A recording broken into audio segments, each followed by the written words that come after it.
That is working. That is good. Discord seems happy.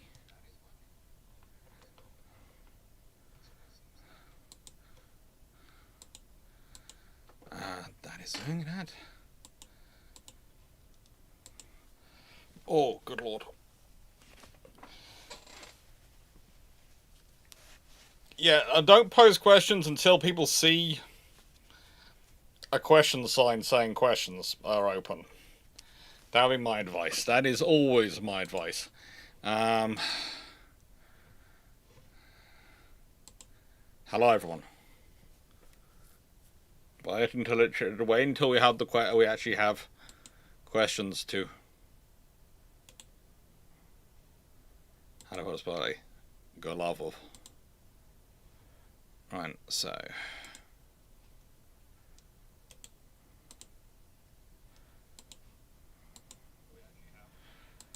There we go, that's set up. So, I think that's done.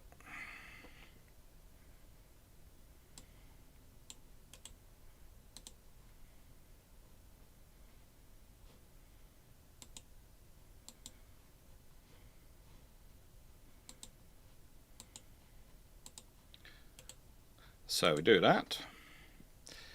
We start with hello to Dragon. I think Dragon's definitely in the thing. I'm trying to see who else is in there. I do indeed live. Dragon is here. Dragon was one of the highlights of Leeds for me, getting to finally meet Dragon. It's kind of a fun thing because we have spent so much time over the years chatting with each other now. It is kind of strange when you actually meet the person in reality and you're going, wow, for once the voice is not coming through headphones to me. Yeah. It's kind of weird. It's almost a sort of a weird sensory experience. The voice is not on the other end of a headphone.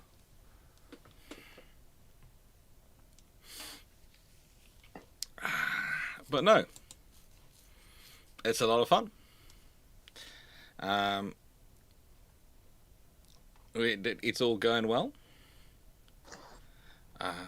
Twitch is doing okay. And yeah, the should be just about a sort of have the social media blast go out. And hopefully everyone can hear both of us when we're talking away. I'm presuming everyone can hear both of us. I'm not seeing any complaints in the chat. Look, I'm going to say this to the chat. I'm probably going to be shifting over to DaVinci as my editing software because the software I have been using recently went through an update and the sound controls are completely gone nuts. So whilst DaVinci is a lot more complicated, and so I kind of was using the one which had the easier controls, the new system is just nutty. In terms of the advert, I do hate it when they do that, when they do an update and the user interface goes to pot.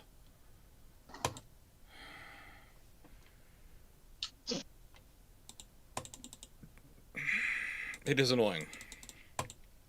I'm in the walls. I'm in the walls. We've had a rune on up here. I thought you were under the floorboards. I'm in the walls. Runon, I've told you before this. When you're within walls, first of all look for a door. If there's no door, then try breathing out. What? Why not just make a door? No, that's why I said breathe out.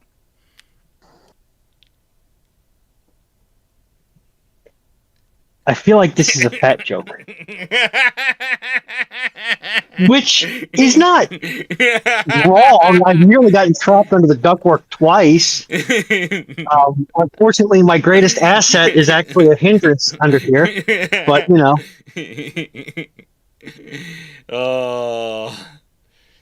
YouTube Minecraft Watcher is currently on a 90 stream streak. Okay. Which is ironic because he's YouTube Minecraft Watcher, not Twitch Minecraft Watcher. Yet he's always on Twitch. Yeah, and I have never streamed Minecraft ever. I keep considering it, but you know, Haven't got there.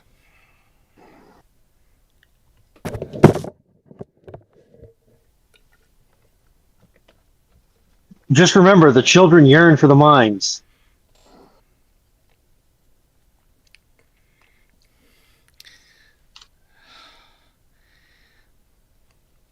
You can keep saying that, but they don't.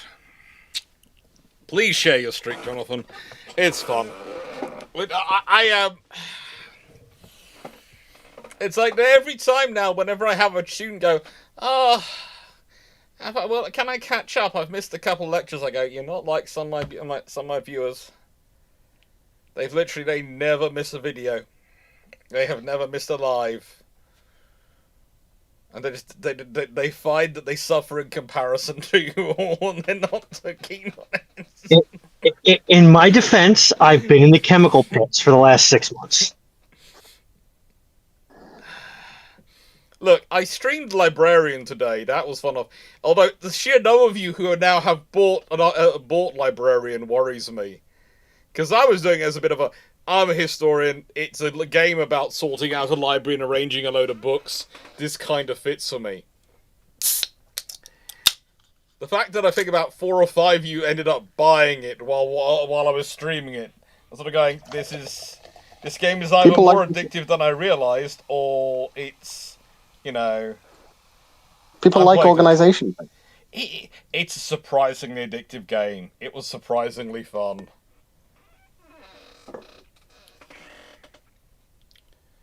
Okay. Questions are now open. So yes, we will change that to questions live. I'm not sure if questions are updating across the 2 points in Discord yet. I'll press that button again, because I think it's Discord which is broken, not the bot, from memory. Yeah.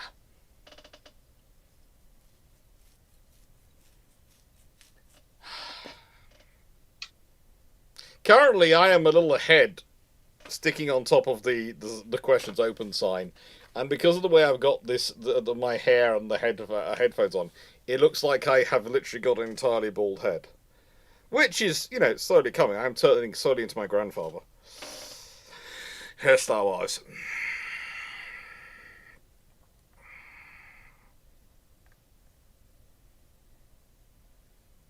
Yeah, I got the thick hair around here, and then I'm sort of thinning on top.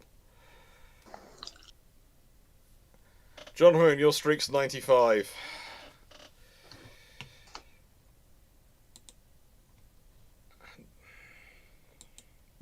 Oh, Doc, did you hear the news? What have you done now? According to one of my co-workers, they, whoever they are, have now invented a device that hangs on the bottom of aircraft and makes it seem like they're 40,000 feet up in the air when they're really only 1,000 feet up in the air. Why? I have no idea. Okay. Why would you...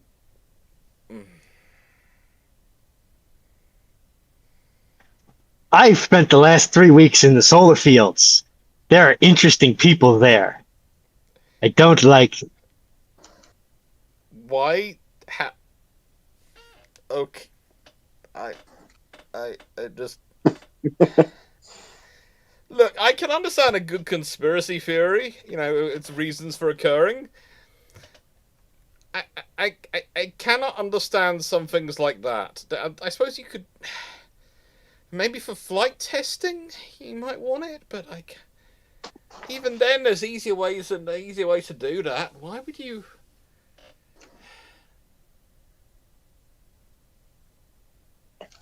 And also, have you seen the size of those jets? If they're only 1,000 feet off the ground, the noise will be astronomical. Hey, I never said it made sense. Just that it was what I was told. And they claimed they'd invented it. No, that they, as in George Soros, the Illuminati, the out-group minority of your choosing, the billionaires, whoever, they have invented it.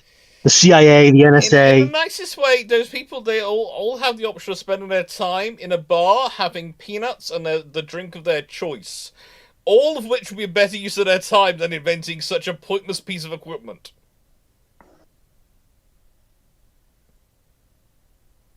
All would be a better use of their time. I'm glad to see that I got to rile you up early. This is what sometimes I listen to these things and I just go, how much time do you think people have in their day?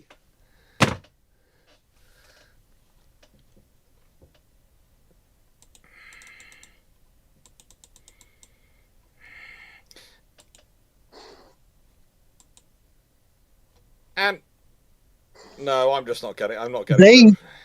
They have all the time. They have the time machines. Oh God.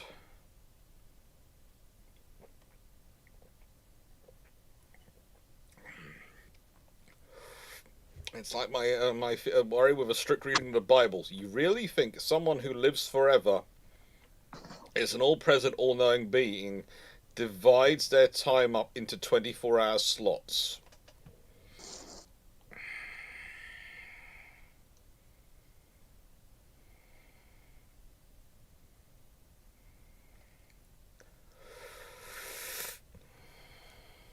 Now, Doc, we know you're not insinuating that the Bible is not the literal objective truth, right?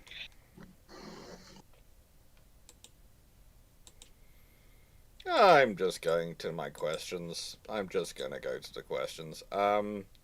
They appear to be not turning up when I press the button in the Discord section they're supposed to turn up in.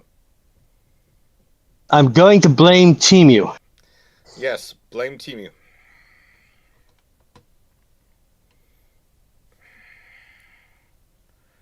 So what I'm going to do, because I have to go into a backup server, and I'm of course not going to show its address and things on here. So what I'm going to do is I'm going to actually minimize the questions for once.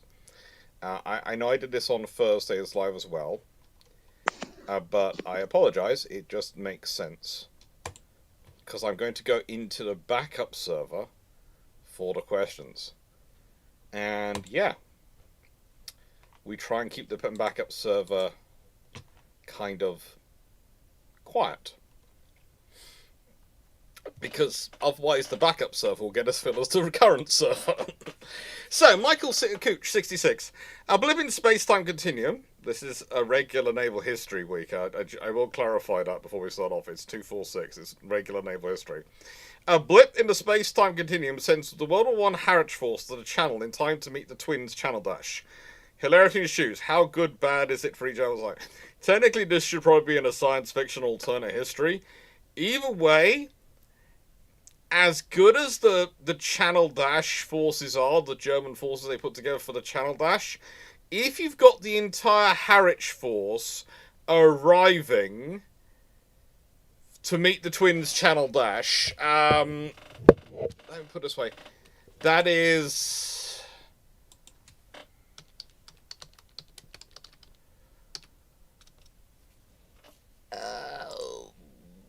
I am mentally putting them together.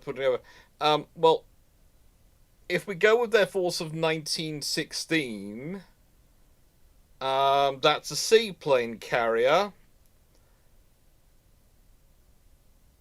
7 light cruisers, and 34 destroyers. Yes, they should probably win. Yes, individually, if you look at the age of these ships, they have an advantage. Actually, no, I undercounted destroyers. There's 3 more. So it's not 34, it's 37 destroyers. But 37 destroyers and 7 light cruisers, even of World War I vintage, are going to have an impact on you. That's quite a significant event, and the Channel Dash force...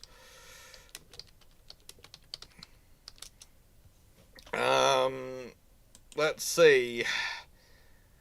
They have 6 destroyers and 14 torpedo boats and 26 E-boats as their security. There are also other... Well, the thing is, though, the fight that would happen would also give time for Ramsey's other destroyers and torpedo boats and the aircraft to get involved. So this is the thing, is that is a large enough force you're not going to brush past it. That is a large enough force you're going to have to fight your way through. And the Channel Dash works because they keep up the speed. And if you consider where the Harwich force would be engaging them, would probably, if they're getting involved in the Channel Dash, it would be in the sort of Dover, Dunkirk area, because they'd be coming from that angle. That is the place you do not want to get slowed up in. So, yeah, my theory is...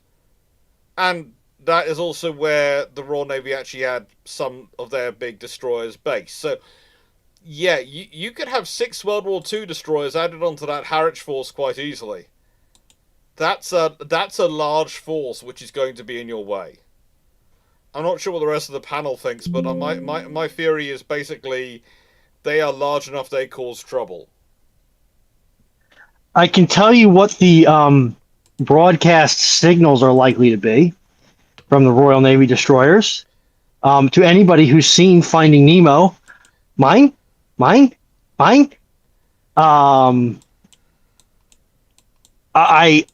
think the Royal Navy destroyers continuously demonstrate that it's not the size of the dog in the fight, but the fight in the dog.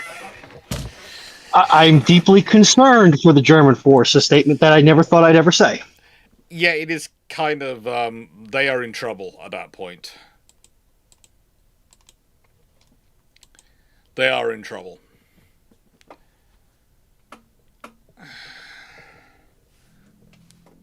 I don't know if Dragon has a dissenting opinion, but the German force in this context is not one force I'd like to be on. Because with, what'd you say, 35 destroyers? 37 Royal Navy World War I destroyers, potentially 6 World War II destroyers, 7 World War I light cruisers, a seaplane carrier, and yeah. Yeah, with 37 destroyers, even of World War I vintage, and I'm not counting the World War II ones. Because that takes it to 43. Yeah, I think even if some or many of those destroyers have to physically ram themselves into the German ship's prop shafts, I don't think they're going anywhere anytime soon after Harwich is done with them. No.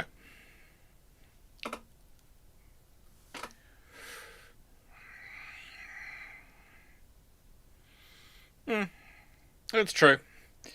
I will say that the one question which hasn't come in as a question, but is something which I've been answering a lot this week, is a lot of people who have no previous experience in writing who want to get involved in writing history and doing history. And a number of them ask me if do they need to do a PhD or something like that. I've said no, but I would recommend you do a master's. And if you're someone who's over the age of 30, it's quite easy to sign up for a master's as a mature student. Usually work through the university.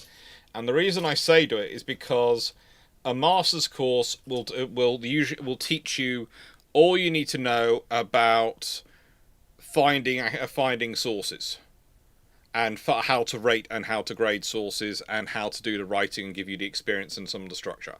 And it'll be a 1-year course usually, or a 2-year part-time course. This has been coming up a lot. I've had a lot of inquiries of people going, should I do a PhD? If you want to, I'm not going to object to you doing a PhD, because I think anyone should have the opportunity to do the education they want. But if you're literally looking to do writing history, and you're looking at it as getting some sort of qualification or some sort of training which better facilitates you in writing history and writing stuff, I would say a master's. If you have lots of experience with writing already, for a non-professional audience, and I do always say that for a non-professional audience, and what I mean by that, if you're writing stuff, let's say you're a senior engineer and you write stuff other engineers read who you employ, they're a professional audience, and so therefore they are paid to read it. If you're writing something for the public, you're writing something for people who will be paying to read it. Don't take this the wrong way. I have read many, many engineering reports in my life, a huge number of them, and about half of them, they were written very earnestly, but they were written by people who only thought they were communicating with other engineers, and they probably thought it was absolutely amazing. And it was, if you're an engineer, read it, send a writing report to an engineer. For anyone else trying to read it and discern actual understanding from it, it was an uphill struggle with a couple of dictionaries. So that's the point where I go, okay, you probably benefit from the kind of atmosphere you'd have as a mature student on a master's course, where a lecturer would sit down and go, okay, you know your stuff, but communicate with me like I haven't spent the last 30 years working alongside you.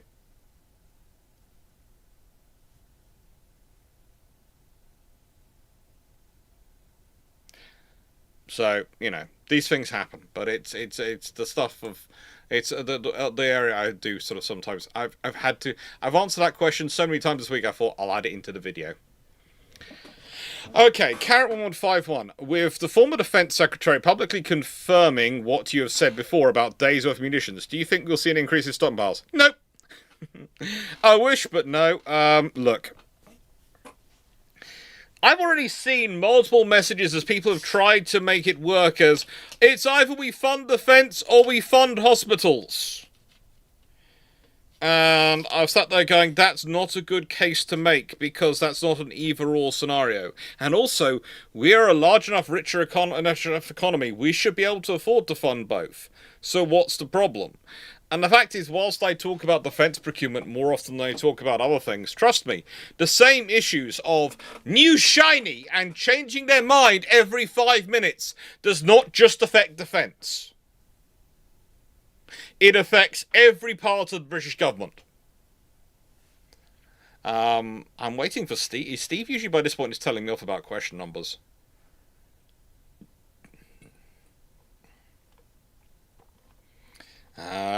We've got 15, 22, 25.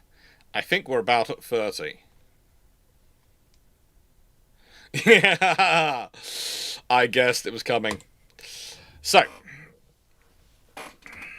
yeah, and so that's the point really.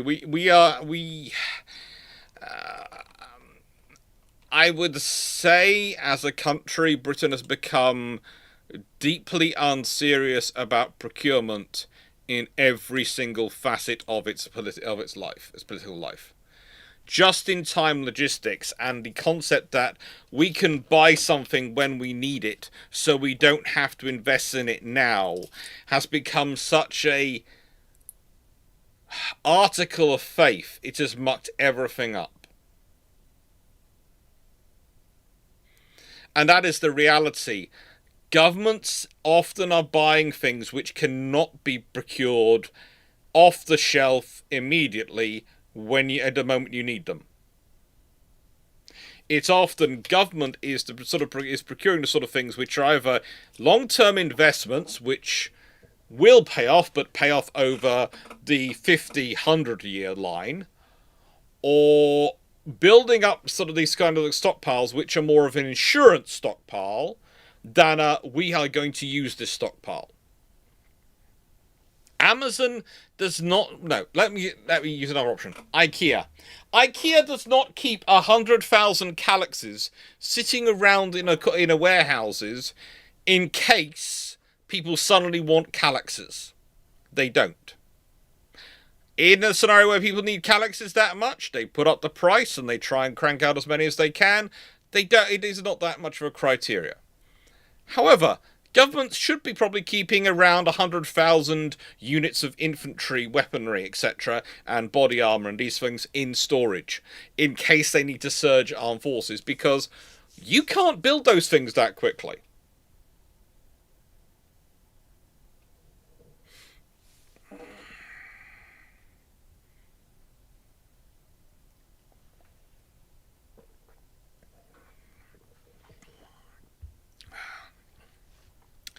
I wish, Walter Brodus, I wish I have met the Mr. Kiss Kiss Bang Bangs of this world, well, at least the retired ones, and they have been lovely, but even they themselves will tell you that that is not reality.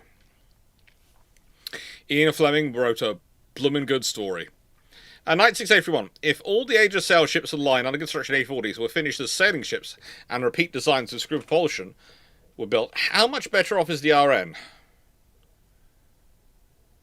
In 1840, is Foxo here?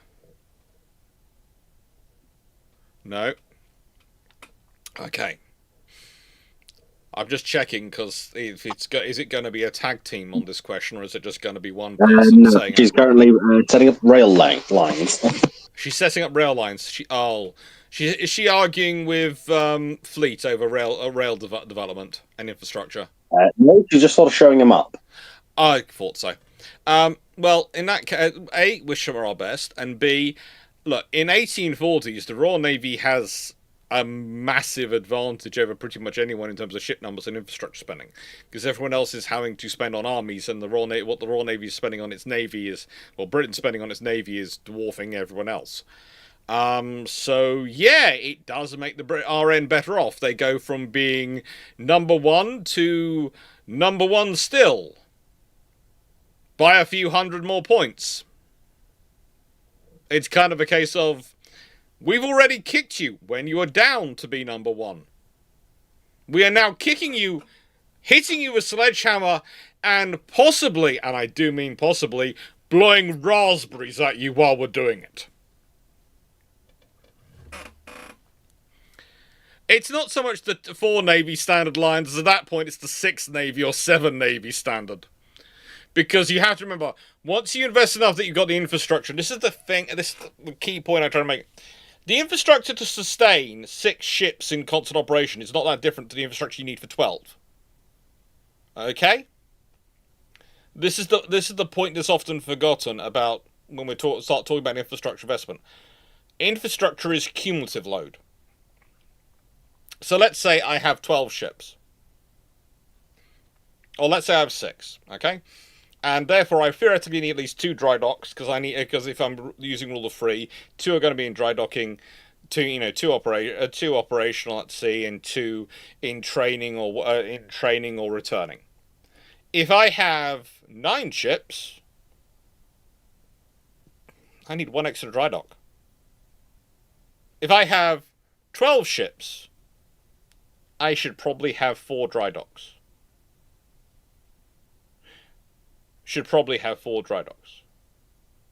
I don't need 12 dry docks or 12 ships. I need 4 that can take that size. And if you consider the case of Britain, as we keep talking about it, Britain has an embarrassment of riches when it comes to old infrastructure. It really does. It still does. And one of the things is the list of dry docks in the UK which are potentially viable is disturbing if you're prepared to put the money in it. When we've had this, I've had this discussion a couple of times this week of people going, well, can we sustain the fleet? Yes, we can. Can we sustain a larger fleet? Yes, we can. We have the dry docks. No, we don't. No. We have the dry docks. It's just, this is the number of dry docks we've invested and maintained over the last 30 years. This is the number of dry docks we actually own. No, this is bigger. And within this area, these 2 groups, there are quite a lot of dry docks which are not that expensive to upgrade, relatively speaking. To increase operational capacity massively.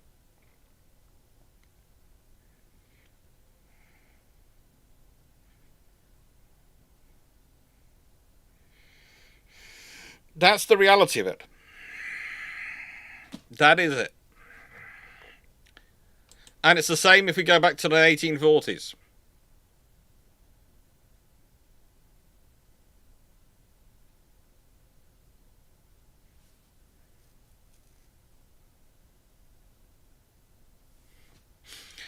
Seneca Nero.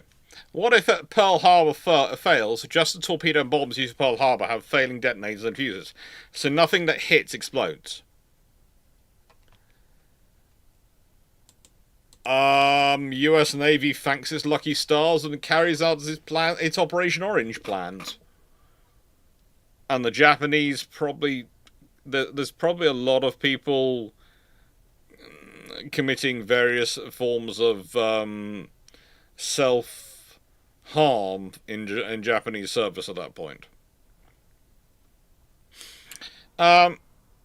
Jacob, is there any design difference between common tugs and navy tugs besides the grey paint? Usually navy tugs have extra subdivision because they're moving ships which are definitely loaded with explosives. Basically, when you've got use the phrase common tugs, if you were using the phrase explosive freight tugs or tugs which are modified for harbours where they have full firefighting gear, I would say no. Tugs usually have some firefighting gear on them as a design function, but in this case, you'd have basically a navy tug should be fully fitted out to be a firefighting vessel, and also have some extra subdivision just in case the things it's pushing go boom.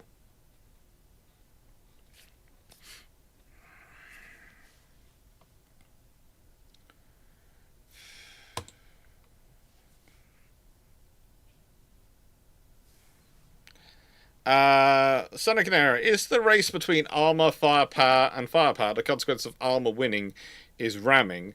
What if in the race between armor and firepower, the consequence of armor winning is ramming? What is the consequence of firepower winning? Usually increases in size. Usually. When passive defense doesn't work, you have to go for active defense, and active defense usually means putting down the opponent before they can put you down. Would the rest of the panel agree?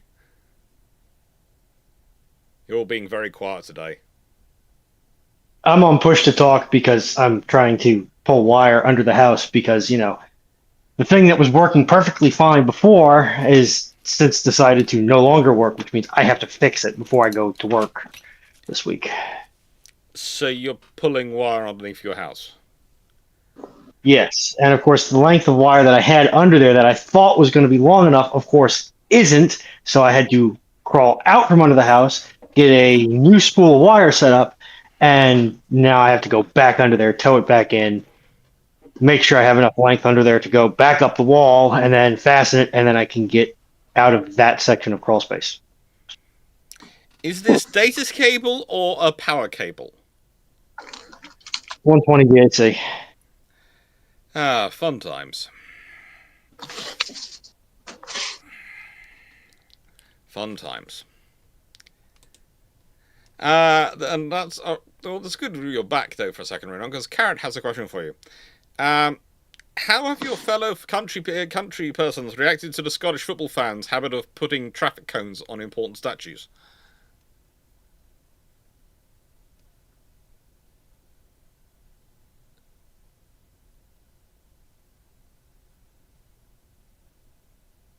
Runar's gone quiet. mean, I'm not quite certain what the New York City did to itself last night, but I can't imagine putting traffic cones on top of random stuff is going to be worse than that happenstance.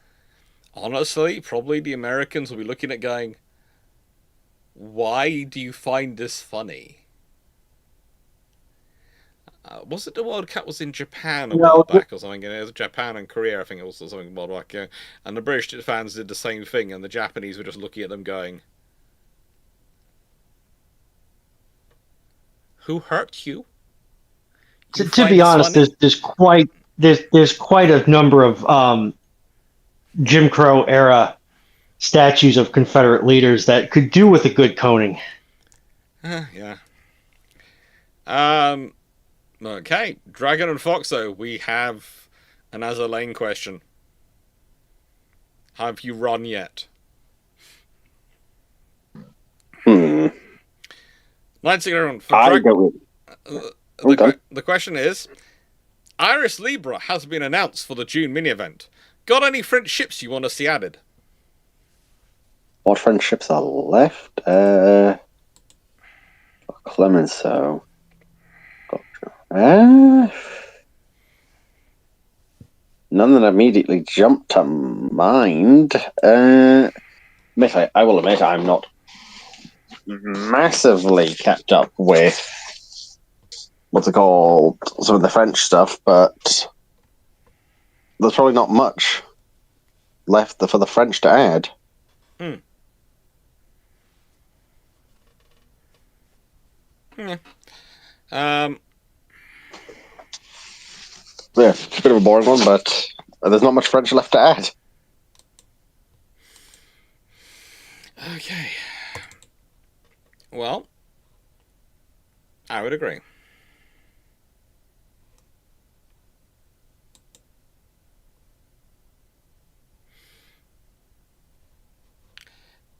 Now, you're not saying this because your girlfriend is a noted francophobe, right? No, because actually there's a number of French ships that I actually do like. Dragon, are you within punching range of Foxo? Is this why you're keeping quiet? Not that I was aware of. Not aware you're in punching range of Foxo. That aware is doing a lot of work there. Yeah.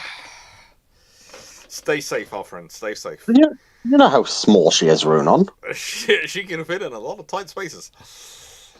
She could literally be in the walls, and you don't know about it at the moment. Okay. Sadu, if you were putting Naval History Jeopardy questions set, what would you put on it, and how would you rate the individual questions?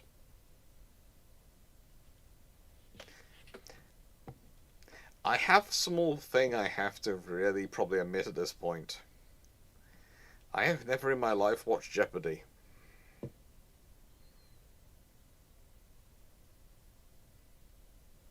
I have no frame of reference for this. Does anyone here have a frame of reference for what Jeopardy style questions would be?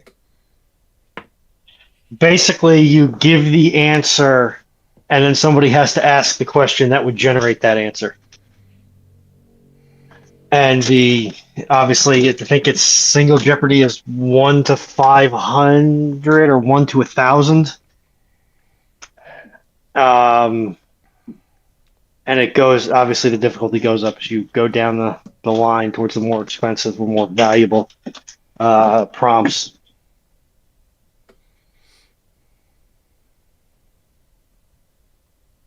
Good lord. Well, I suppose you could do that, but it would be things like, I don't know, Eskimo nose. And things like that. What is a flotilla for $200? Okay, yeah. I'm sure I could do a set, but I'd have to think about it, honestly. I'd have to think about Jeopardy questions. No one for Runon? Oh, no, that's the football one again. Basically, a question for him would be, when these two ships left dry dock, they were known as HMS Zubian. And then the answer would be, what is HMS Nubian and HMS Zulu? Yeah.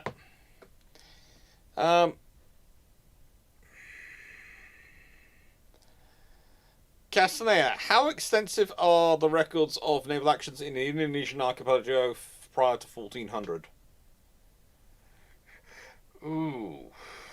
Okay, so this is one of those things where a lot of the archaeology is starting to fill in some of the gaps, but also there are records, but they're not necessarily accessing them has been proving interesting, and they are, because of the changes in governmental structures which have happened in that area since 1400, and the changes, a lot of information has been lost. Some of those governments, one of the perceptions that often is that there are earlier governments which don't keep records. I hate to tell people this, because usually the people who have this idea of governments without records fundamentally believe that governments keeping records is a bad thing. I'm sorry, there has been no government in the history of humanity which has not kept some form of record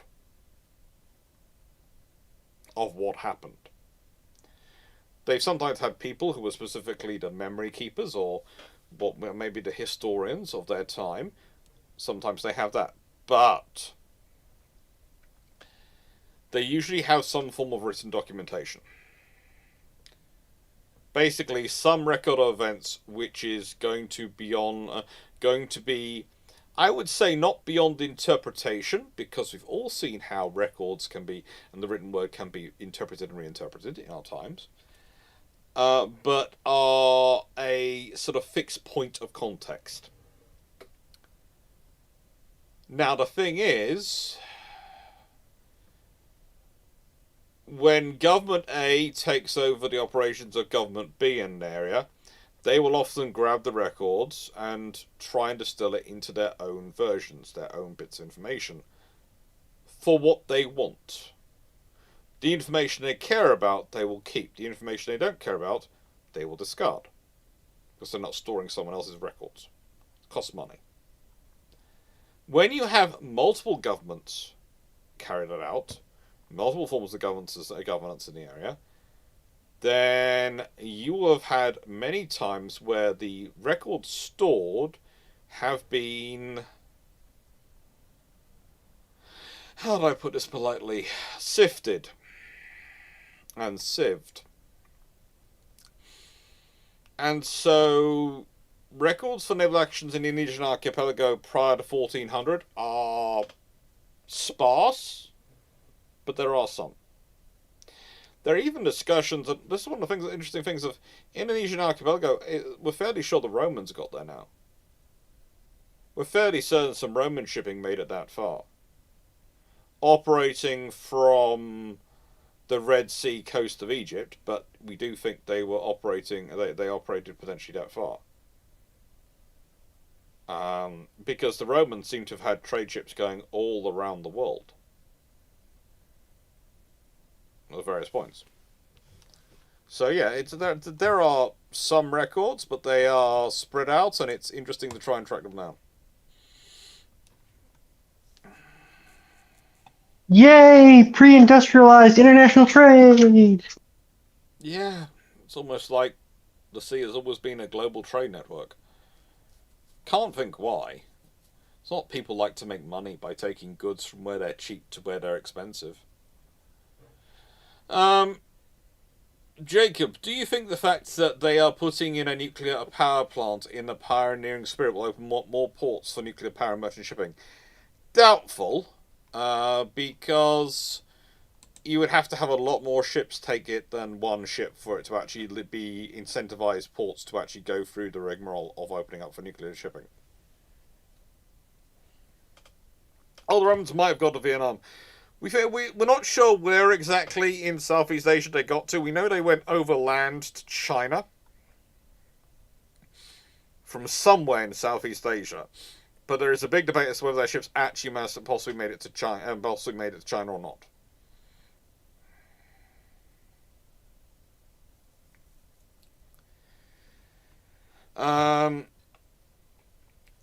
Nice to everyone. How ridiculous is the Tier 9 I'm hoping Dragon is here, is the idea of Tier 9 German battleship Frederick Karl. She was announced in World War Leadership's development blog 15.6 and is a French Ricklo class if the Germans capture one. Well, that's not particularly ridiculous. If the Germans had captured a Ricklo class, they might well have tried to build it. It was better than pretty much anything they were building at the time. They swap out her gun turrets as well, which is the weird bit. What do they swap They go from the quad 15s down to, I believe, triple 16s. Honestly, that's probably viable in space-wise, because, let's be honest, the German breach is going to be far bigger than the French one. Yes, she does go to two triple 16s. Yeah. And they put in German 150s instead of what's called French ones. So they changed the secondary battery around as well, location-wise, but It makes sense. it is doable at least. Yeah, it's doable. Just to circle back on the last question, because I was away from my phone at the time, the security concerns with a shore nuclear power station are a lot less than that of a civilian, what would you call that, a reactor vessel, a nuclear vessel? Because If it's a civilian ship, you're going to have a lot of problems with potential piracy, with maintaining crew standards and that sort of thing that you don't have with a shore power station. Sorry to circle back, it's just No, something that no came worries. up. No worries. Just I got sent a very strange message. My watch is literally on charge, and it just sent me a message saying, "I am running low on battery." It's actually sitting on a charger. Probably can't see, but there you go. There's a charger. There's a watch. Listen, at this point, smart has become a meaningless term used by tech bros. Yes. But yeah, it's not that ridiculous, basically. Steve Clarke, the five most mysterious and as yet unsolved ship losses.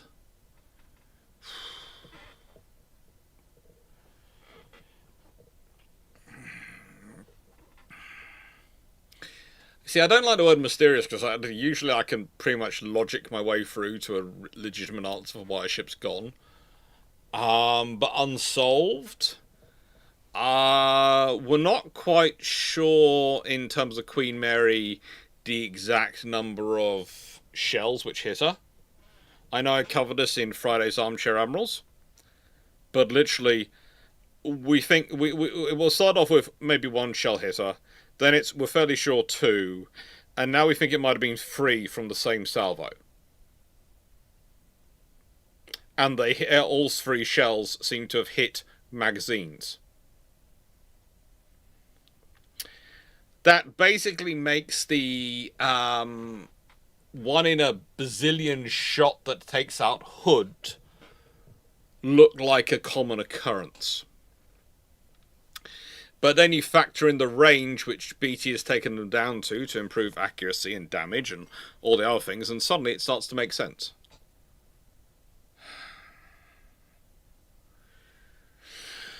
Mysterious also, well, it's unsolved.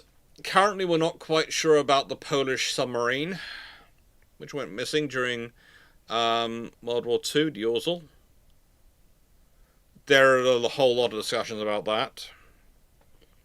About exactly what happened, and it's similar to Surcouf. But it's kind of like most losses. I can walk you through and go, yeah, this is what happened. This is what probably happened.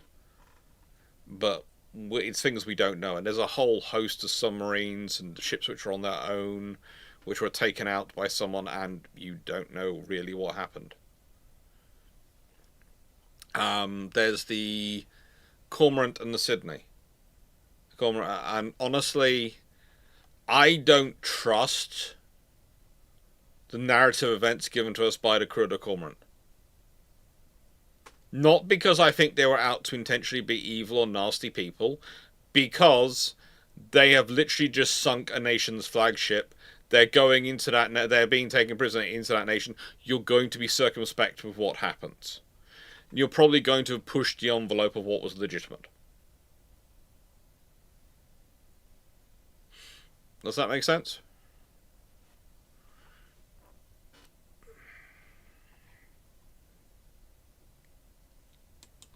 Colleagues in the chat, or rather, colleagues in the stage.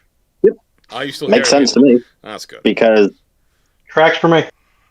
if you're, especially in that one, if you've sunk their ship, you really want to make sure your story is straight.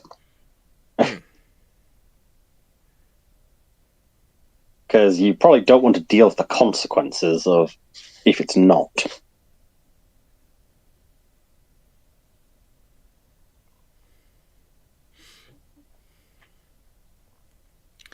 It's fun. Exactly, and it's a case of, do you want to get caught in that scenario?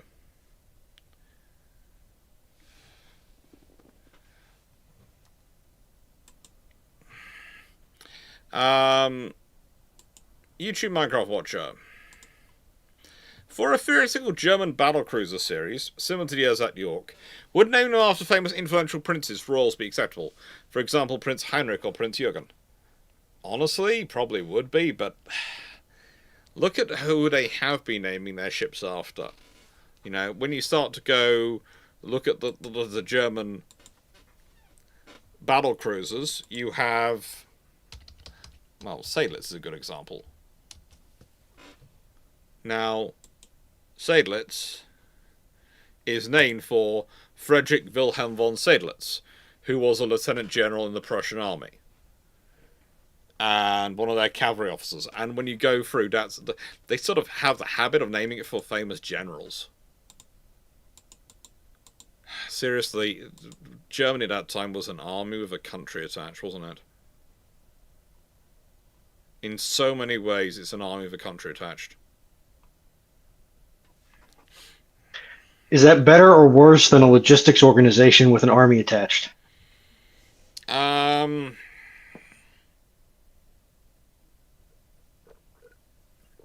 I'd say it's worse. Logistics tends to actually be able to deliver the army.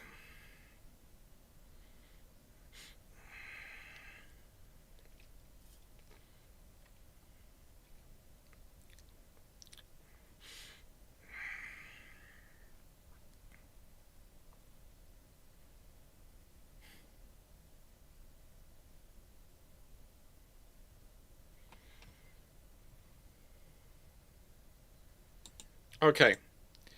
I just, because you mentioned New York, did a flick on New York, and why were people beating up school buses? The Knicks won. So they beat up a school bus. The Knicks won. Why beat up a school bus? Doc, you're from the country of the soccer hooligans. Yes, and I still have the conversation with them, but as far as I remember, soccer hooligans in this country usually don't go. They're quite happy to beat up the police cars, but they don't usually go, you know what, let's track down a school vehicle.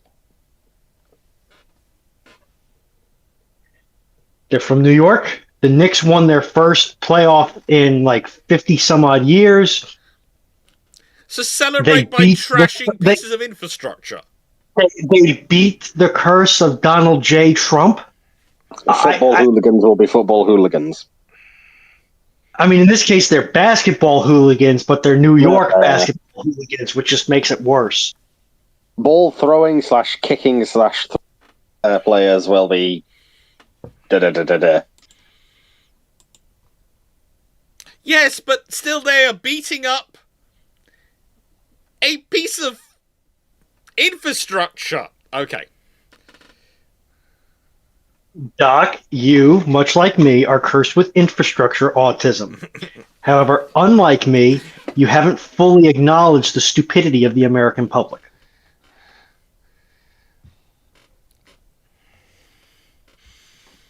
Okay. Another question for Dragon and Fox on Azur Lane. The opulent, the glamorous, luxury bay and by the way, this is a regular Naval History broadcast, so remember, you are limited on these tonight. If you keep up, though, being well-behaved and good on this one, I might contact the people at Azur Lane and see if we can do a special or something with them at some point for historical stuff, because I've got a member of my audience who's absolutely focused on them. So if you keep up your good behaviour, I might arrange that. I will probably need to make sure Dragon and Foxo are happy to take part in that with me, because I'll probably need them as translators for a lot of the stuff. But we'll see what we can do if you keep up the good behaviour. See if you can get them to cut you a fat check.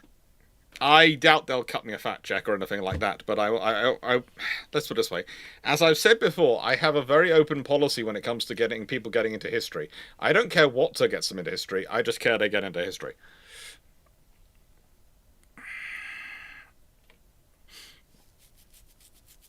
We had a guy beat up a horse, yes, and I still believe that the horse should have been allowed to take the guy into a private spot for a few rounds.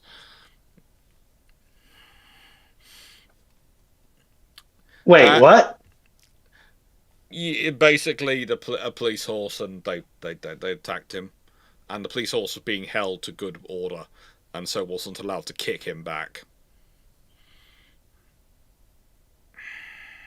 Okay, that to me that falls around the FAFO rule, and Yeah, I couldn't. Yeah, yeah, I believe the thought. don't don't. I believe the sentence for that gentleman should have been: "You're allowed to go into the stables of the horse. We will close the door for 10 minutes. Then we will find out what happens." I guess don't put me on the jury if you're on the side of the human. Yeah. Night Sailing Front. For Dragon Fox only as a lane event, the opulent, the glamorous Luxury Bay prelude established Luxury Bay is within flight range of the port. Can we say the writers are playing with geography? Probably. It's lit like we don't know what or where the port's meant to be, so yeah. That's kind of an obvious one. No offense, Knight. Yeah. And it's within flight range. Flight range can be quite a long way. I know. I've seen people do single shot flights to Australia from the UK. And I've done a single shot flight from the UK to Japan. That was Flight actually and yeah, the flight. that was quite comfortable though, because that was with Japan Airlines and they were really nice. There again, The flight range of a Cessna Citation and the flight range of a stripped down Canberra are not the same flight range.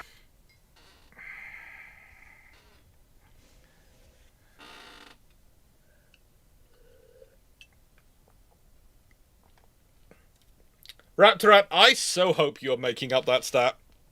I so hope you're making up that stat. I really hope you're making up that stat. Tell me. John K. What's the stat? In the vein of your video on Germany standardizing the Scharnhorst design, how open would the Royal Navy have been to standardize on F3 for both battlecruisers and aircraft carriers, and why? Probably pretty darn happy to. That's a pretty good hull. And if you look at the F3 hull and you look at the hull which is later used for some of the initial designs of the Ark Royal, there's a lot of similarity going on there. So you could probably do that. It's a pretty good hull. Yeah, it's so definitely associated around the battlecruiser range, but it's operationable. It's adaptable. Yeah. Can somebody send me Raptor Rat's stat? Kenny Japan as a half Japanese JL-12. Yeah, the JL were lovely. And staff were really nice. I was back row on the aircraft. I was literally as far back in the aircraft as you can get. On the way out and the way back. And I selected that seat because I couldn't get an exit row, so I knew I'd get quite some space on that row, and it was comfortable, and the staff were lovely, and I had more leg room than I've had in BA Economy Premium in the past. Honestly, the older I get, the more I do what I call civilian air travel, the less and less I travel with British Aerospace, or rather British Airways, as I call them. Or Virgin, actually. I don't. Yeah, their legrooms are just fun.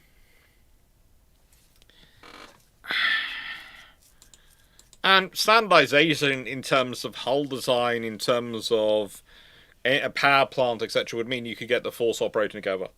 And with the reduced armor and the fact you wouldn't have the arm belt on the carriers, and you wouldn't have the guns, you could probably get them up to quite a lot of speed. I think Paul Knight's more worrying about the if we do an Azalea collab, which also Walter Brothers is worrying about, but I wouldn't be, because again, whilst it's not everyone's cup of tea, I think I have historically proved that I can find a way to make these things more interesting than they necessarily should be, in terms from a historical perspective. And I think probably we could do, because I think with Azur Lane, there is quite a lot of stuff to unpack there from the history and how they represent the history. And what I love is how they transpose some of the ships and what parts of the ships they select. That's one thing I'd really like to have had a chance to discuss with them when I was out in Asia. I'd love to have been able to sit down and discuss with them why they pick the sections they do of the ships to represent them, because it's more than just the guns. They pick other things and facets to represent them in terms of their art. It'd be interesting to have that conversation. Harold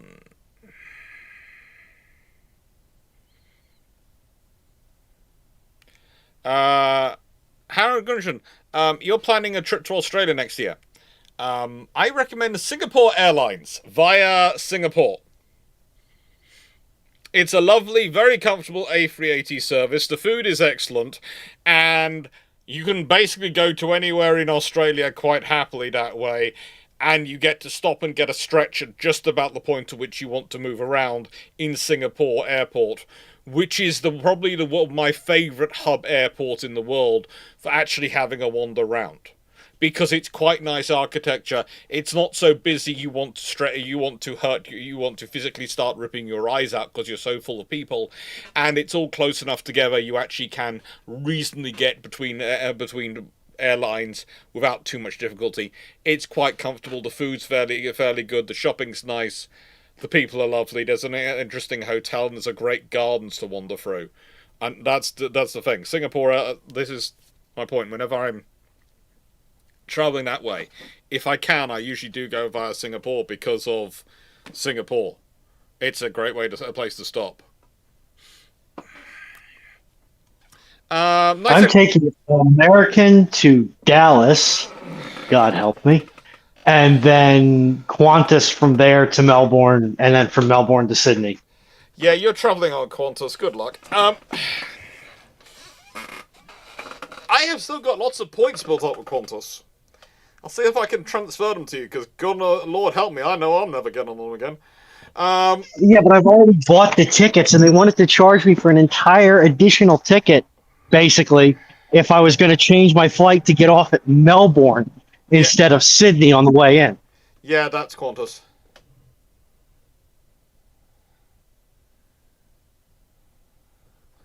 That is Qantas. Night Cigar, if the Type 43 destroyer got built, would anyone else buy some? Probably not. If the Type 43 got built, though, the odds are the 45 is later on in construction design. Eddie Rudolph, which Navy is better suited for their needs? Indian, South Korean, or Japanese? At the moment, I would say Japanese, but I would say Indian are not far behind, and the South Koreans needs are changing, and their approach to naval warfare is changing, which is why their force currently doesn't rank in there. And they're building to adjust to those changes. I did love some of the responses that I got from that. People going, "Why are you talking about 40 years ago?" And I'm sort of going, well, because I started off the video with the first class, which starts off its first program about 45 years ago. So yes, I do start off 40. I do have to talk about 40 years ago, because that was the factors when they were designing the first class of these destroyers. And seeing as I'm talking about all these destroyers, and I'm talking about the whole program, I need to talk about that. But most of the response was really quite lovely, and many people going, "Oh, you're talking about this. That's nice, thank you." You ever have that where you order something because you don't think you have it or an equivalent, and then you find it 15 minutes, 2 hours after you order it?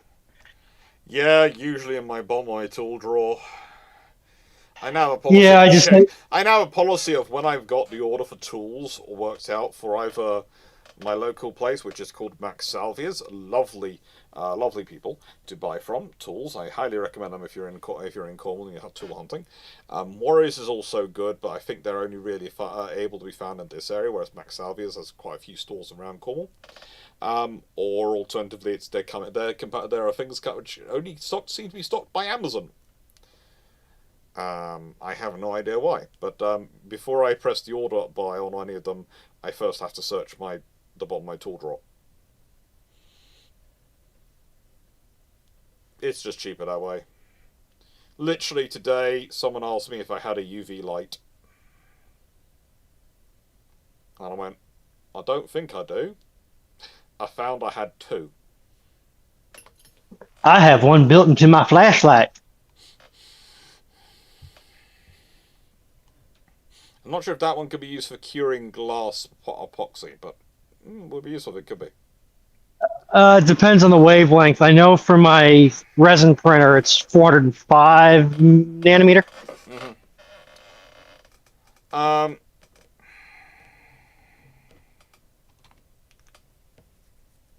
Well, right, so we've been withdrawing from the future Navy fighter trainer proposal. What choices are left?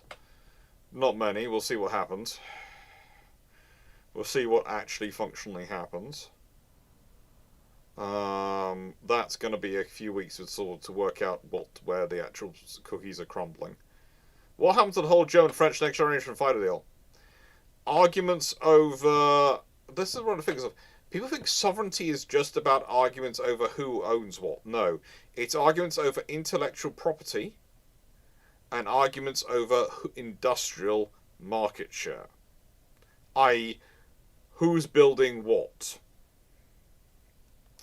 And yeah, that's what happens to the Franco-German deal.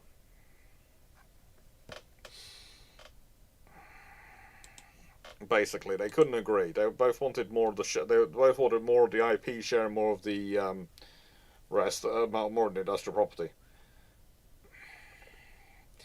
Nathan, Will the French and the Germans ever sit down and ever agree to a joint building deal? oh, they've done it a few times before, but the trouble is, as time has gone on, especially now that budgets are increasing, right? This is the problem with budgets increasing everywhere because of everyone worrying about the Far East, Eastern Europe, and the Middle East, and Africa, and to be fair, South America. And some people are also worrying about North America, but that really is such an out of context problem. There's no preparations which really work there. And I do laugh when people start putting it forward, and I sit there and go, you are not going to give us the budget to prepare for that one, so don't even bother thinking about it, really. If it happens, just pray. That's your options. There is going to be more construction going on. And this means that if with more money, more construction, there is less incentive to do joint work. This is what people don't understand. It's more efficient to do joint work in some regards, from an economic perspective, theoretically. But politically, it can soon become much more inefficient because of the way you have the pork barreling, basically, you have to do. So that causes problems.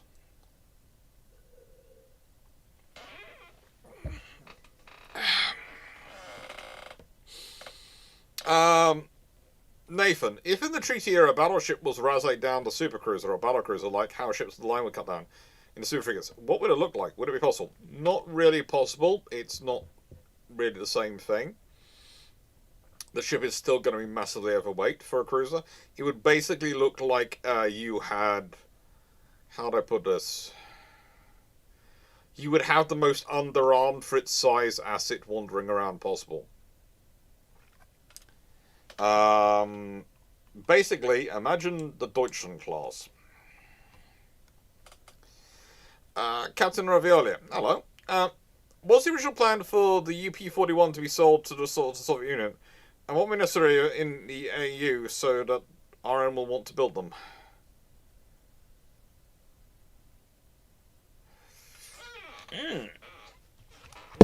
UP-41. Ooh.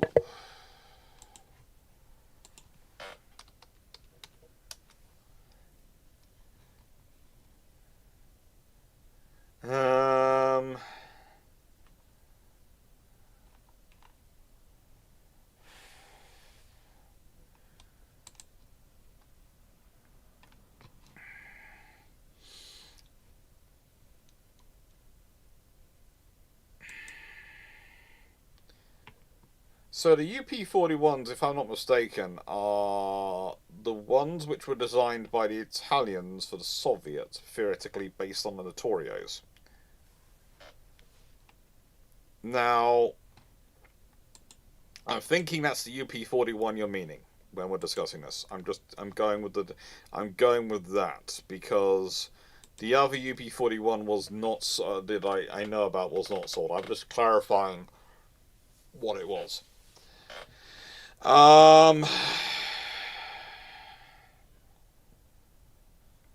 I think the reality is they have enough infrastructure industry to build the Littorios. If they build more, they're not going to be able to build the cruisers and destroyers they want. And the Regia Marina want a balanced fleet. So for the Regia Marina to build them, they'd have to be building them instead of the Littorios. And if they were building those ships instead of Littorios, oh my, that would cause trouble. Because those things would completely outrank Queen Elizabeth, etc. And if you got them building them with 16-inch guns, then at a certain point, the Royal Navy, the 14-inch gun for the King George V is not looking viable. If the Italians are building 16-inch gun battleships, and yeah, it just becomes impossible to justify going to 14-inch. Papa Rick Dawson, good evening. As an American who's starting to study marine engineering and naval architecture this fall, what's the biggest takeaway from videos you'd like to receive? Always ask why something is necessary before installing it and fitting in. Why do we want to do this? And why are we doing this? And sometimes the answer is to build something just a bit bigger so you have the space to maintain it. Because that is something which is forgotten. Ease of maintenance reduces man-hours required for maintenance. Ease of access reduces the complexity of maintenance procedures. And the biggest way you can actually reduce crew needs is to make it easier for the ship to be maintained. That's the easiest way you can reduce crew needs, crew numbers. This is actually something that's been known since... honestly, since around World War One, but was really argued about 1920s and 1930s. And, Henderson famously points out to Chatfield in a response as a PS, because Chatfield's whole point of being larger destroyers require larger crews. And Henderson actually went back, no, a larger destroyer requires less crew because it's more efficient to maintain. And Chatfield basically went, oh, I better shut up then. Yeah. As an example, you can fit probably most crewmen of average fitness through a space that is, let's say, 2 foot across and about a foot high, maybe 16 or 18 inches if you want to be conservative. Yeah. That is, you can fit them through that mail slot. They can probably drag themselves through that mail slot. But if you say make that mail slot 30 inches tall, you can keep it to 2 foot wide, but you make it 30 inches tall, suddenly they can actually crawl on their hands and knees through that slot, and that will about double or triple their rate of movement. And it also will make it far cooler and far easier for them to carry out maintenance in that space. The example I gave to the people when I was at the Leeds talk was I had a lectern. And I bet, well, okay, let's say I'm doing maintenance on one side of the lectern. If I can walk all the way around it, then I can easily do that maintenance. However, if I can't walk around it because it's in a confined space, I have to lean over it and do it. That's going to take me longer, be more difficult, and probably require 2 people because there's probably going to be someone else having to sit there helping me.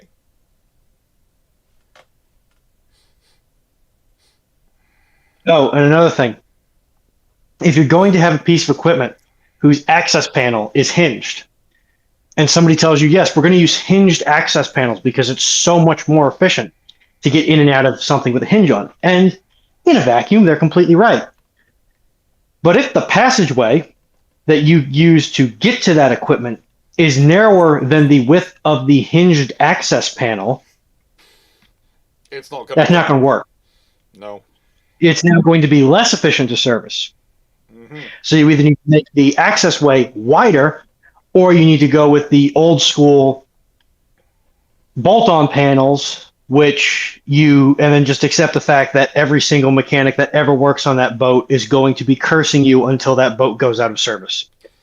Or alternatively, you have to have a double hinged cover. But that's a special order item and costs more. Yes and no. It actually doesn't cost that much more. It's a special order item because it's not on the list of standard options. Um, I need to introduce you to some of the Schneider and Eaton Cutler hammer people. I have fun with them.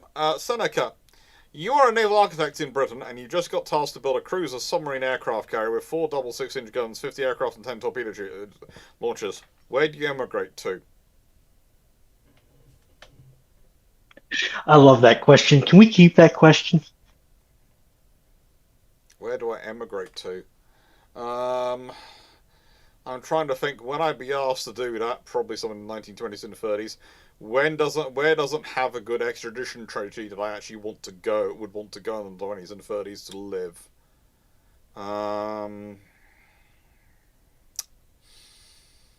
Where has pleasant temperatures and 20s and 30s is quite nice, and I can have some fun. Go to the United States and claim political asylum? God no. Yeah, but you don't drink, so it'll be okay. And America's about to go through the Great Depression. Frankly, no, I don't want to be there. I want to be somewhere comfortable where I don't have to pay for my heating. Or deal with Southwest is nice. Americans, deal with some of the nuttiness that happens in 20s and 30s in America. I think if I was there, I think I would probably emigrate to Ireland.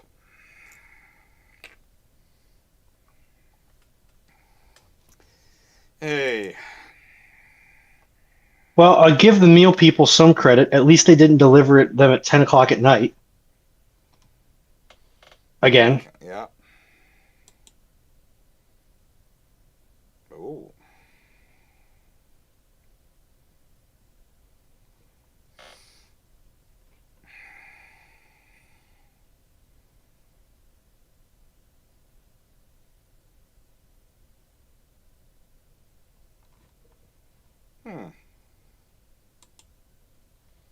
Fun times. Am I still hooked in? Sweden. Sweden is an option. Sweden is an option. Sweden is quite nice. Switzerland's quite nice. Honestly, Sweden's probably nicer.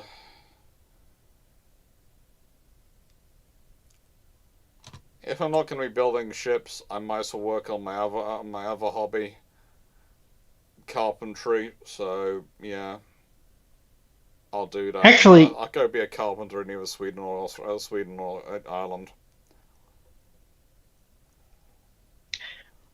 I wonder, can you actually get removed from Switzerland for most of history? I have a gut feeling that while they may not have many extradition treaties, they do have the random ability of people who annoy them showing up on the target embassy's doorsteps.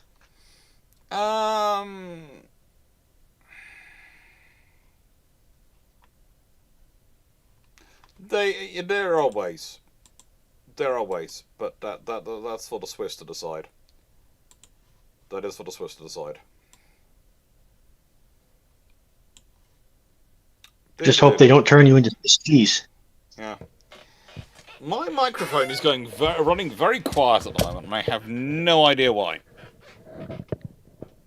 That's going to be an OBS setting because you're 5x5 in Discord. Yeah, I know. It's probably an OBS setting. OBS is causing me fun at the moment.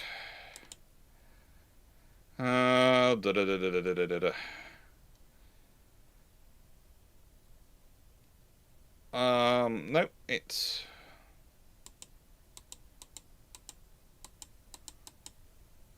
So, let's see.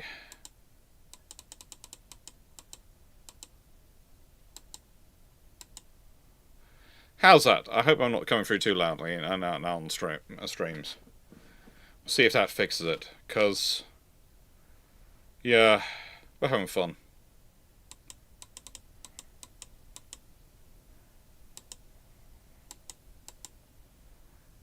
We're having fun. Right. Next question.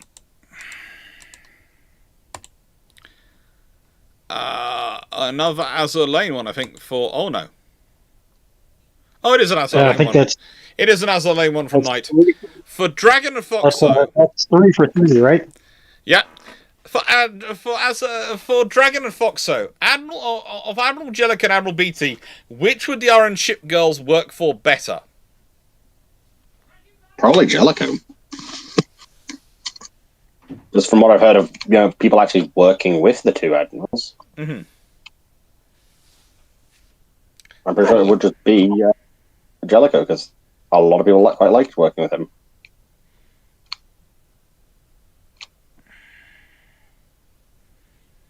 That's good. Right. Walter Brodus. CNN this week released video of the USS Forward fire. Damage is a lot more than the tradition was letting on. Thoughts? That's not really surprising. You're never going to talk about... Also, fires, A, always look worse than they actually are, because they're a scorch mark. I think their poodle might be joining us. And B, also, you never reveal just how badly damaged your ships are. Because, you know... Hello.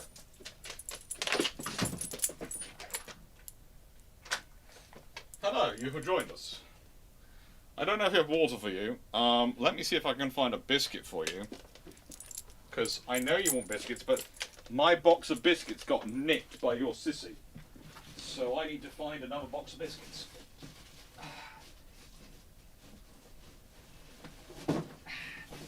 Thing is, though, you came to your papa's office. And you know your papa is always good for biscuits, because your papa always has a box of biscuits ready to go. Because your papa's the one who orders them, isn't he?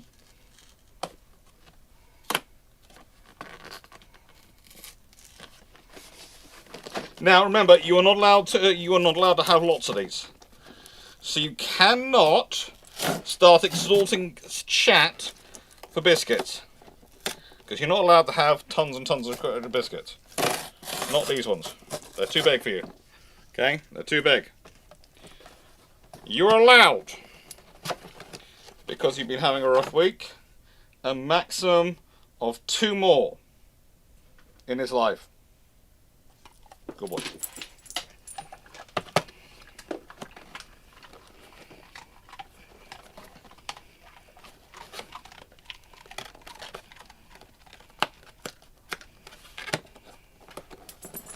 There you go.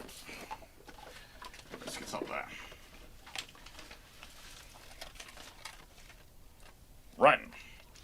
Poodle has biscuits.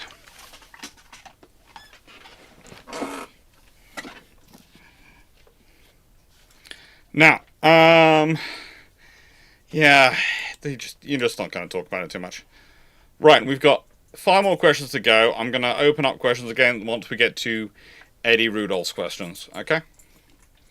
Paulimus, how would you make the case for a better dry dock facilities for the RN, and what sort of cost would it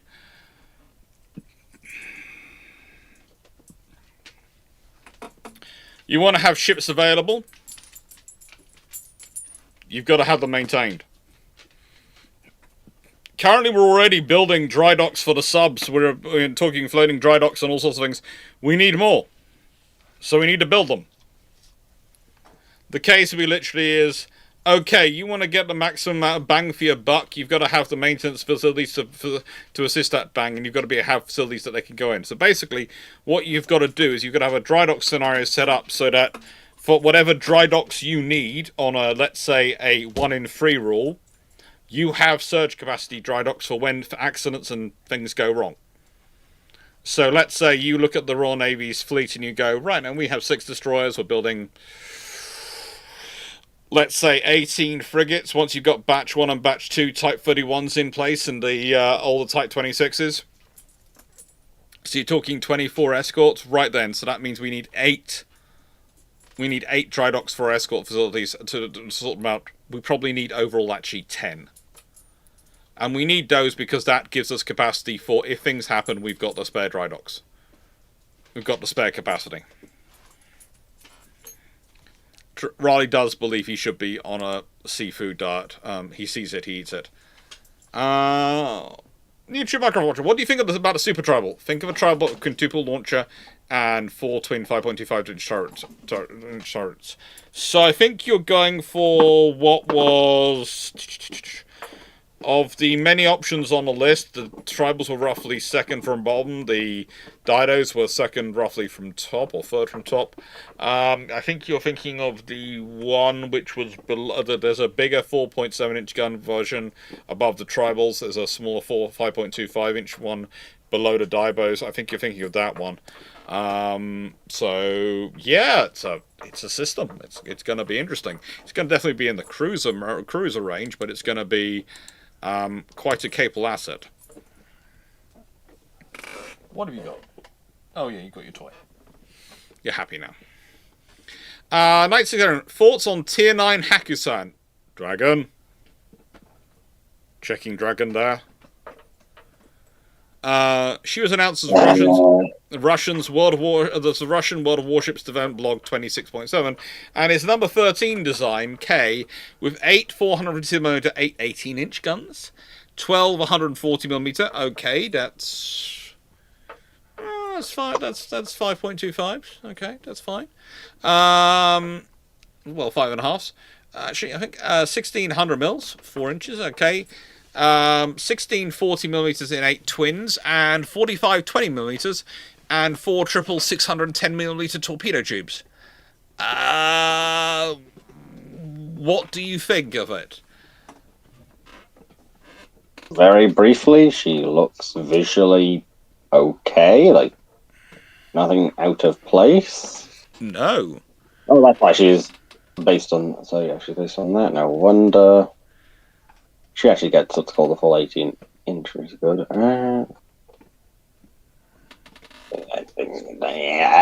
She's a ship. She doesn't look bad. She's roughly similar to what I would expect her to look like. Yeah, she's basically a number 13 by the looks. That's went through a modernization in probably most of it. Most of it is it's called. Oh yeah, well, late 40s refit.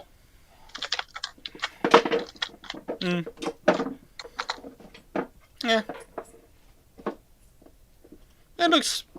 It seems like a fairly decent design from that description. It's not something anyone's going to be too unhappy about having under their command, depending on their armor structure and speed and maneuverability. But that's fairly good weapons fit. Eddie Rudolph, right then. So we're gonna do the opening questions again. So let me just type it in. Wait till the bot gets here, and then we'll see if it works. So give me a second. Ba-da-da-da. Ba-da-da-da. Eddie Rudolph, would a Tiger Cub style cruiser be built in local favour to be used by other navies in 1920s without treaties banning them? Yes. Honestly, they probably would be. Everyone would sort of build their own ones, but Wait until I say the question is open. Hello, Ploppy. By the way, Ploppy, I ate the Iron Brew fudge. For your own safety, I suggest do not trying it, because it goes down very easily. There is Iron Brew flavoured fudge, and it goes down very easily. Again, Runon, do not try this. It will go down very easily.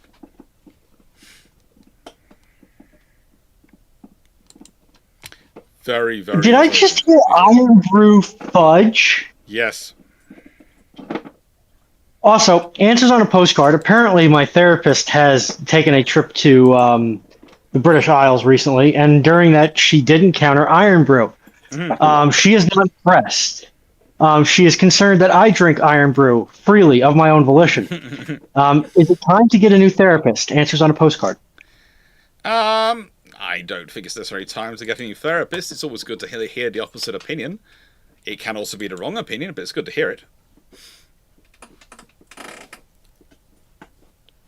Does it also go through very easily by everyone? No problems on that regard, as far as I know.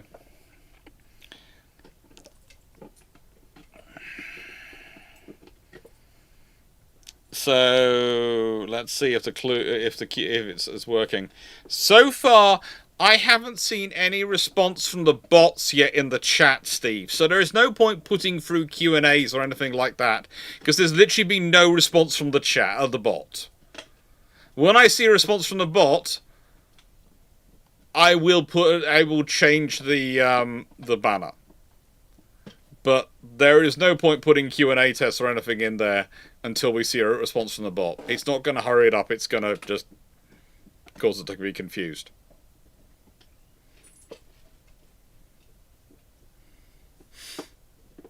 Okay.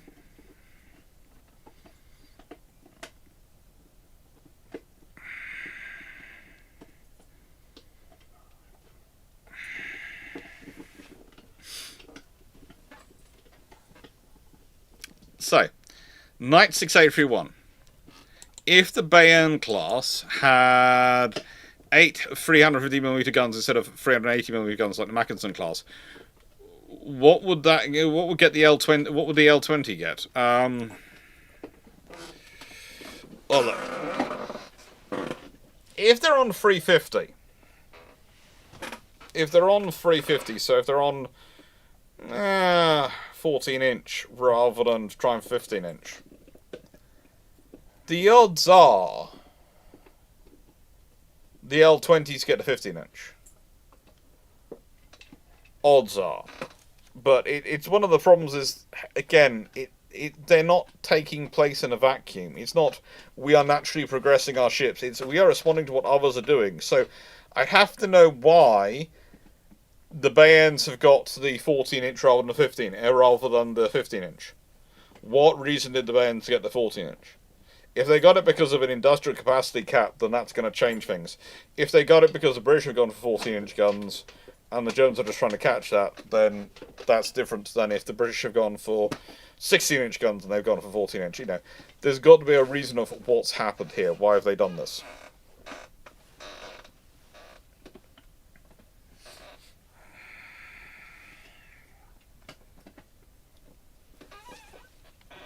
You're really enjoying the chew toy, aren't you, right now?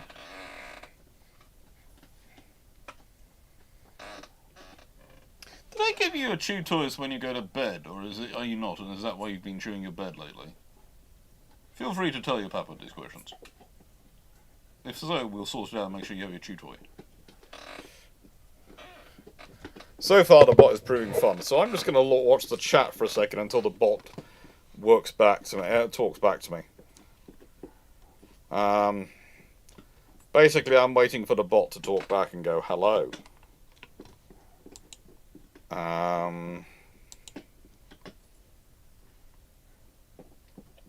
Is StreamerBot showing that you're connected on Twitch?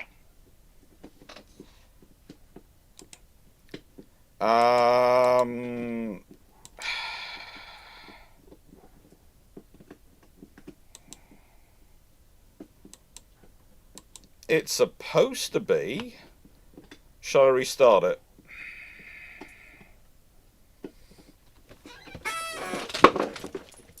Yeah, let's restart. Restarting the bot.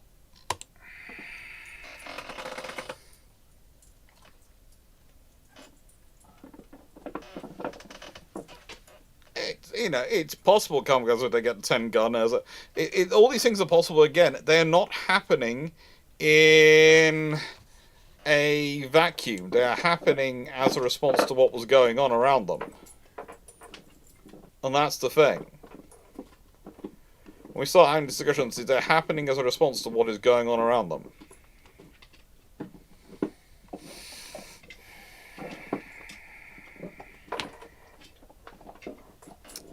Okay, it's got one connection.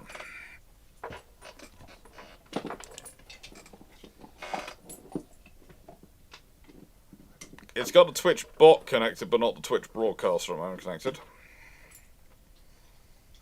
And it's slowly working out the others. YouTube is red, and Elgato Stream Deck is red.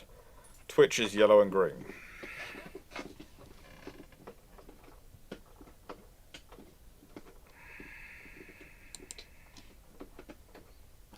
Have you got enough? You've been able to do your testing you wanted to do on your Twitch channel yet? Enough viewers? Wrong. I'm missing the proceeding to the question, but yes, the problem is I haven't had the spoons to stream. So, You haven't. yeah. Well, you could pick up that librarian game, which I did this morning. I think you'd enjoy doing that.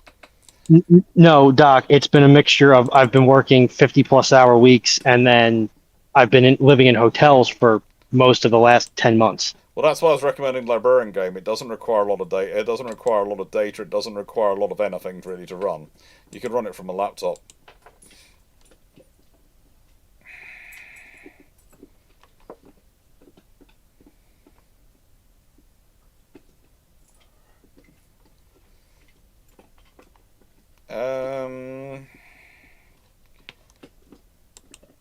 Yeah, the bot is just the streamer bot is just not having a good day.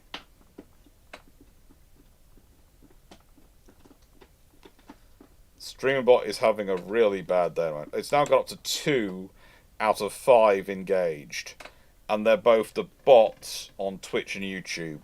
The broadcaster and Elgato are both red for YouTube, and the Twitch broadcaster is yellow. And why is it yellow? So it's hooked into YouTube, it's hooked into everything but Twitch from the sound of it.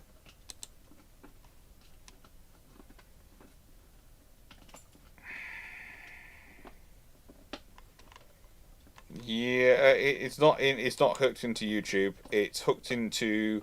It now is hooked into YouTube. It's the Twitch broadcaster which it's not hooking into. Is it hooked into the Twitch bot? No, because you haven't signed into that. Twitch bot is working. Broadcaster account. It's supposed to be. It's all logged in and supposed to be happy, but it's not connecting. It's not managing to connect to the chat client for the broadcaster.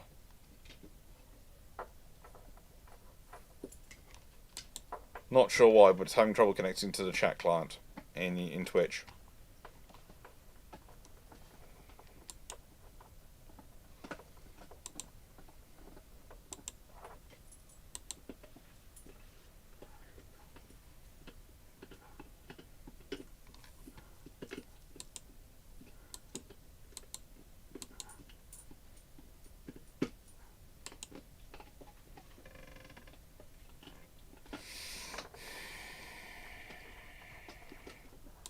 Yeah, but it's not connecting to Twitch bot. Oh well. We'll figure things out. If I do that. Oh, I forgot. I'm on push to talk. It looks like at some point you had a mild DC that broke this live into 2 on Twitch. That may have caused some degree of consternation. Not according to mine. My system says it's been going for an hour and 40 minutes.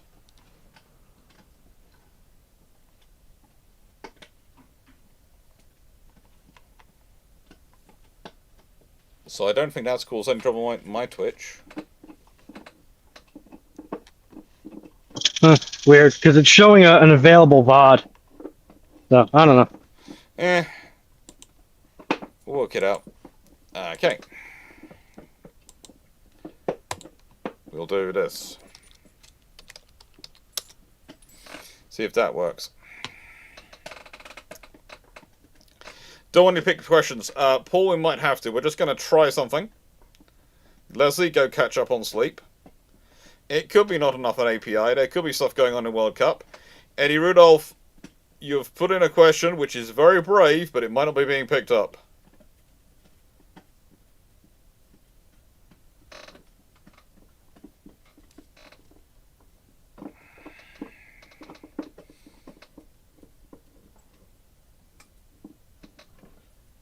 Questions are now open according to the bot in YouTube.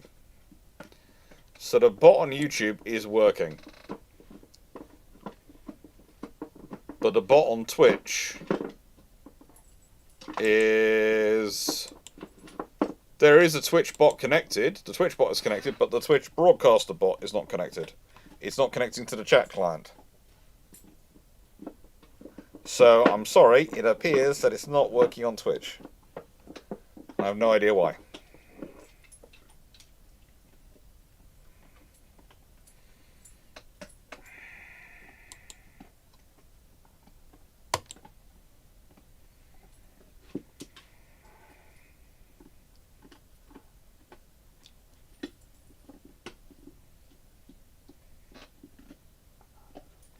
So what I'll do is Paul, can you keep an eye on Twitch for questions? And if questions do turn up on Twitch, can you make sure they end up in the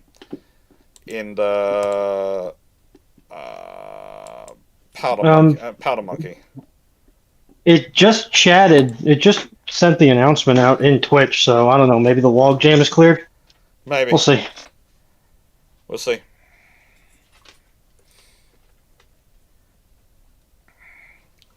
We should be taking questions now. Yay. So I can go to the powder monkey. Again, apologies to the mod team. Unfortunately, I do have stuff that I have to get done before I leave for work this week. And while that doesn't require 100% of my brain power, it does require me to not be seated at my computer. Okay. Ploppy78. In the Trials, Battles, and Darings, there is a list that shows the laying down tribals. What is the reason for the difference in the placement from the different yards? Basically, it's how different yards interpreted the designs to an extent. And also some other modifications put into individual ships. Basically, density of steel, density of construction, riveting versus welding percentage. Some of them did have some riveting. Some of them were were entirely welded. And also, it's some things are how you build your ships. But also some of the later ones had some modifications put on them, which made them far more easily upgradable to radar later on. Stafford Thompson, it's the mid-1970s. Thatcher loses, and you've been tasked to build a battlecruiser for Royal Navy that could be sold to the Commonwealth. What tonnage is it, and do you go full BCG for future-proofing? If I'm building something in the mid-1970s of battlecruiser size, it's going to be nuclear-powered, and it's going to be everything I can chuck on it. Because in the 1970s, they're obsessed with nuclear power.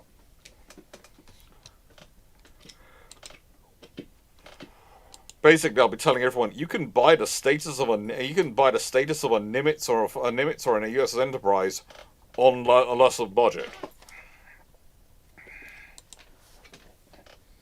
Castaneda, how much would a Deutschland class be against an Alaska class? In the nicest way, in the battle between the Alaska class and the Deutschland. The Deutschland is over before it even realizes it's in a battle. And that's the nicest way to put it. Nice everyone. Question 42. What is it about a Royal Navy Admiral naming schemes that they are used for the last class of Royal Navy Ironclad, the last class of 15-inch battlecruisers, and presumably to be the 15,500 ton cruisers? Well, the Royal Navy usually goes to admirals when they're trying to make a point about naval power and naval capabilities around, in terms of making the case for a navy in terms of its funding. So that's why they tend to turn up when they do. Listine, if you've seen the Canadian Vigilance 105 demo video, thoughts? It's the Saab thing, isn't it?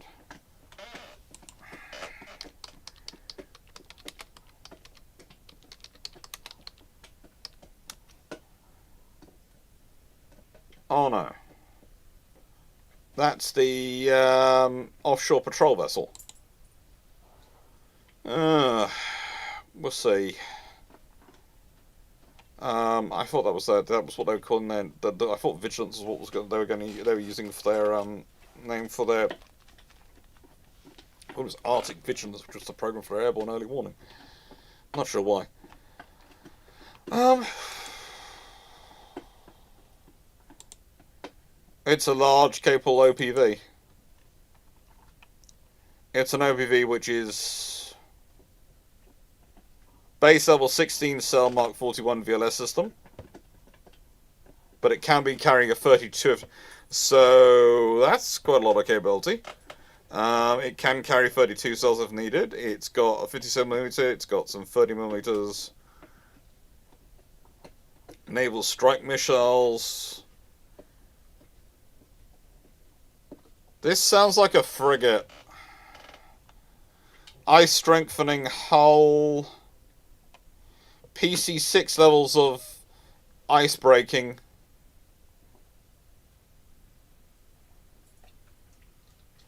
Hull mounted sonar. Yeah, this looks like this is going to be the Corvette OPV to the Type 26 destroyers of the River class. Yeah. The Wolves having their duties as well. Be interesting to see what happens with it.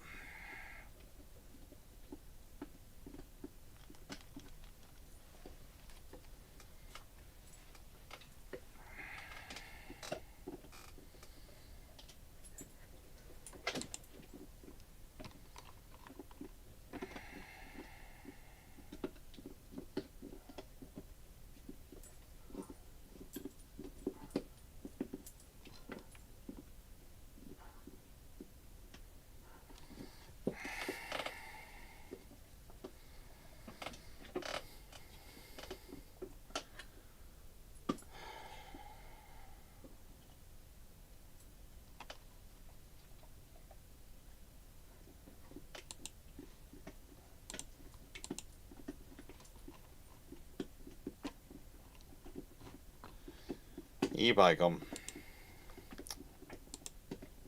Questions are now closed. Thank you.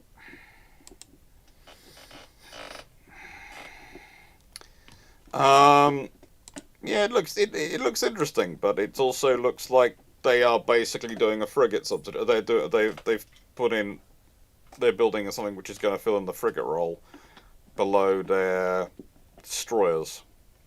Well, bros, USA is refurbishing several bases in the Pacific, places like Saipan and Wagon. Are there any places like the UK would like to reopen, like Malta, Bermuda, etc.? At the moment, no. We need to fix up the infrastructure of our own bases. Longer term, we've already reopened Singapore. We've already pushed money into that. We're probably going to have to think about some of them. Longer term, but that's longer term. At the moment, we don't have that much space. And that much capacity. In a world where, Captain Ravioli, in a world where Germany has won World War I, how would the naval tether have changed? No treaties have changed. There wouldn't be any treaties. With Germany still building as much as it could do, in a nice way the British will be rearming and re-upgrading their navy as rapidly as they can. The Americans and Japanese will be carrying on behind them.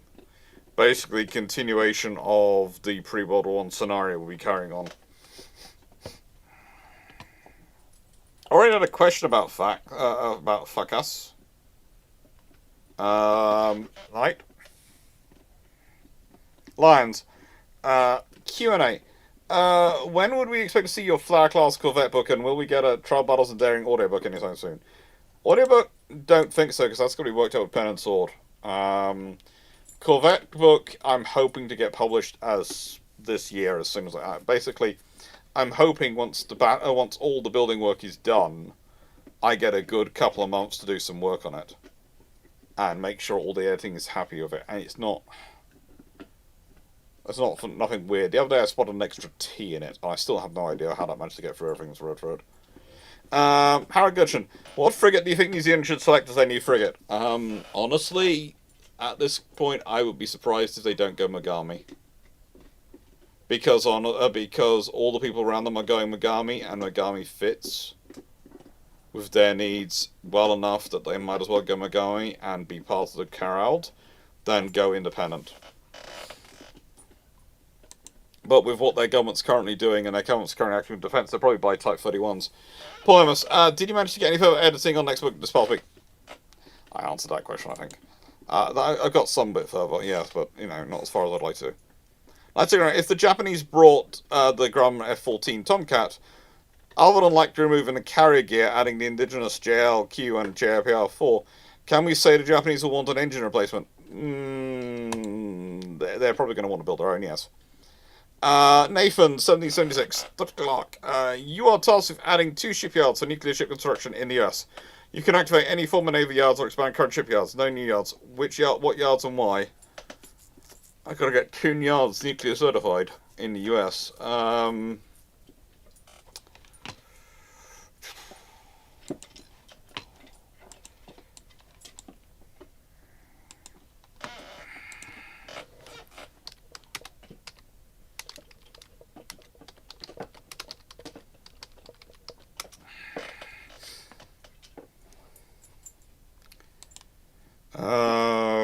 Hunting Eagles is already nuclear supported. Electric Boat is already nuclear capability.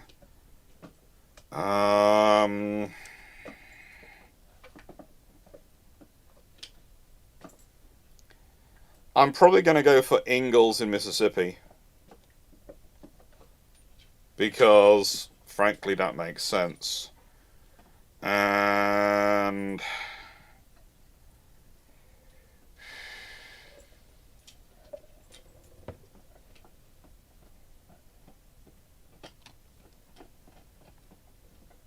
oh... I think an important question is going to be what size vessel are you attempting to commission out of these yards? Well, that's why I went for Ingalls. It's a very big yard.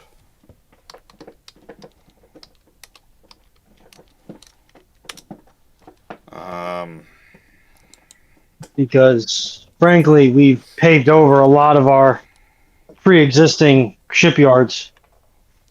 And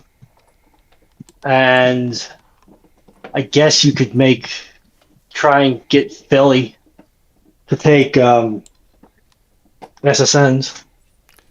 No, Ingalls is basically a good option for a ship if you go and look at Ingalls and you look at the space around it, it's basically the best option.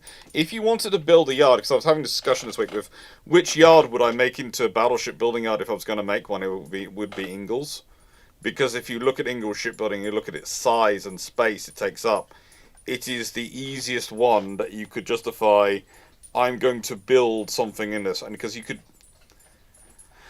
because of the way that, especially the roads that goes out to Pascagoula Coast Guard Station, the bridge goes out, you can make the case that I want to build a massive dry dock on the space between the Ingalls shipyard and that roadway without doing much environmental damage, because in a nice way it's already been humanized. So you could probably get it through quite easily. And there's space there. There is space in the Ingalls facility for this sort of thing. And it is quite a large area and quite a large space. Ingalls is actually the shipyard which I most want to go see in America. But every time I suggest we want to go to it with ship shape, I get looked at funny by my colleagues. Because apparently it's not the most interesting area to go to. I don't know. I think the shipyard looks pretty cool. But I'm probably the only one who would be just happy with wandering around a shipyard for hours on end. I don't know. It looks a cool yard to go visit. And honestly,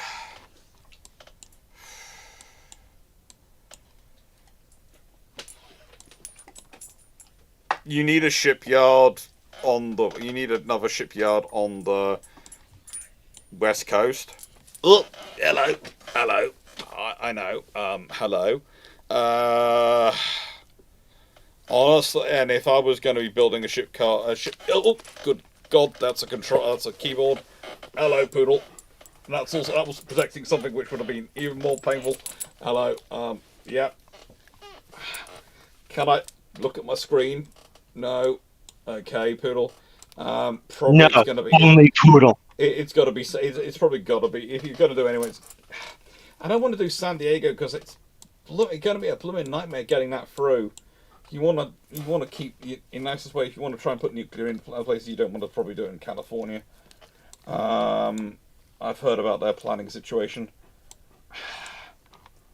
Honestly, it'd be really interesting to try and put something into Washington State area, potentially, or Oregon. Puget Sound already nuclear rated? I think it is to an extent. So probably that's where I'm going. But yeah. I can't actually read my notes on US Navy base at the moment because I've got a big fluffy head in the way. So if I do something wrong, please note it's not my fault. I have a big fluffy head in the way. And This channel is rated D for Poodle. Yes, it's always rated P for Poodle.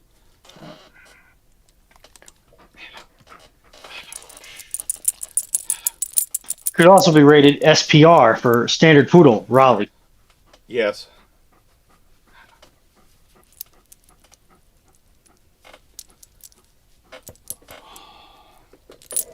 How many nuclear yards in the UK? Pretty much we have the one which builds submarines, and that's nuclear rated. We have, I think Plymouth is also nuclear rated, and Southampton is for some reason are nuclear rated. And I think there's also some sort of points of Rosyth, etc. area which are nuclear rated. There are some fun things. UK has quite a high density because basically we went for a thing of submarines need to go into lots of places, and we might be building nuclear. We might consider going nuclear ships, so we're going to put this money into it, and then we didn't go nuclear ships. But we've done all the money on our.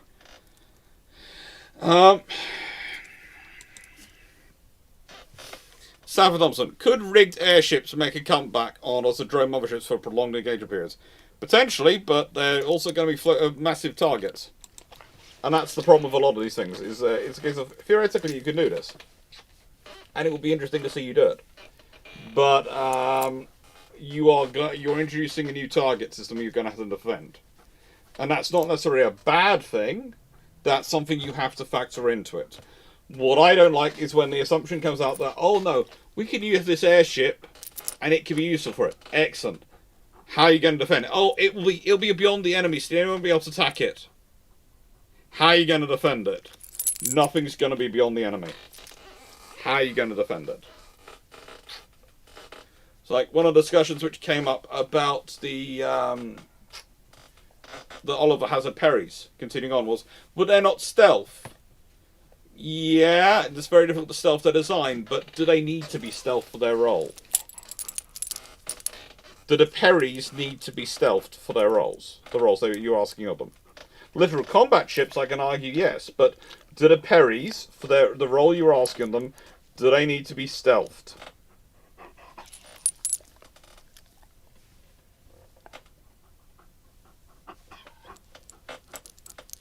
If they need to be stealthed, it's worthwhile going through the expense of doing everything to change them to be a stealth design. But if they don't need to be, if they're going to be operating as part of carrier battle groups, or in low threat areas where they've got a sufficient active defense that should secure them, then just let them be.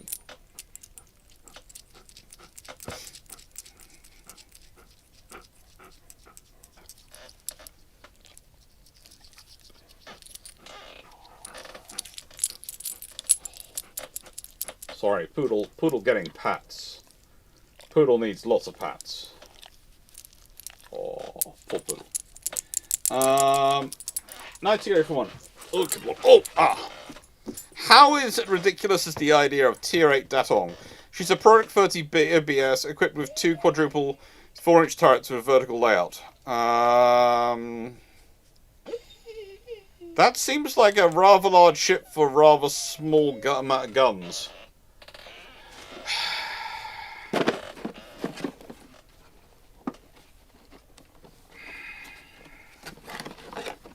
It's your second. You are allowed one more. No? Good boy.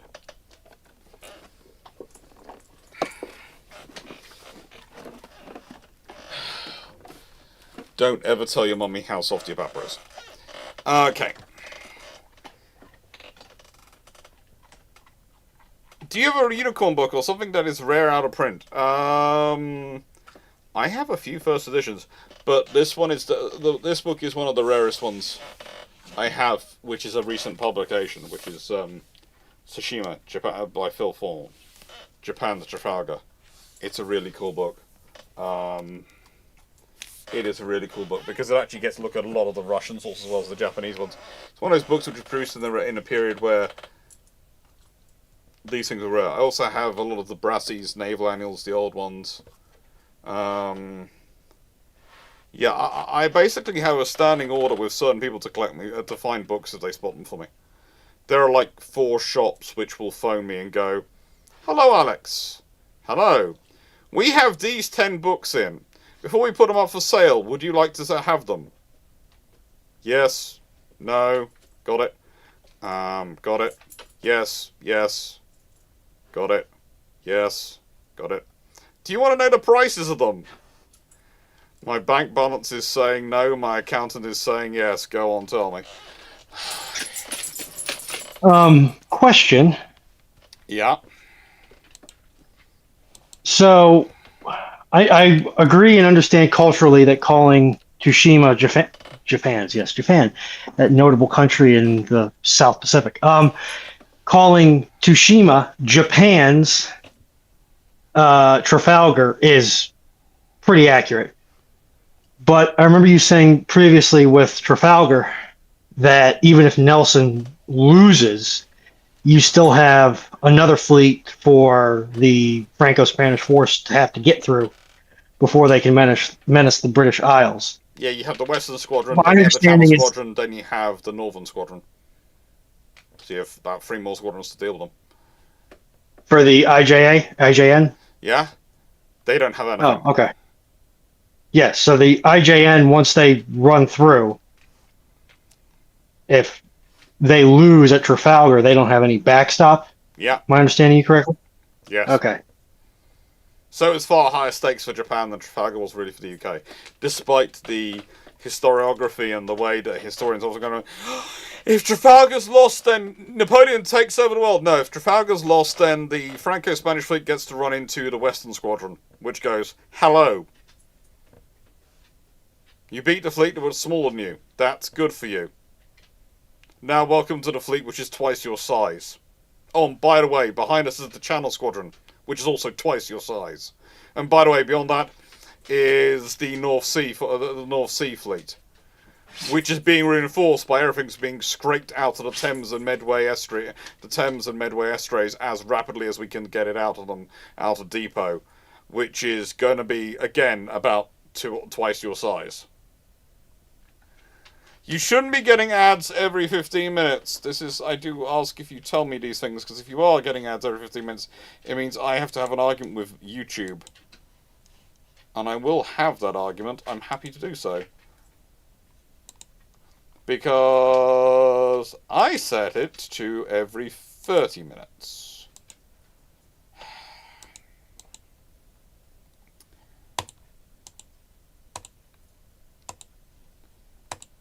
There you go.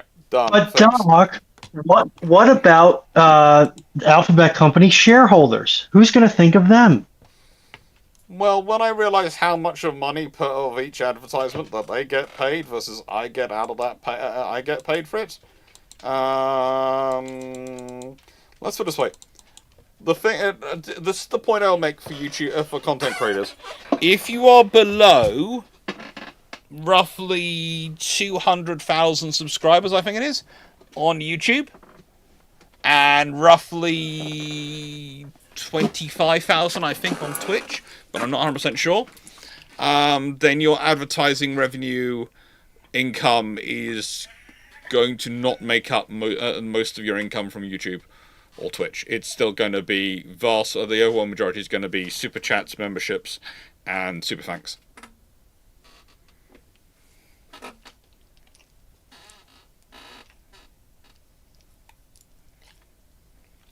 Let's put it this way. I can tell when I've got when our memberships have dropped down on the figures coming in, because that will have an impact.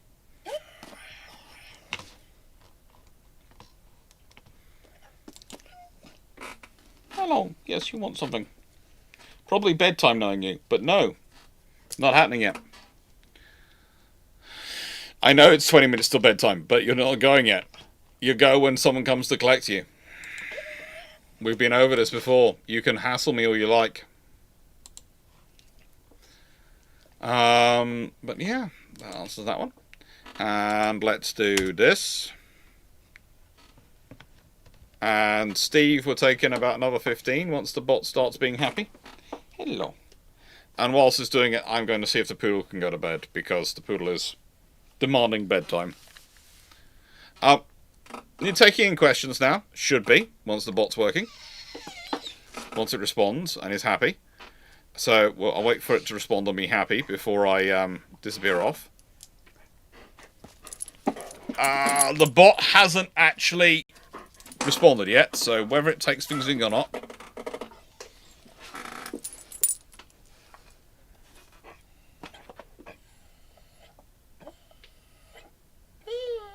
No, Paul. I'm not. You don't have to for fast chats. I'm just making the point for people, because people often ask me about YouTube funding and these things, and reality is talking because of the group I'm in Shipshape, and the various people in, we have Drac, who's a long way ahead of all of us, and we have Garius, we have myself, we have a few others, and sort of we sit there and we talk these things and we start working this thing out, and we're going, yeah, what's the reality of the finances in terms of the funding that comes through? Because, you know, I use it to fund my research. I love funding my research this way. It makes far more sense to me to do it this way, as far as I'm concerned, than the traditional way of through all the committees. And by the way, that was the most interesting moment I had at TwitchCon, really, was you could tell the academics in the room. The moment I said the words, and this was it, I have been able to fund my research for the last 5 years without going in front of a funding committee at all. I haven't had to apply for any grants, anything, because of all your support and your kindness. And basically, every single academic in the room went, It was, to quote my good friend Garius the Brit, it was a meerkat moment, and you could spot the academics. There were about 12 of them in the room. And they all went, right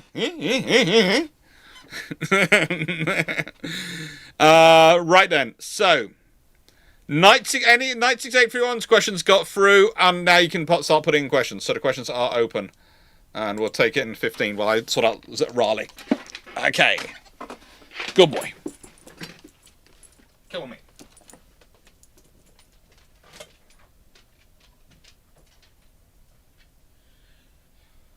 Can Raleigh go garden? Oh.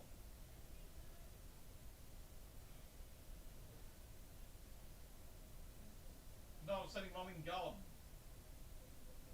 Thank you.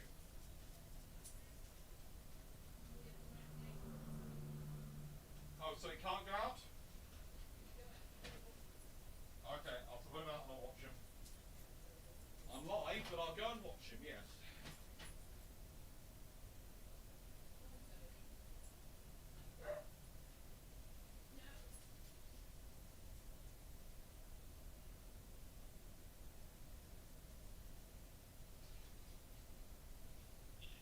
All right, that fridge is in place and cooling down.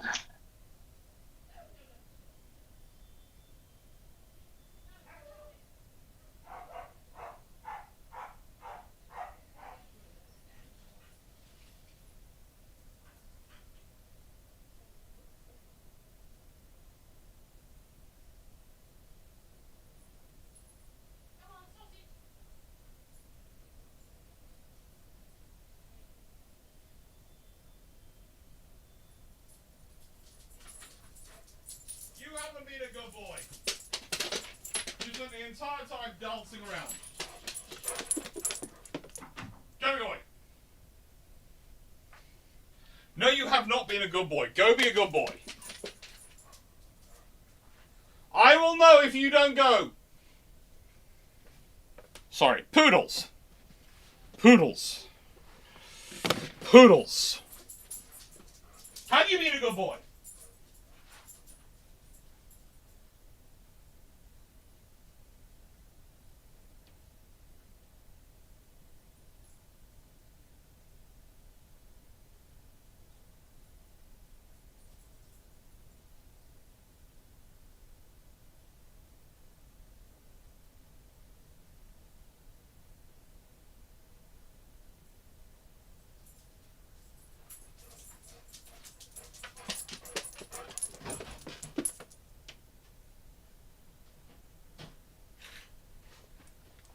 Okay, for that performance, you may have your third and last biscuit. Did you burn off a lot of calories and energy doing that? Did you? Good boy. Poodles. Poodles are poodles. Okay, we're at 55 questions, so I guess we're taking 5 more. Ah.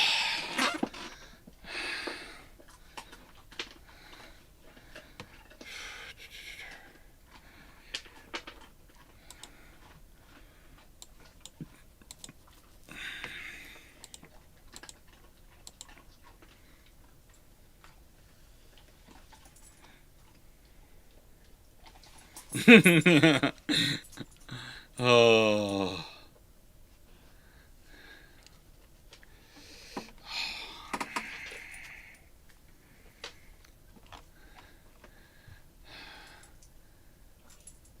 Okay. Verdun, if you're watching this, I take no responsibility for Fleet. I'm not his commanding officer. I'm not sure where that came from in your comment, but I take no responsibility for Fleet. I'm not Fleet's commanding officer. If Foxo's here, she might well be able to claim the position of Fleet's commanding officer, but I am not. Questions are now closed. Right then.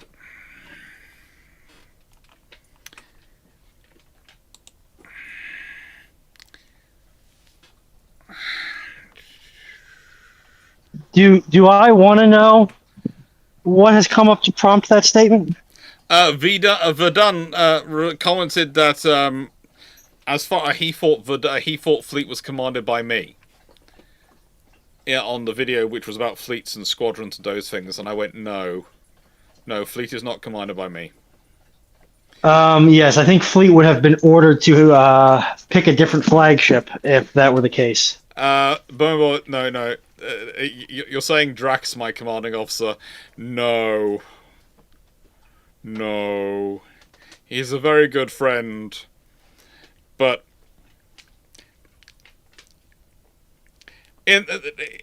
how do I put this politely in ship shape? We have 2 organizers who do a lot of the pushing together and organizing things, and we have things we need to manage. He is good. I think commanding officer in that scenario would probably be the friendly sea mine. As usually we exchange responsibility for who is responsible for sustaining and making sure Drac sustains life. And Drac and I both. I think if you ask Drac about who's the God Emperor of naval history, he'd probably say Andrew Lambert.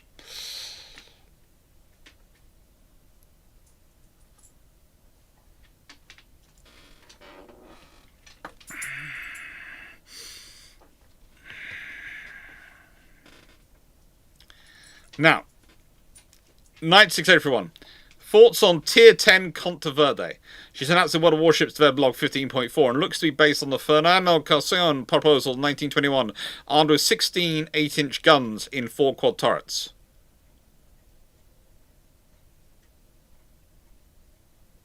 Well, that's some firepower. It'll be interesting to see. It's a case of considering her era, considering her time, getting her is quite useful.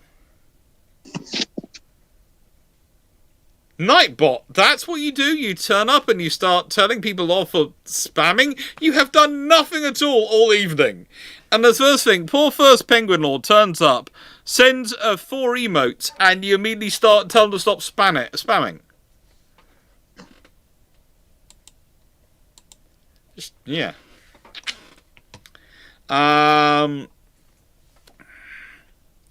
First Penguin Lord. Yeah.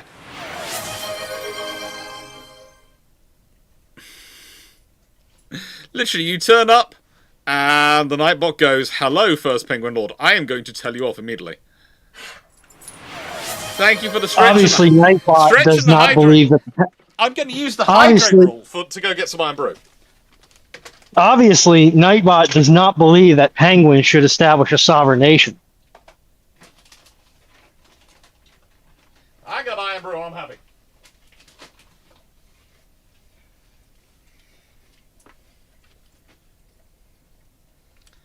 What are you up to?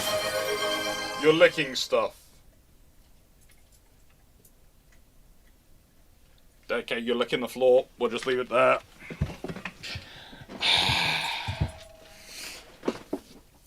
At a certain point, you're just trying to make a damp patch. I'm gonna skid on. AI doing A5 things. Thank you. Yeah. Poodle doing poodle things. Poodle doing a lot of poodle things. Hello.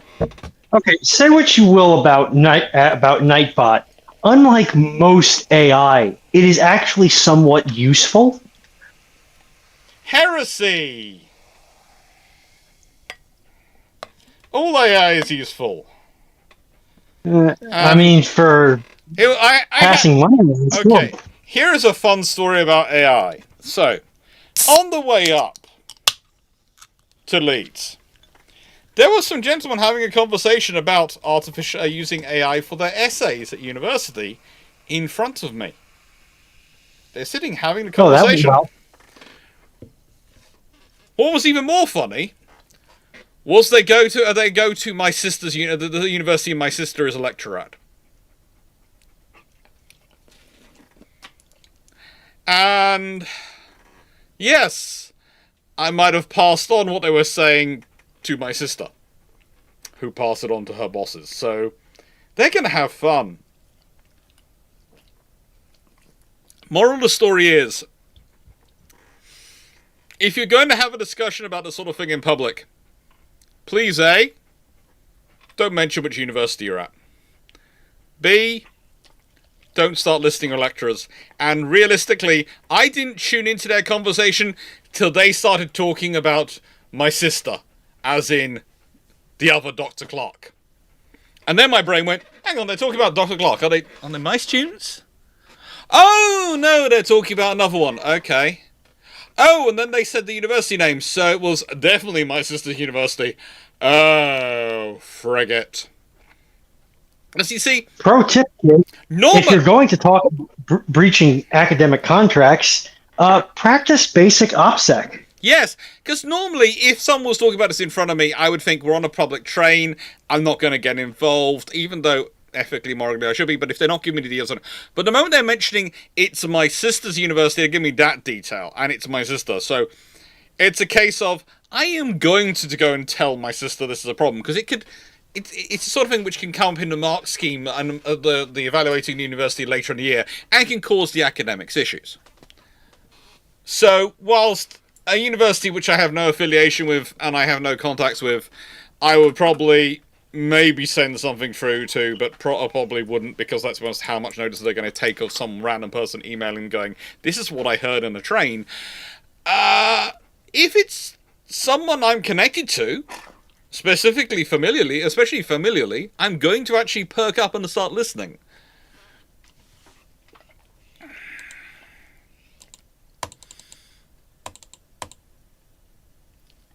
Because you would. They're now planning to ban under 16s from TikTok, YouTube, Snapchat, Instagram, Twitter, Reddit, Facebook, Twitch, Kick, and Threads.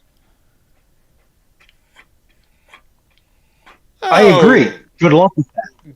good lord, that's going to be fun to administer. Oh, that's a way to Yeah, it's criminalize. going to be That's a way completely to impossible to administer. that's going to be a way to criminalize a whole generation of children. I can agree with the principle because social media can engender a lot of maladaptive behaviors. Yeah. I think it's utterly impossible to do, and is just going to inoculate a even greater contempt for law and good governance. Okay. So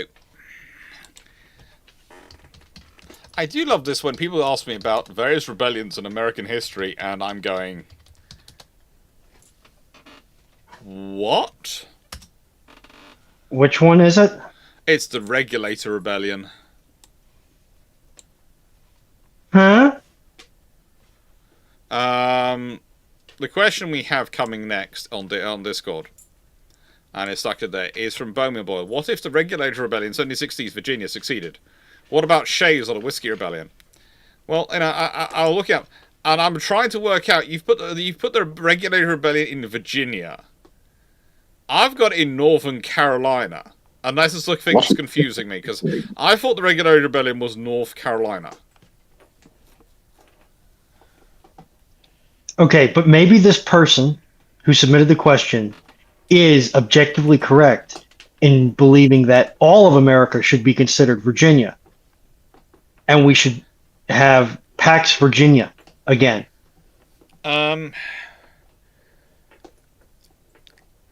Not sure why, but Because initially the Virginia colony pretty much went from sea to shining sea, and then it got curtailed and chopped off and shrunk. Virginia's but a pale shadow of what she once was. We would have had Canada. pretty much if the Regulator Rebellion succeed, you start probably having something moving towards the American War of Independence a lot earlier. But that's about it.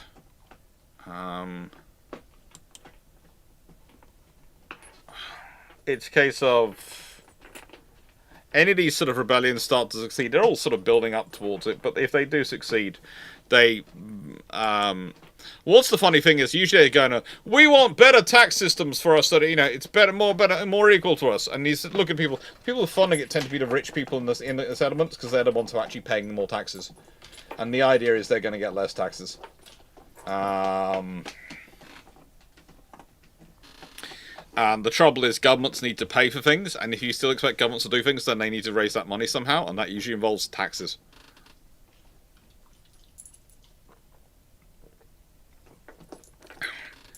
But Doc, taxes are un-American. No, taxes are the only system you can do it unless you have a government which has managed to, let's say that you're something like the Sultan of Brunei, where you're so individually rich, you're so independently wealthy yourself, you can pay for the entire government out of your own bank balance.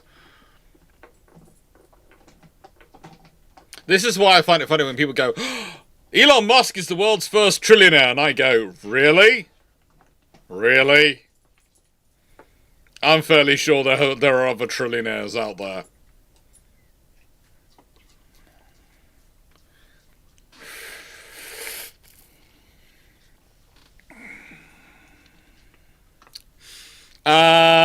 He's possibly the world's first vaporware trillionaire, sure. It's the first trillionaire based off entire the property of the expected property of their commercial products, in terms of the companies which make them.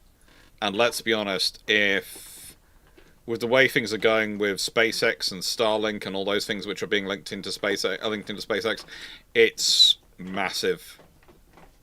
And it is going to continue to be massive because there really isn't any competition in the market at the moment for them. And that's the thing, because basically they've got a virtual monopoly. And everyone knows that you know, they're building large spaceships and all these things. But what they're really starting to push towards, okay, maybe they get to Mars. That's useful. Lunar colony, those sort of things established. That's all wonderful. Realistically, all the stuff they're putting in it also starts to open up things like asteroid mining. Because the biggest problem with asteroid mining and mining the asteroid belt is getting there and getting back in viable enough quantities.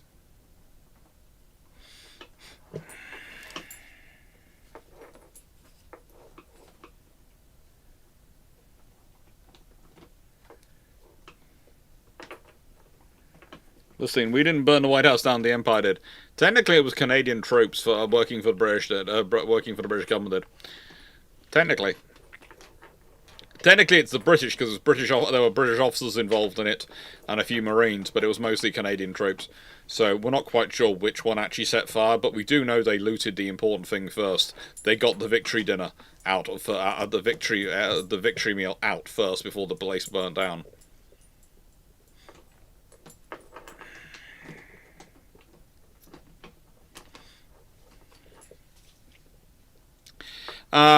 Stafford Thompson, what is your opinion on the ultimate Coast Guard ship if you could design your own? What would it likely role be?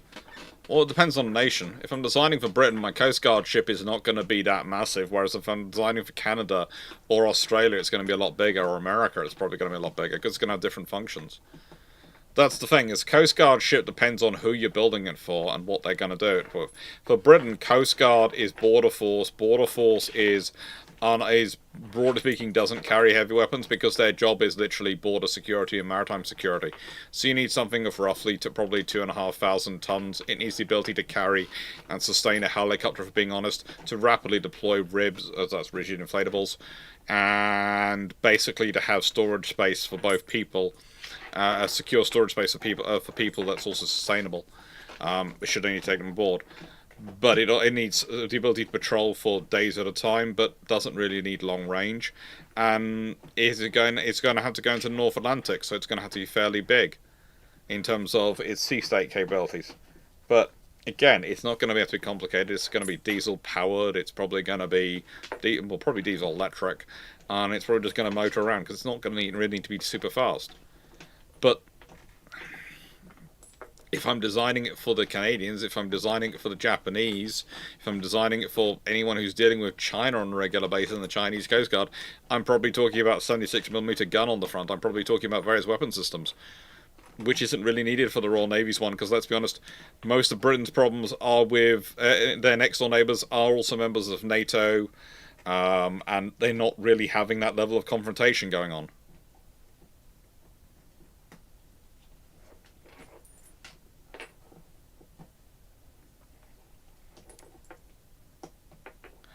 Von Neumann manufacturing base would be interesting at Carlin Gasberg. It would be if it can be set up and working. But sustaining it, especially if it's crewed, is going to be slightly more difficult. To say the least. Stav Thompson answered. I want Castner. What is the deepest standard draft of a warship? Oh god, I'd have to do research to figure that one out, because there are all sorts of ships, and it depends on the configuration they're in, and there's also... Let's put it this way. When it comes to drafts, they're usually defined by ships are designed for a certain draft because of where they need to get in and out of.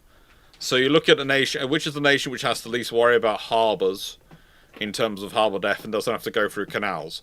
They can probably have a deeper draft than someone has to regularly use the Suez Canal or has to regularly use the Panama Canal or the Kiel Canal.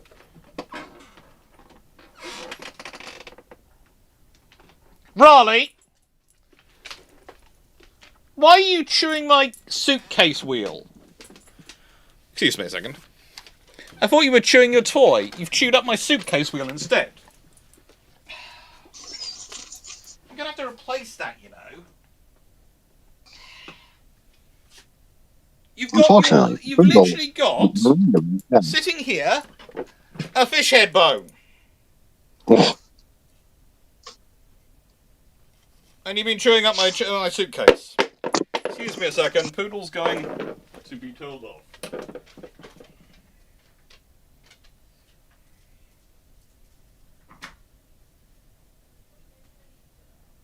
great. Because the poodle's been chewing up my suitcase wheel. I thought he was chewing his bone, but instead he's chewing the suitcase wheel. Okay. Okay. You're going to stay in here for a bit.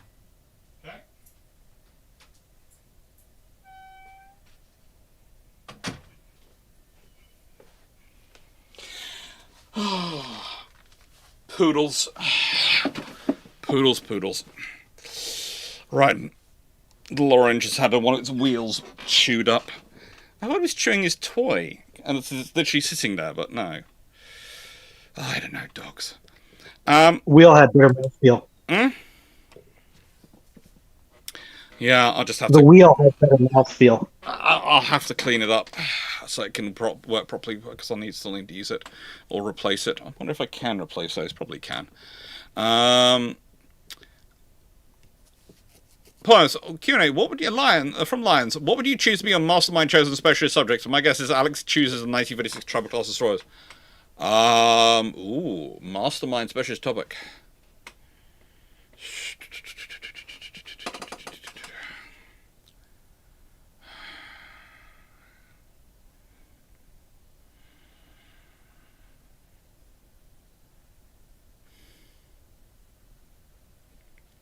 Probably fleet era aircraft design in 1920s and 30s, actually.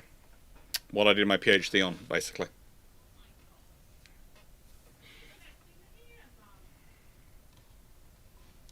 Excuse me a second.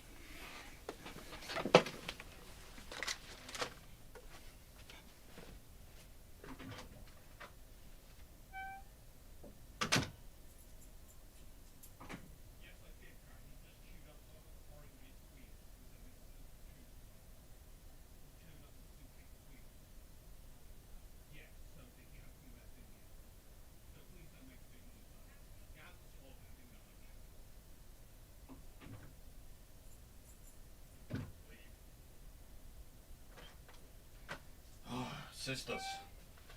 To make a big song and dance, I won't have to do anything. Oh, sorry about that one. Right.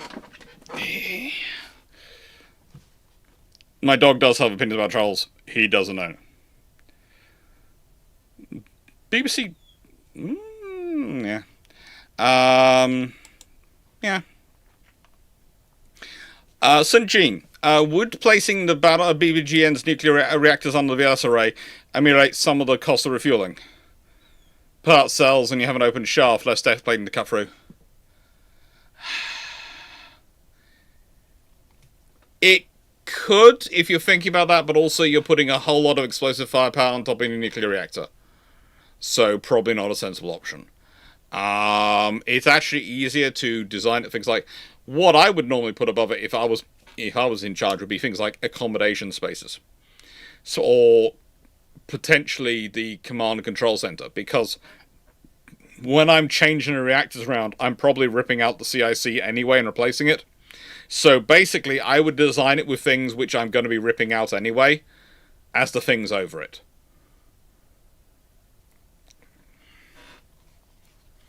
VLS is probably not something I'm going to be ripping out, so actually that sort of features against it. I can rip the VLS out easily, but I don't need to.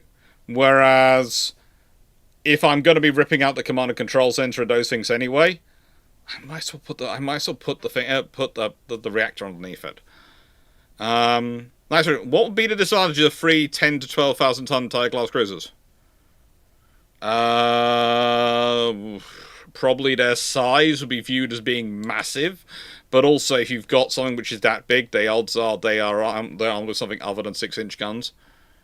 If they are under 6-inch guns, then they're going to be armed with a lot more than just four. They're going to be packing probably 8 of the autos and 8 of the 3 inches if they're 12,000 tons, because it's too big for you to have it floating around with less firepower than an RFuser class.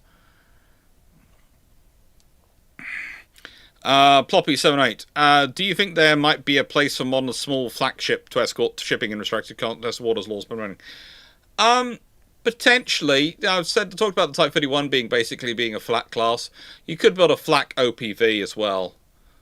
You could build it for a place like the Straits of Hormuz to just go, right then, in these waters, we are just going to stick up something cheaper than the drones which are being aimed at us, which is a whole load of flak shells. And just fill the sky with lead and just go, how's that for a contested operating environment? It's an option.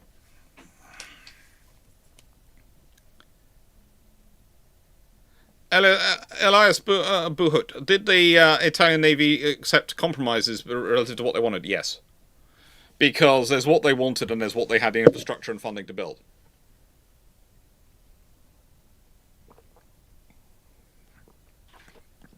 Every nation has that. It's kind of like when we start talking about the American shipbuilding plans, when the US Navy goes, we want a 300 ship Navy. I'm going, yeah. Do you have the infrastructure to achieve that? Current moment, the big discussion is with the BBCGNs. Okay, the nuclear powered battleships. Okay, the BBGNs. They are capable. They will be capable vessels if built. They're going to have too many VLS for anyone to describe them as not capable. But where are they going to be built? Currently, the only yard that can build them is the same one that's going to build the carriers. Currently, the only facility which is going to be able to sustain them in terms of reactors is the same one that supplies the carriers. Now, admittedly, that facility does have capacity. Let's be honest, they're not exactly building the carriers at high rates of production, so they do have capacity. But that means they're going to have to guarantee those capacity is going to be used if it's going to be used. Because you're going to have to bring on a lot more people and hire and spend a lot more money on them. And as Runon will say, if she opens her mouth on the subject, when you're involved in nuclear engineering and nuclear electrics, you aren't cheap labour. It's going to cost money. Nope.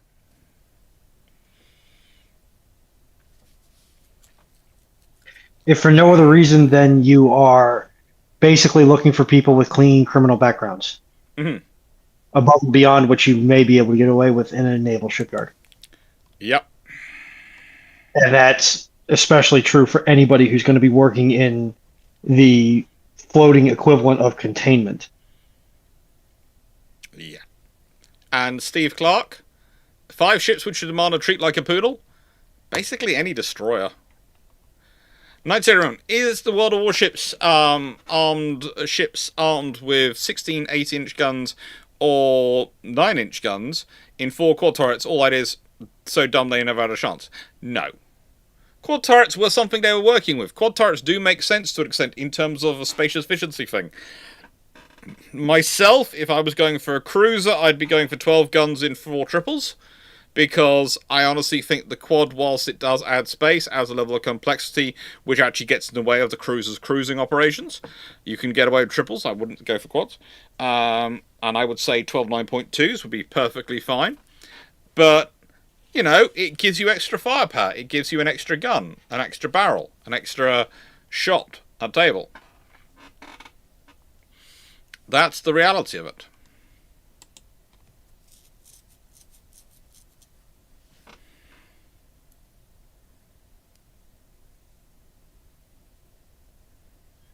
Hey, cheap labour is the moment you have the word nuclear involved, there is no such thing as cheap labour. There is not.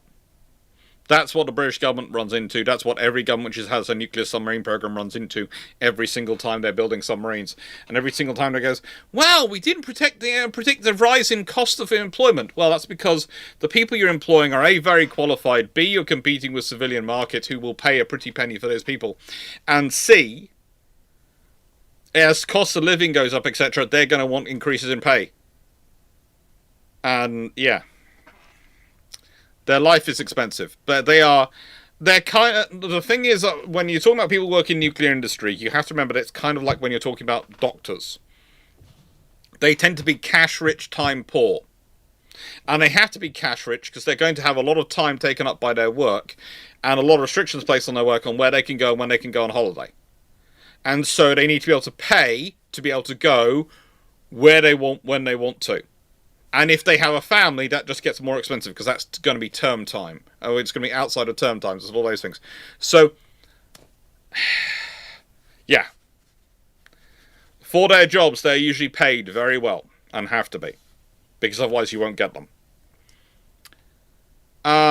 Mr. Banholm, imagine you were designing a frigate that was mostly built for supporting ground troops and land attack strikes. How would you imagine it look?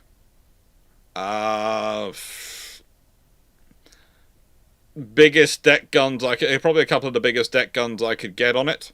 and a lot of space for VLS probably Mark 41 VLS for Tomahawk strikes. Probably more likely Tomahawks than hypersonics, because I want something which is long range strike with precision. MRS, not really something I'm going to look for, because whilst it does have an interesting range, it's kind of a thing which I can't really use as flexibly as I can use the cruise missile assets. Eddie Rudolph, how would a Royal Navy shipyard in pre-World War I deal with rival nations' design? With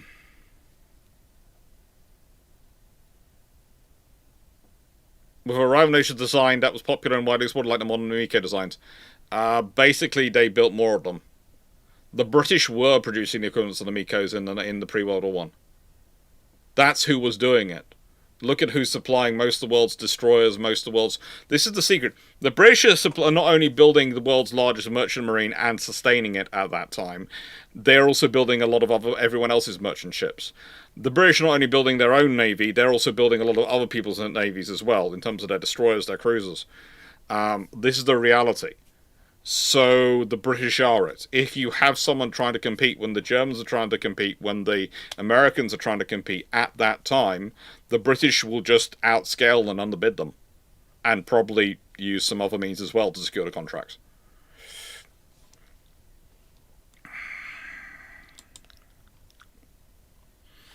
Right.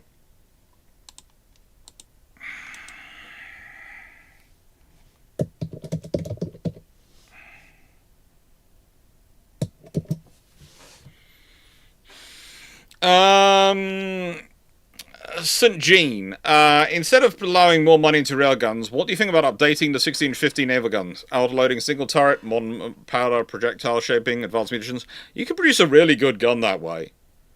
But I think you probably end up going the railgun route, because that's the future. There's part of me wondering whether it's actually sensible to go that route with an 8-inch gun, but we'll leave that to one side. Currently, that's what they're focusing on, is the 8-inch gun. I think they should have gone a bit bigger. I think you should have been looking at probably a 12-inch, but we'll leave that to one side.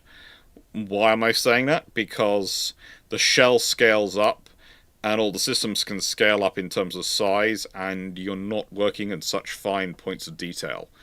And whilst 8 inches is not exactly small, when you're going for first generation of all these systems, I think going slightly bigger helps when you're going for the bigger artillery piece. Or going down to 3-inch, because 3-inch, what are you building? You're building not a weapon which is a primary strike weapon, you're building a primary defensive weapon. And so the metrics you're building for it change. Again, 8-inch is one of those things which mathematically seems such a great positioning, but I don't think it really works out as well. Take a few minutes till the open comes in, and then it will be about another 15 questions, but wait till the actual system starts where the bot is actually happy and awake and working. And then after the night's live is over, I will go do suitcase repairs. I think I can get new wheels for that suitcase. I think I can. I think it's the type I can buy wheels for. Yeah, questions are now open. Daniel Phillips. Channel Islands invasion instead of Market Garden. What is available for the Naval Task Force, and what task force does each member of the panel send? Brit-only operation.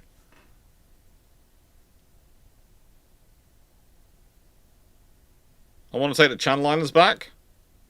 I turn up with the battleships from D-Day, and the destroyer battleships from D-Day and the cruiser from D-Day, and I go, hello.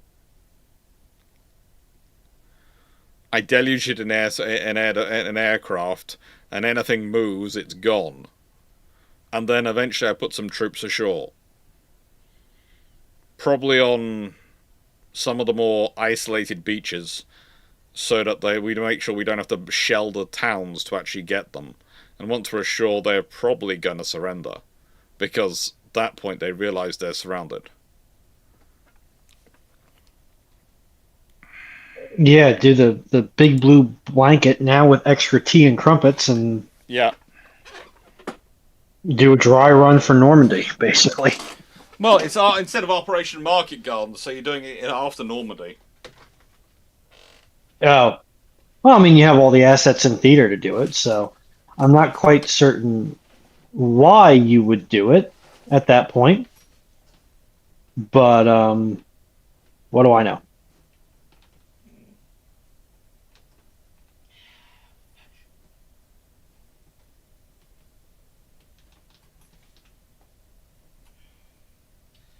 I think it is one of the wheels I can get off and replace. I hope so, I know. Oh, it's going to be a fun time with that suitcase.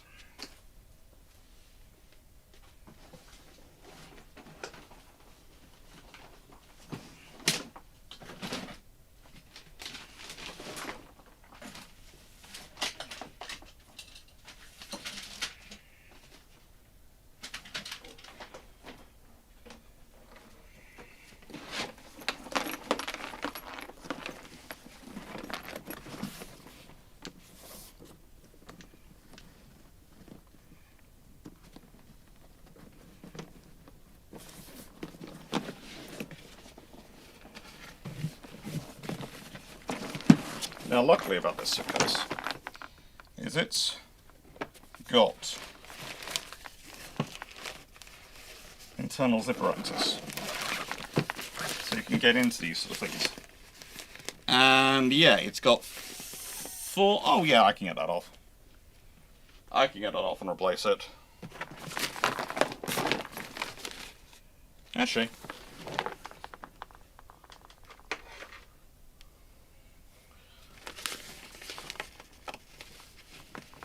Yeah. Oh, that'll be easy. This is the good thing about being, how do I put this? A historian who's mechanically minded. Usually I fix most of my own stuff. Let's see, what questions we've got coming in.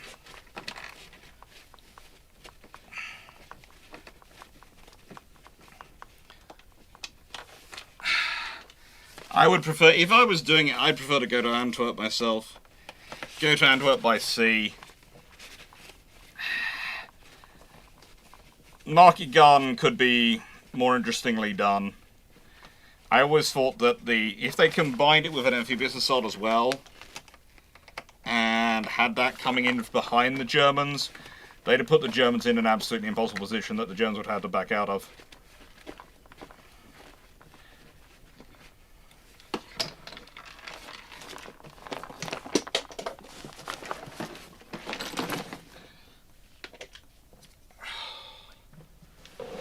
Hello. Right then. Well, that comes off nicely. What's it called? American Tourist. Well, there you go. Wheels off.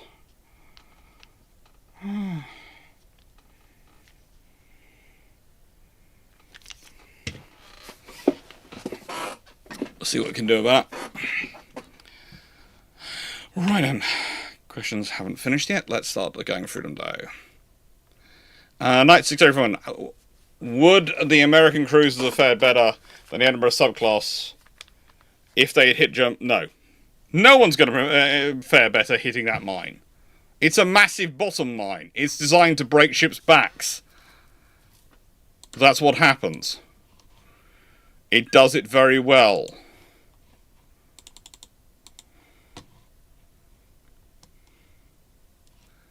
That's the problem, really, with it.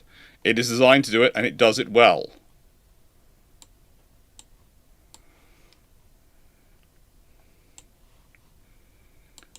I guess, say, if you want to put, say, an Alaska hitting it, it still won't like it, but it might do a bit better.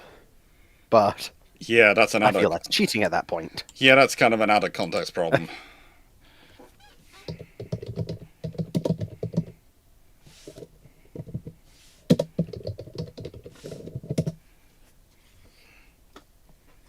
Huh.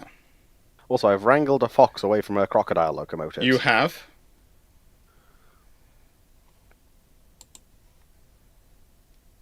Oh god, is she still trying to go full DC electric locos? Or AC. AC. She's doing AC in the RP, but no, we've been doing things in OpenTTD. I've wrangled her away from it. Okay, I can calm down a little bit now. And then I'm gonna go back in my walls. My walls. You go back in your walls. By the way, Bruno, some of the rats got out of their cages, so you might want to check your wiring.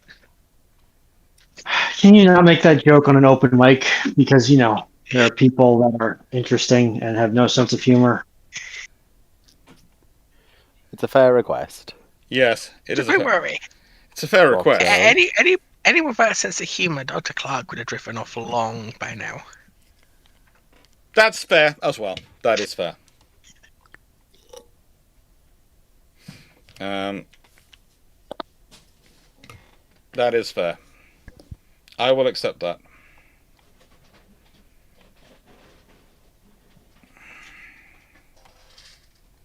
I will accept that as an assessment.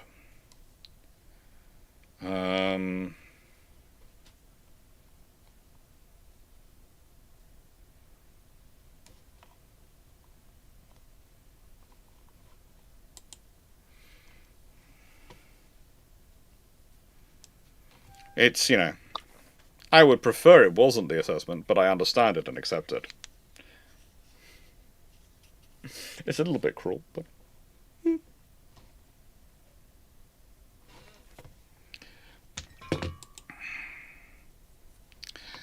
Right, so, Foxer, how are you doing? Not bad. Okay. Did you manage to get Fleet to do a more efficient operation? Unfortunately, he insists on starting in 1905. Okay. He then also started a trade war as well over limestone. A trade war over... Oh, God, I'm not getting old. To be fair, limestone is a very rare resource in this region. Okay. Carl van Gasberg, 9.2 to 9.4 inch railguns are sweet spots. Potentially. If you want to go for a heavy gun scenario. Malaga, what would be the best way for Russia to modernize their navy at the end of the Russia-Ukrainian war? Their only real option is to keep building frigates. They don't really have yards set up to build anything bigger at the moment. And that's the trouble. They need something bigger, but that's what they're going to build frigates. And basically just keep iterating on their frigate design and actually get some decent gas turbines. And probably ensure that people are actually spending upgrade budget on the ships that are supposed to be being upgraded, not on, I don't know, a nice Dacia in the south of France. Paul Amos, what are your 5 favourite books in your library, and what one book would you like above all others? They're listening. I'm not getting into this, but I will let my colleagues say this. But I'm not getting into a scenario of picking one out of all of them, because they'd be upset with me. They would be upset with me.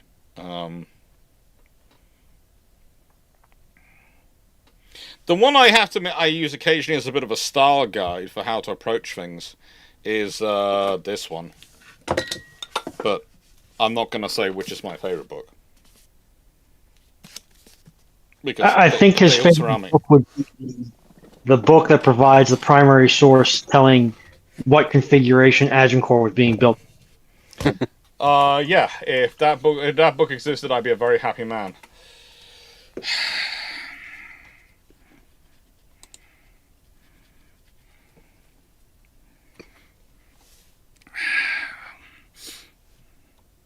Now, Knights of California, you're not sure if question 31 went through.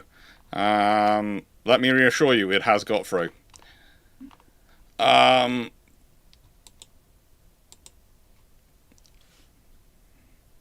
Tycho, Bickerstaff. Can you recommend a book on swordfish carried radar? Ooh.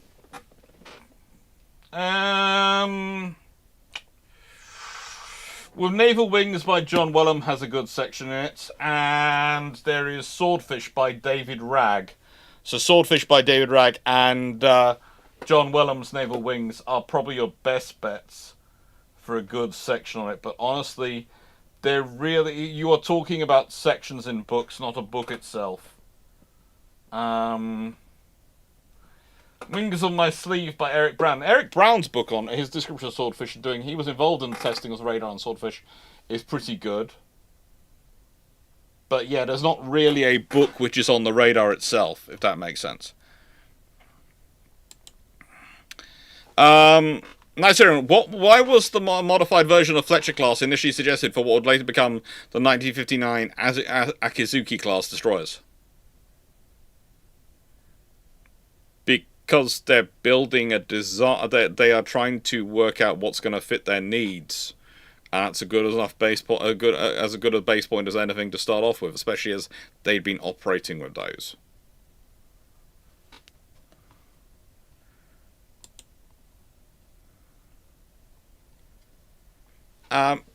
Okay, this is a fun one, which I think Foxer probably want to get involved in.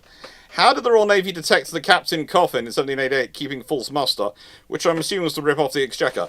Basically, that's when you pretended you had more sailors on the books than you actually had, and you often had billeted yourself in as both your captain of marines as well as your captain of ship.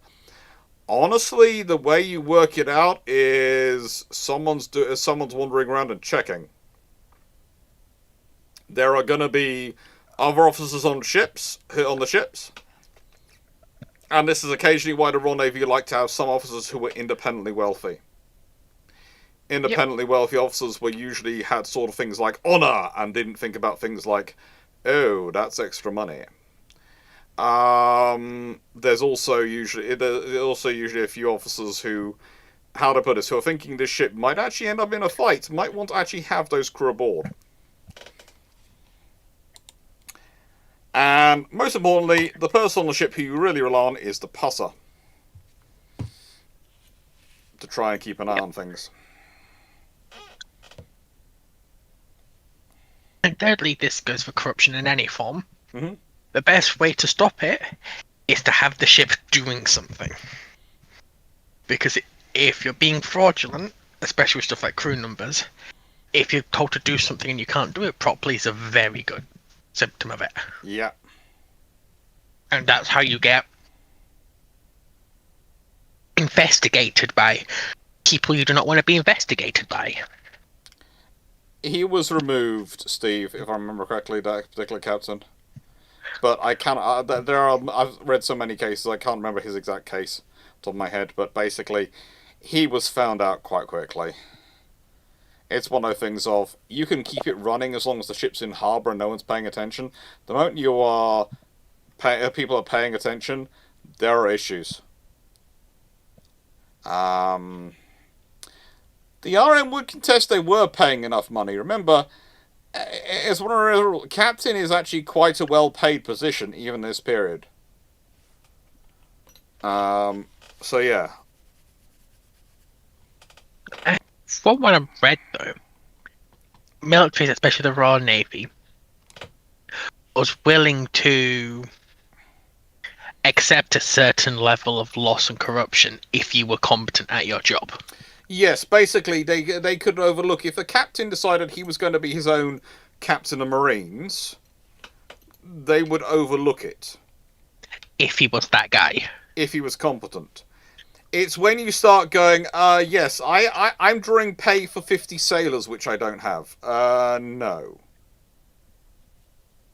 It's one of those things of, there's acceptable corruption, and there's nope.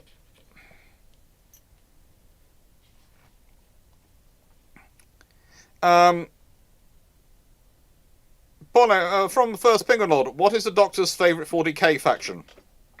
Well, my troops are Iron Wolves, which is, they are armour-centric, they are an armour-centric formation chapter, which is... Well, when I say chapter, they probably have enough firepower equivalent to the previous Legion, but that are descendant from Russ, the Russ line. So the Space Wolves.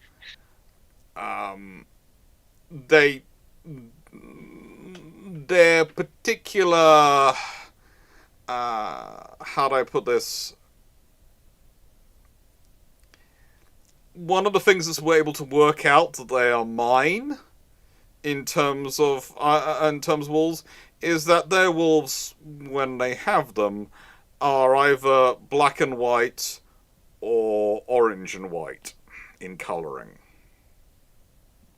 One might even say some of them look positively poodleish and huskyish. Poodleish and corgyish, I mean. Sorry. There are a couple which look huskyish as well, but that's because one of my cousins decided to paint them that way. For her doggy.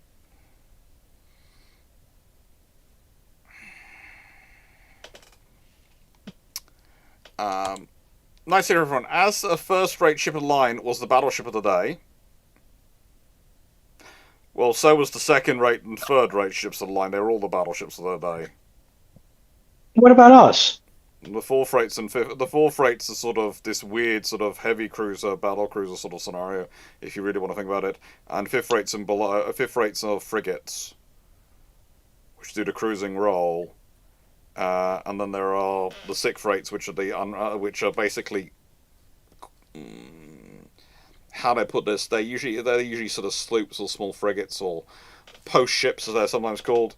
And then you have sloops and brigs and all those things in unrated. Yeah. So first, what age of steam and steel type is equivalent to the second-rate ship of the line? As said, they are battleships. It's not like we go, oh, this is the battleship. That's not. No, the third-rate ship of the line. They are all line of battle ships. That is it. They are a line of battle vessel. They are for the line of battle. They are all battleships. The first rate is your creme de la creme, top of the line superstar battleship, your status battleship. The third rates are your line of battle. So the third rates are your R class. The second and first rates are probably your Queen Elizabeth's. With probably Warspite being your first rate. That's it. That's the options you basically got. They're all battleships.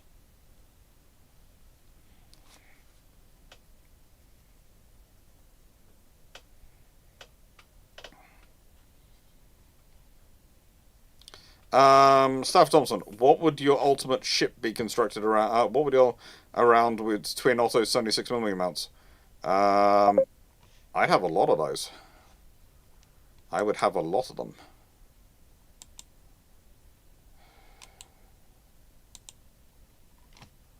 A lot of them. Why am I getting a missed phone call?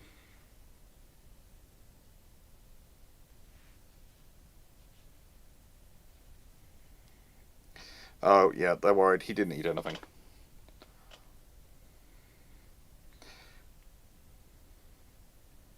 He didn't swallow, just chewed. Poodles. The things I write in messages about poodles. He didn't swallow, just chewed. I don't know. Dogs. That's a right innuendo. Hmm? No, that would not be an innuendo for anyone. Yeah, no.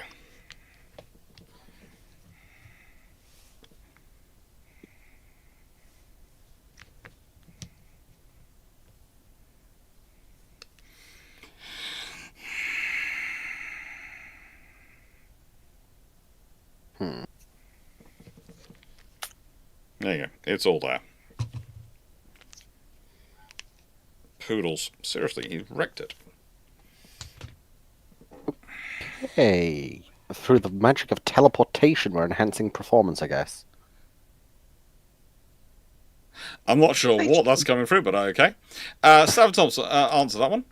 But basically, if I had some twin Auto Melody 76 mounts, especially modern ones, my modern destroyer would have 4 of them.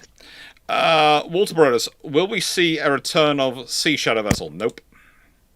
It was a nice point in its time, but honestly, it didn't. The reason it didn't last that long is because it had a very narrow niche area of operational utility. Let's go for one. Which Royal Navy ship's float plane equipment would have worked with a Vought OS2U Kingfisher and Vought SO3C Seamew? None of them. Maybe you could get a town class wrecked up to it, but let's be honest, the British don't use those types of those kinds of aircraft. They're using things like Swordfish. They're using things like supermarine, the submarine walruses, etc. That they're not using those kinds of. They're using very different shaped vessels with very different kinds of assets. You would probably have to adapt and implement American equipment to use them, and the same if the Americans were going to use the British ones, you'd have to adapt and use British equipment because they are built to a different sort of style of connection, I think, as well, from memory as well. They're very different shapes as well for their operations. Potentially with the Kingfisher, potentially the E-class cruisers, but that's gonna again require some modifications.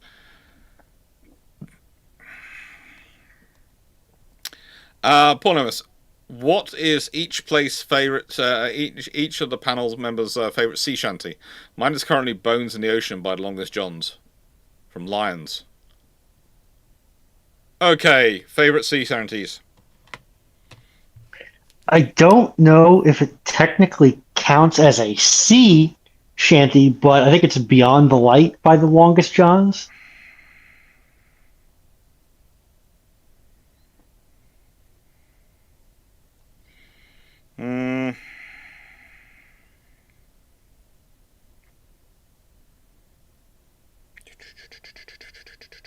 Sea shanties aren't really my thing, so I don't really know any.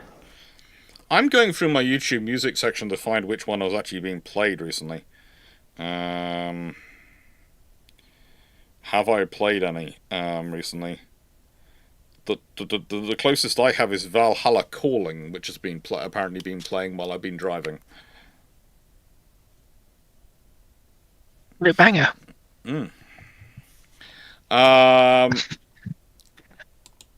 I think I'd rather BMW too.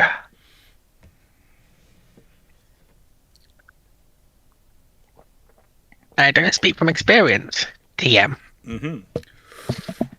Yeah, it's Beyond the Light by the Longest Johns.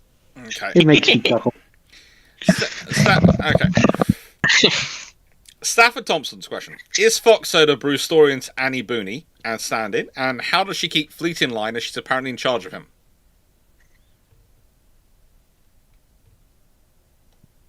Ooh. Because pretty much apparently everyone else in Shipshape has, when suggested that they might be in charge of Fleet, has gone, no, that's Foxo.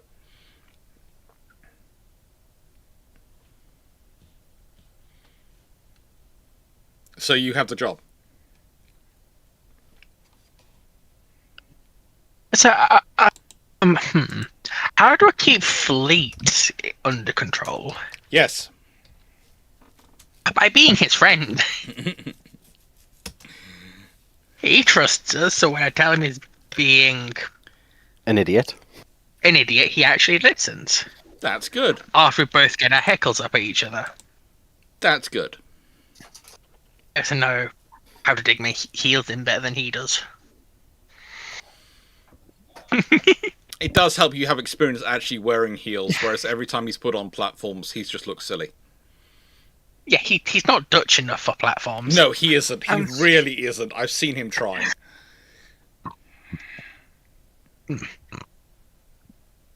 And as for Annie Booney, never done piracy. I bonked people with maces and halberds, but never piracy, because that involves shooting people. I've been told that is illegal under British law, unfortunately. It is unfortunate. Politics would be so much better if the Houses of Parliament enforced 17th century style duels between political parties. Well, that is why we have two red lines in the House of Commons, literally to stop them getting in dueling distance while in the Commons. We should bring it back.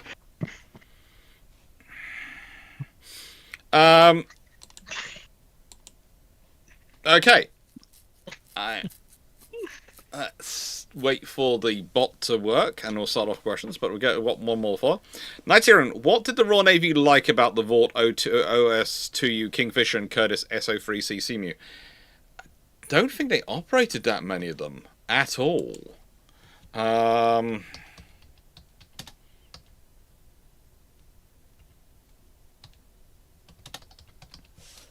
I think in terms of operations with the Raw, it wasn't. Let's see. It was. There was. Yeah. What was it used for? The Fleet Air Arm received 100 aircraft, and all the pictures have them operating from land bases. All the pictures seem to have them operating from land bases. Kingfisher 1, 100 delivered to the Royal Navy. Honestly, I don't think that. I think they were all operated.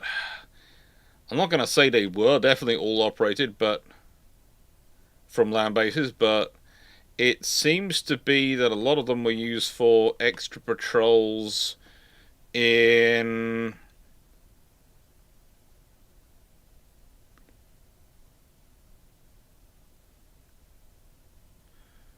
Well, it served as a trainer, especially for the Royal Navy, I think. And yeah.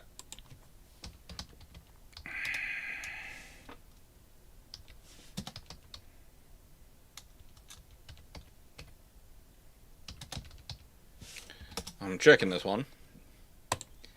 Because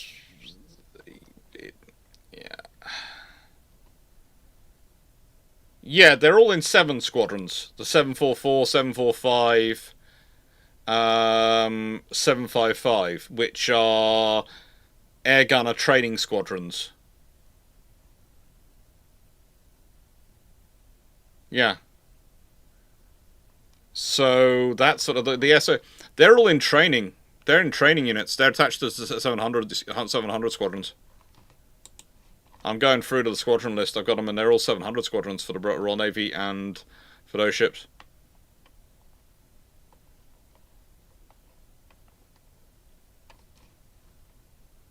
So they if they've gone to sea, they've gone to sea on things like escort carriers.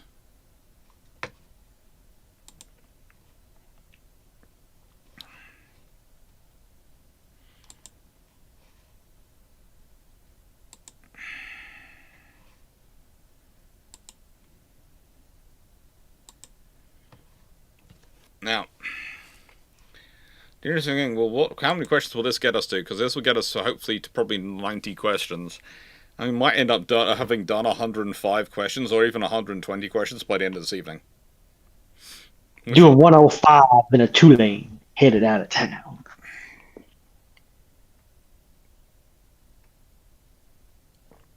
Foxo? Yeah? Can you do a sanity check on the old man, please? Which old Hey, Because Runon's doing her best impression of one. that save is barely acceptable, Doc. It was a long joke, but it was meant as a one from the beginning.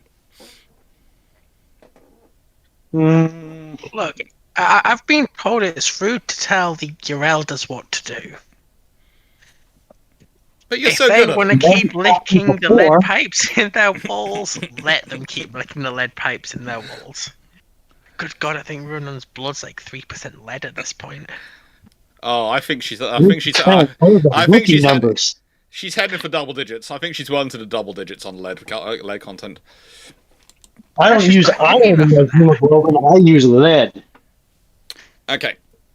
96831. If the US sold all the Curtiss SO3C Seamew to the British for conversion into Queen Seamew Mark 1, who would get the work and how long would it take to expend them?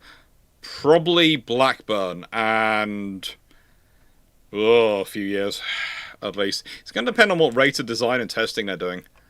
You know, that's the thing. If they're buying all of those Curtisses, if they're buying all of them and they're using all of them for the testing, are they doing it because they want to do a whole lot of testing, or are they doing it because they're going to carry on doing the existing testing they're planning to do, in which case it's going to take longer to get through them.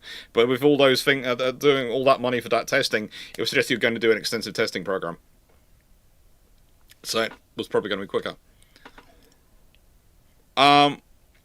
Nice, everyone. How much does the destruction of one armored cruiser, one destroyer leader, and 3 destroyers, and a loss of, well, let's be honest, roughly 1,300 crew at Jutland really explain our paranoia over night fighting? I think I've explained this before. Our paranoia over night fighting isn't the loss of the ships in Jutland. They expect to lose ships in a battle. They don't want to, but they expect to. It's that the Germans got away and the Germans didn't use their advantage at night. That's what annoyed the British. Because what the British would have done in that scenario if they'd had advantage of being able to do that night fighting was very different. So that's it. It's not so much paranoia, it's frustration. It's a different emotion. The British have paranoia over submarines, and that's why they zigzag more than life. But, you know, we're at 81 questions currently. Got another 19 to go to the 100 and 39 to go to 120, and God knows what happens to our dearest Rune at that point if we get to 120, considering what she's already going down. She's already doing old man impressions. By that point, is she doing old sheep impressions?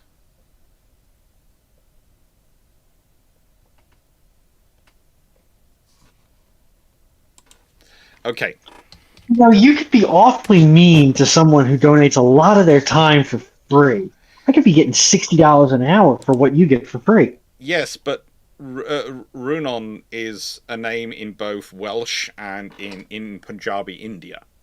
So I was going for the sheep joke rather than the curry joke. Honestly, I'm not really a fan of mutton. I do better with spices.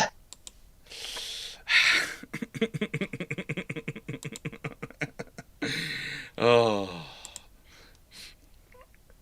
And this is why historians have weird senses of humour, because their students always laugh at their jokes, because if they don't, they're worried about their grades. Even when you say, I don't care if you find them more funny or not, you can be honest. They still think that's a trap. Possibly because the PhD student behind a lecturer who's saying that holds up a sign saying, it's a trap.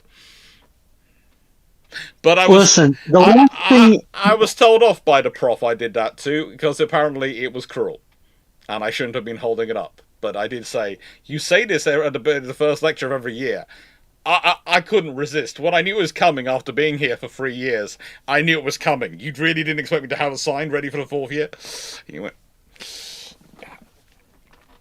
Listen, if I'm taking a 100 or a 200 level course that's required for my grade, but I really mostly don't want to be there, the last thing I'm going to do is fail it because I pissed off the instructor. Yeah.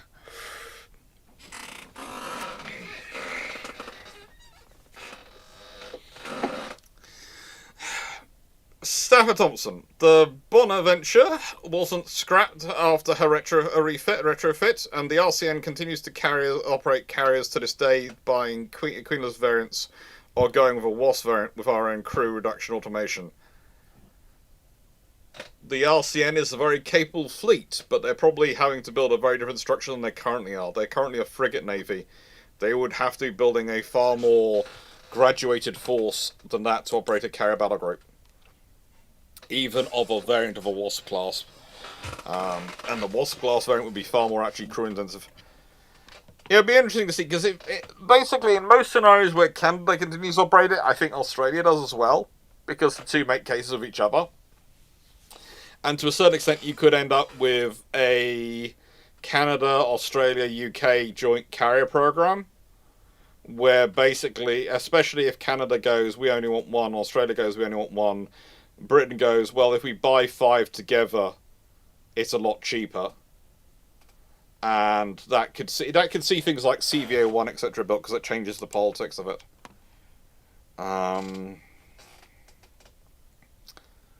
But if they're operating a pair each, then, you know, the costs, you suddenly could be looking at Britain operating 4, and that's 8.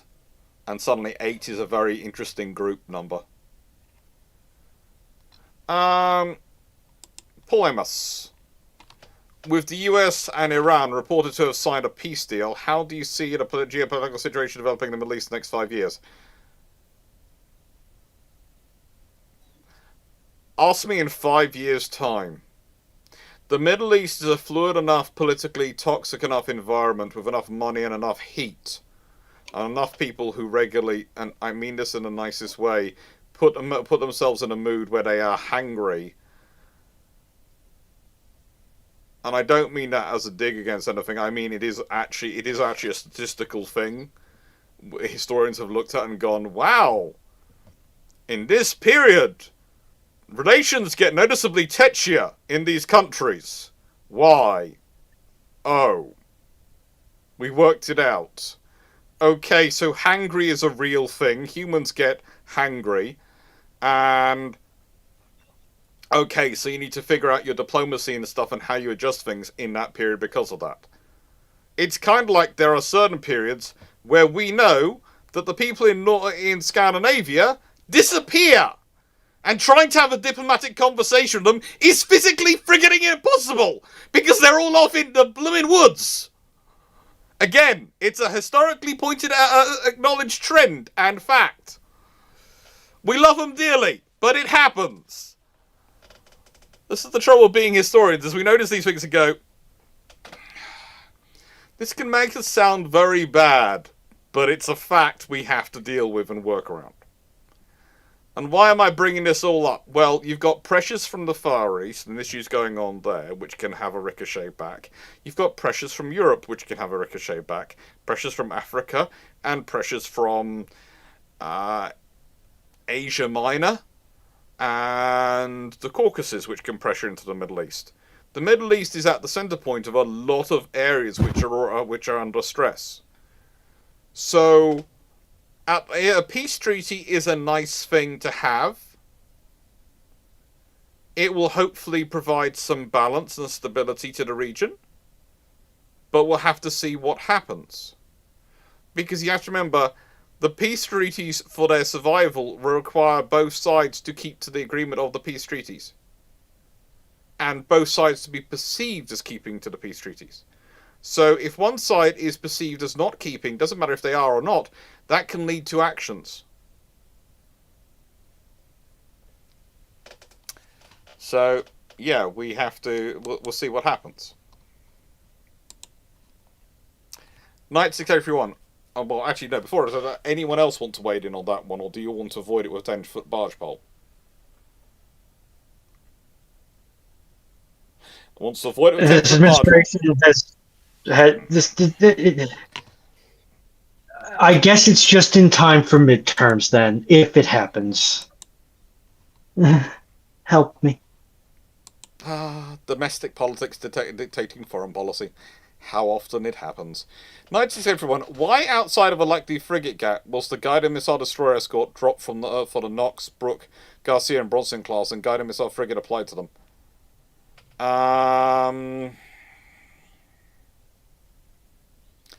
Honestly, because...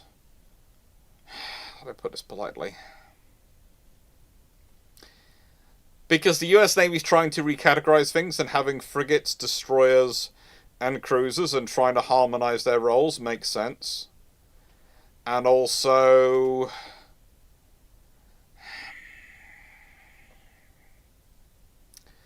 those ships' primary purpose wasn't to be guided missile assets. They were primarily... mostly for ASW warfare. And so that reflects their role and function. This is again one of the questions I have with the current US Navy scenario, where basically they're trying to put SM6 on everything, and I'm sitting there going, that's lovely. Does everything need SM6? Or if you've quad packed ESSM, could you take 128 ESSMs in 32 in 32 cells quad packed, and is that enough for that ship? Now you could argue, well, hang on, if they carry SM6, they can contribute to the air defense of the fleet and the wider, and they can do that. But that means you need basically you need some more cells. You need to be you're probably talking 48 cells, and then you're carrying 32 of the standard missiles and, well, 64 of the ESSMs. It looks better from a fleet defense perspective. Does it look as good from a ship defense perspective? And what the ship's doing? And also, there's a thing of, if it's carrying 128 ESSMs, can, to an extent, the fleet assets, which are defending things like the wider area fleets and the carriers, go, right then, any leakers make through in your direction, we can ignore them because you can deal them yourself.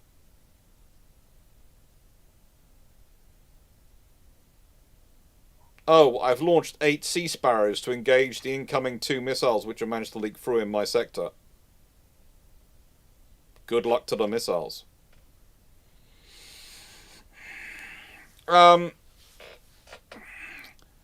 Gid.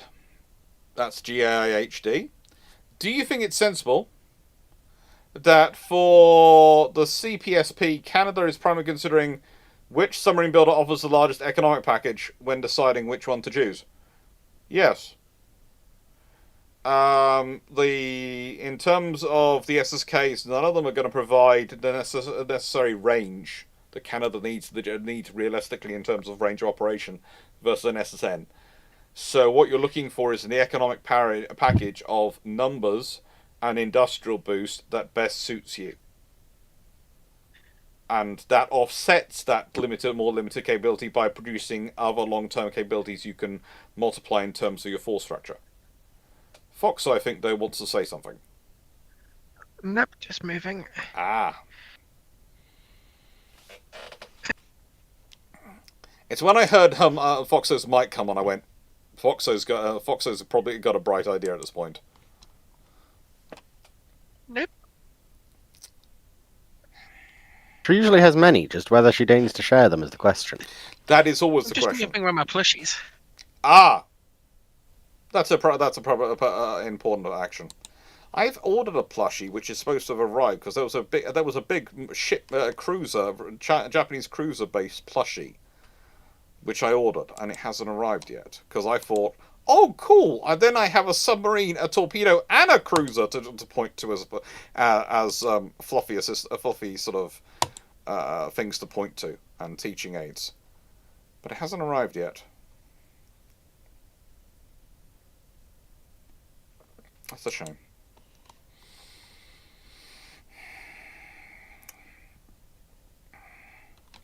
Okay. Now, Steve Clarke. Controversial ship conversions for each World War I and World War II ships.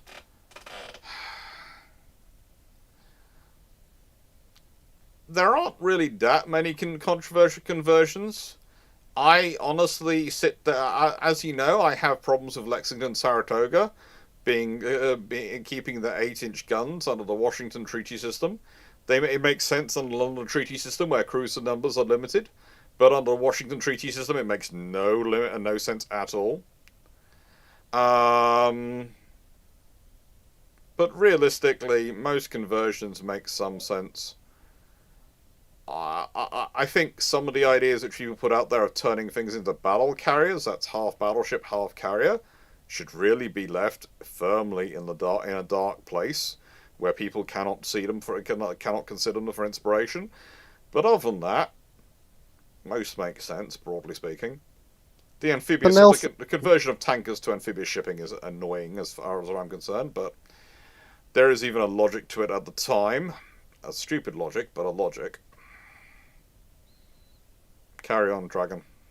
But the Nelson and John Bart conversions to BBVs look actually surprisingly decent for a battleship.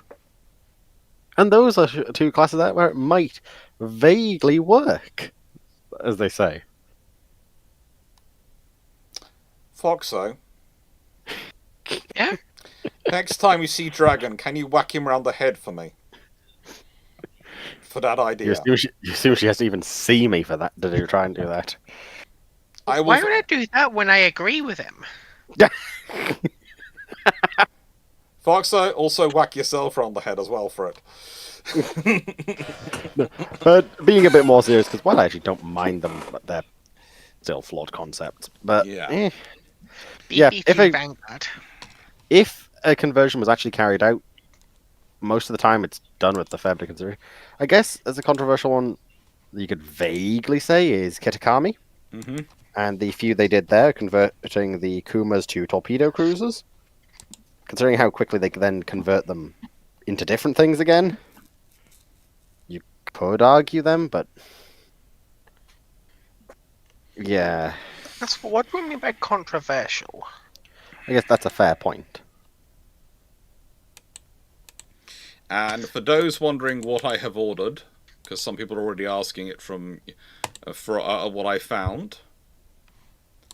I found this on Makeship a little bit a while back, and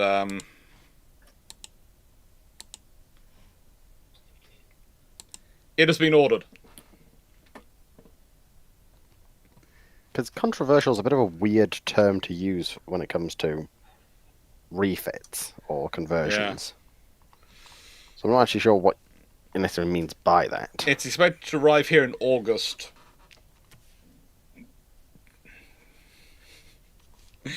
Yes, I know. I am theoretically an adult, but yeah, No, I'm theoretically. what's wrong with adults having plushies? No, I'm Everyone likes soft things. We all like plushies, yes, but the thing is, sometimes I do look at the money I spend on these sort of things, and I go, I should probably be spending that on things like boards for the attic. Yeah, but if you can't have a bit of fun every now and then, you'll burn yourself out. Yes. Yeah. But back to the question quickly. If we're going for controversial as in the way of why did you do this sort of controversial? Yes. What was the idea behind HMS Cavendish, the Hawkins class? Oh, you mean vindictive? Yeah. See, I actually kind of like that. It's World War One. They don't know what they're doing. Yeah. It just sort of seems like was converted from HMS Cavendish in 1918, was then converted back to a cruiser in 1924. Yeah. Oh, I would have actually been curious to know what it would have been like if they actually did a full conversion on her instead of just the deck. Actually, the experience you would have gained for an actual small-scale cruiser carrier. To answer the questions to do, I have bought this. I have procured this. It's arriving in August. And I did no advertising for anything because I was doing it entirely personally. But it is going to be the addition to the plushie submarine, the plushie torpedo, etc., which I have as my plushie teaching aids. I have decided it is a Japanese cruiser. Oh, HMS Cavendish, HMS Vindictive thing is like. Is she the only ship that was unconverted from a carrier back into a surface combatant? Back to a surface combatant, I think. Yes. Yes. Langley was converted from a Cola to a carrier to a seaplane carrier. I don't think other conversions went back to warships either, so yeah. I want to say, did HMS Argus also had a similar thing? For a while, she was converted back to different roles. Yeah. Okay. But it's just... How do you go from carrier back to cruiser? Well, it's simple. They just literally took the deck, raised it up a bit, put a launching platform on the forward and the aft, and then put basically little go-around ramps around the superstructure. It wasn't actually that heavy of a conversion. Fair.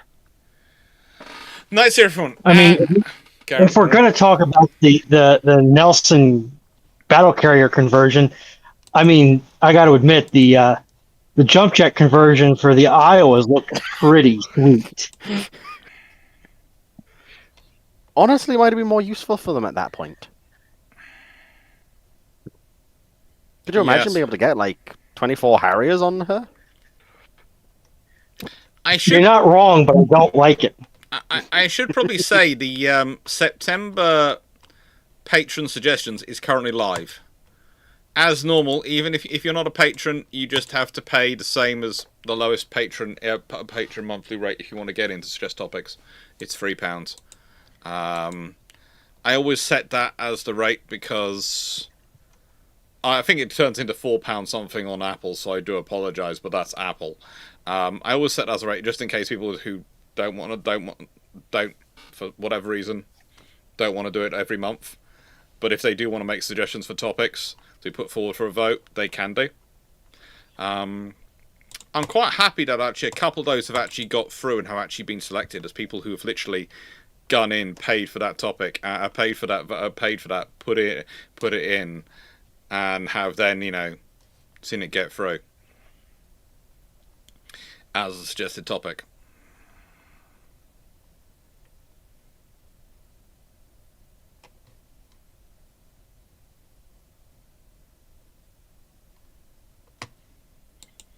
Oh, that could be problematic.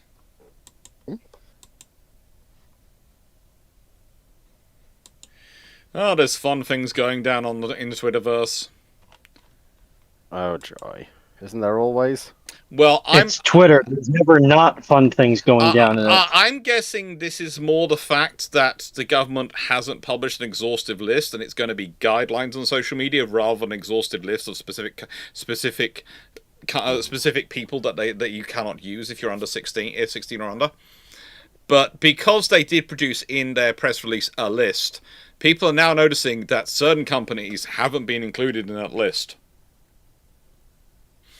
And now getting upset and saying that this is government interference in free market because they are supporting certain companies over others, which is something which could be an interesting legal debate if people wanted to put money into that legal battle. Oh, this is going to be fun. I agree, staying away from Twitter, but unfortunately, a large volume of my academic colleagues and the defense news appears on Twitter first because the other social media sites tend to not like some of the defense stuff. It's kind of like, yeah, some of the pictures just don't happen. I'm not going to start getting into that debate, Knight. If you want to go find it, go on Twitter yourself. Or any of the other ones which are named probably are complaining about it. Let's hear it from one. As the Royal Navy Exocet called for Batch 2 counties, Type 82s, Type 42s,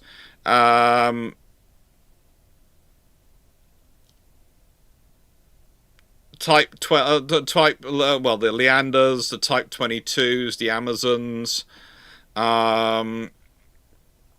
get exocets. Would the extra SSM be most helpful and least helpful? Well, they're not going to be unhelpful. It's not unhelpful to have a whole load of extra anti-ship missiles. It's probably going to be interesting in terms of if it happens early enough before the Falklands War, in terms of volume, in that does the Belgrano get sunk by submarine, or does it get deluged in exocets coming in against it and its escorts? And it's the same for the carrier and its escorts. Do they get a whole load of exocets coming towards them, or are they still submarine targets? Because if you've got that much surface-to-surface firepower, do you necessarily want to use the submarines as more scouting and proving that they're a tool than actually revealing they're there? Because then that allows you to do more sneaky with them. Sneaky breaky. Yeah. Ploppy78, in the harrowing of the Bismarck by destroyers through the night, was more damage done to secondary systems or fatigue of the crew? Fatigue of the crew certainly was a massive factor. Secondary systems were probably quite heavily damaged as well, especially by the 4.7-inch gunfire. But it's not going to be much, because I said 4.7-inch isn't quite a lot of the Bismarck is already damaged. But yeah, it's more the fatigue on the crew is probably the biggest factor. They didn't get any sleep, thanks to them. Nice security for one. When Hood's 5.5-inch guns were replaced with 4-inch guns, is there any truth to the idea that the 4-inch AA cartridges were stored deep in the ship forward of and below the main magazines? They're stored all over the place. There are lots of little magazines for them. But it's kind of like...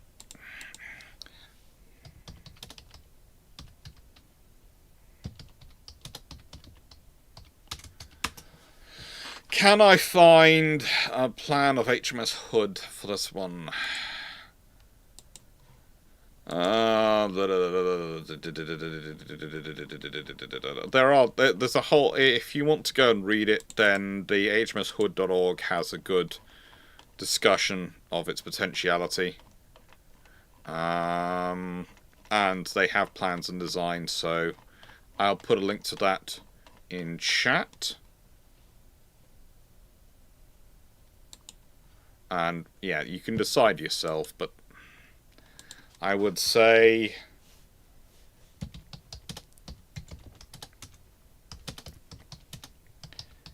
look at how many 4-inch shells they're carrying for how many guns, and think about how you store that around the ship. They're going to distribute it. Knight 601. How many Curtis?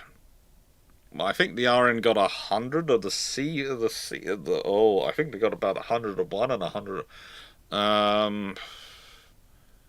They got about 100 CMUs all over, I think. So I'm not sure how many of each number on the top of my head. I'd have to look it up. I would have to look that up. That's a World War II order. As I said, they go to 700 squadrons. As far as I can find. I'll get out the squadron book and I'll look in a bit later. Castanair. Opinions on why there are no fantasy games based on the pirates of the South China Sea. There are, but they're not. They haven't made it into the English language world. There is actually a couple of board games based on piracy in the South China Sea. One of them's in China. I've seen it actually. A friend of mine who was from Hong Kong brought it over with them to the UK. They now unfortunately work in New York, so I will have to contact them, see if I can get a picture of it.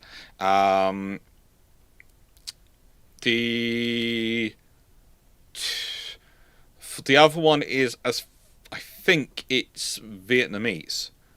From memory, I haven't seen it. I've heard it discussed. None of them are English language. I don't think there's an English language one.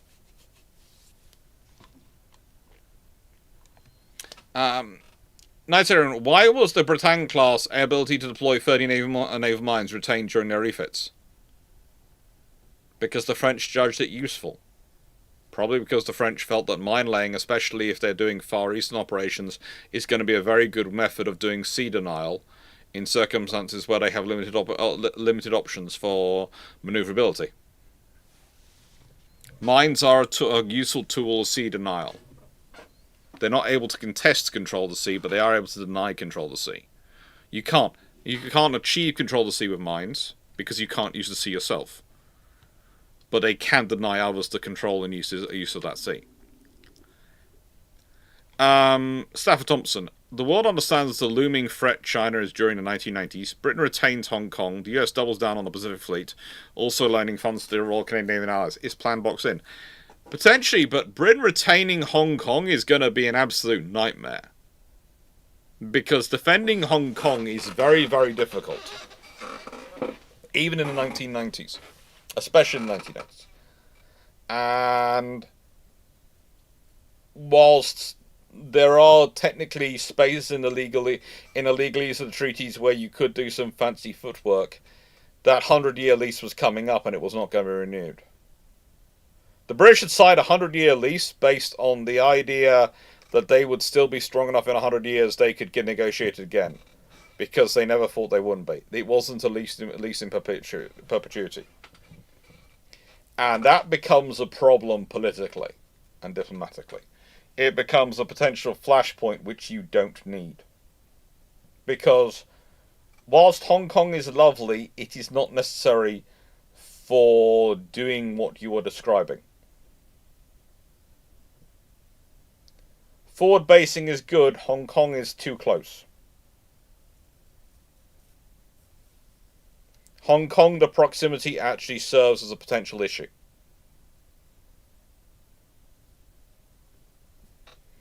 Hong Kong is for want of a better phrase in that scenario, is a West Berlin scenario. Okay? Anyone want to disagree or agree on that? Yeah, I mostly agree because you're just too close to really be able to effectively do much. say if the Chinese did launch a strike, your only thing would be, do we actually see them physically there? Yeah. Also, at this point, if Britain is trying to keep hold of Hong Kong, you've then got the question of why. What is the current state of the British armed forces that they think that they can need to keep it? Well, it's sort of Hong Kong was destined to be abandoned after the abandonment of East of Suez. Mhm. So you've gone back and what, Shane? 50 years of British foreign policy in the Cold War by this Yeah. point? Which is an interesting idea, but it's a case of why. That's an entire alt history timeline. That by is a itself. potentially interesting, but complicated alt-hist. Yeah. It's a case of what would be more interesting is the British withdrawal. If the British inside, if there was a sort of, how do I put this, a Cyprus-style scenario established in Taiwan. And that's an interesting scenario. That's an interesting potentiality. And that would be a sort of a joint. If there was a joint Anglo-American, well, let's say NATO base, and well, not even NATO. Let's say UN base put in, but after the Korean War, in Taiwan, for some reason, which the British and the Americans are probably heavily involved in. Because if you consider NATO and United Nations are in sort of that period, that would potentially fit the scenario you're talking about far better. So try and form like a free city of Danzig, or in the 20s, you had the free city of Istanbul, where it's sort of an independent League of Nations / UN observer state situation to stop people throwing hands over it again. Yeah. Basically a Cyprus-style scenario where there is a peacekeeping base of British. Cyprus is the British. Basically going, look, no, you guys start anything, we're here. It's going to be there's going to be immediate response. So don't do it. It's stupid. It's going to involve too many people. You don't want to do this.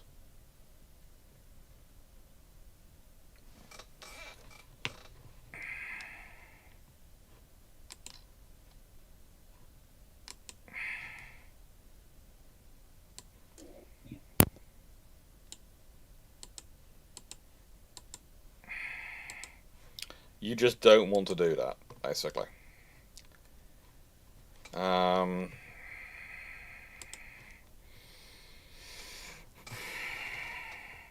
9681. Can it be said that the British that any 16 9.2-inch gun British armour cruisers is more or less likely to be retained in 1920s, or would they be scrapped like other British armour cruisers were? It depends on what 16 9.2-inch guns you're talking about. If it's 16 guns and a mounted casemate style, probably gone.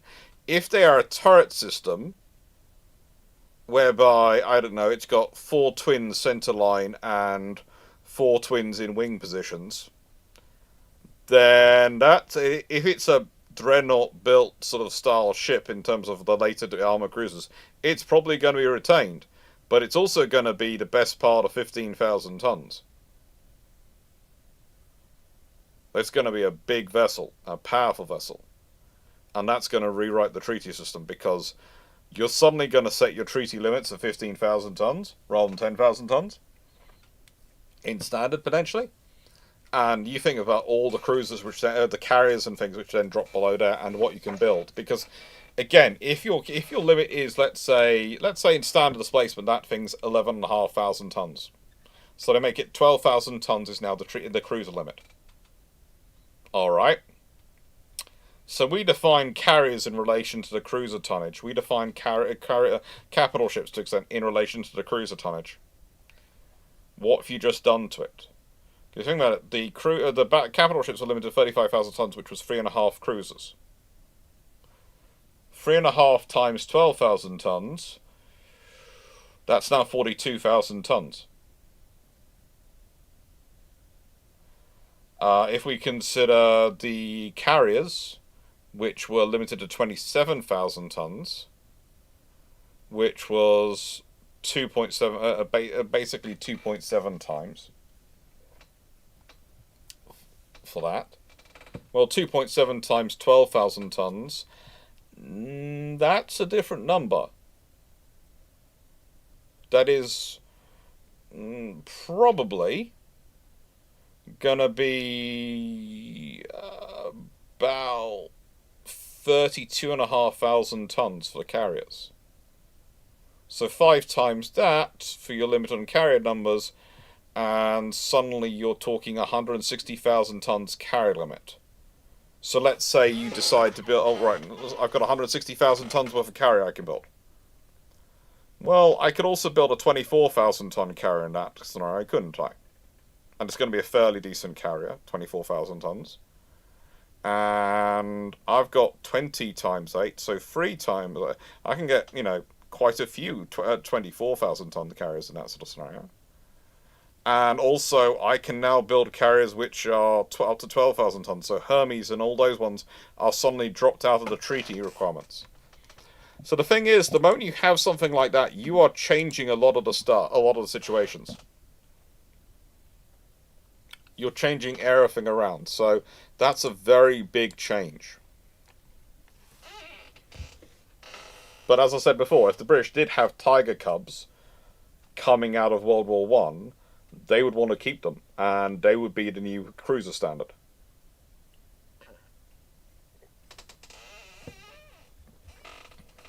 And the other thing, you probably get a limit of cruiser guns would be 10-inch guns. Because basically they took the 7.5-inch guns and went, we don't like 7.5 inches as an ending one. We'll go round up to 8-inch.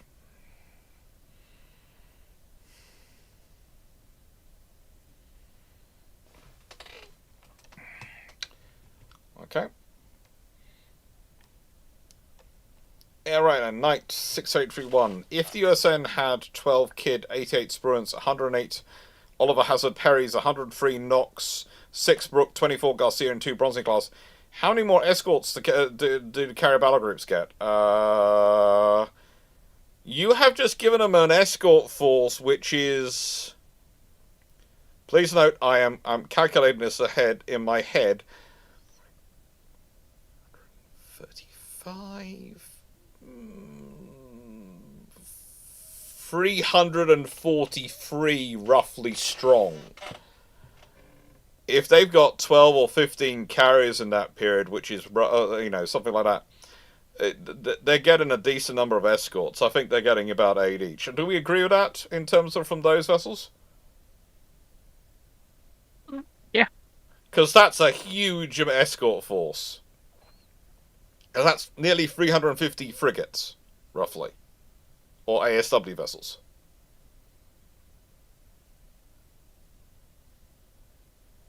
Sheesh. Oh, this is a fun one. And I said, as the third-rate ship of the line and fourth-rate ship of the line were the cruise... No, they weren't the cruisers. We've been over this. The third-rate ship of the line is a line of battle. It's a line of battle vessel. It's not a cruiser. The frigates are the cruisers there today. They're the ones that do the cruising mission. The fourth rates occasionally go cruising. Occasionally. But it's a third rate is not going to go cruising. They won't. It's too expensive. It's a line of battle vessel. What replaced them in these roles? Well, the frigates grew up and carried on the cruising, and eventually the frigates became the battleships because of HMS Warrior and the ironclad frigates. And so you developed ships which are called cruisers. And they replaced the fourth rates in sort of that sort of role. The heavy armor cruisers became sort of that scenario. But no, the third rate ships of the line do not do cruising. They do fleet actions. You usually find a squadron of them turning up to go, hello. Usually 3 or 4 of them turn up together and go, so that port where you have a few frigates in, it's now blockaded. Anyone want to come fight us? What do you all think? I'm trying to. You're being very quiet this week. You're usually slightly noisier. I think you're all tired. Or I haven't wound Runon up enough yet. Do I need to wind her up some more? Don't matter. Probably. Age of Sail's not really an area I know that much about, which is why. I will remind the court that I am under my house. That doesn't usually stop you. He's got you there. Like, was it last week you were literally in your walls? Yes. I know she almost got my house in there. It's annoying. But yeah, unfortunately, Age of Sail is just something I don't really have the knowledge to comment on.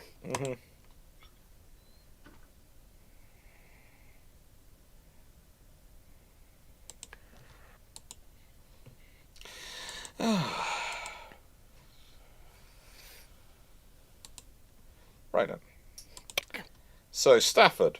The US stayed out of the Suez. The Commonwealth colony continues, including the holding of Hong Kong, strengthening NATO against communist powers. Is China stagnated as North Korea today? No. Hong Kong's important to the Chinese economy, don't get me wrong, but the Chinese economy is far more than Hong Kong. And they are far more in terms of their industrial capacity than Hong Kong. And, yeah, I don't actually see America staying out of the Suez as going to actually do anything really against China. Yeah, I'll be honest, that one doesn't add up to me. Night Secretary Fun, what are the disadvantages of a ship and AA battery of six twin 76mm air guns in a 1-4, 2 per side and 1 aft layout? Disadvantages. Well, that means you've got basically four mounts to cover each beam. Three mounts covering forward and 3 aft. So you've got fairly decent coverage. You've got very dense in terms of your actual return coverage of fore and aft. You've got sufficient coverage for on the beams. The only real problem you're going to have is you're going to have space for those assets to have clear enough views of fire, which means it's a fairly large vessel.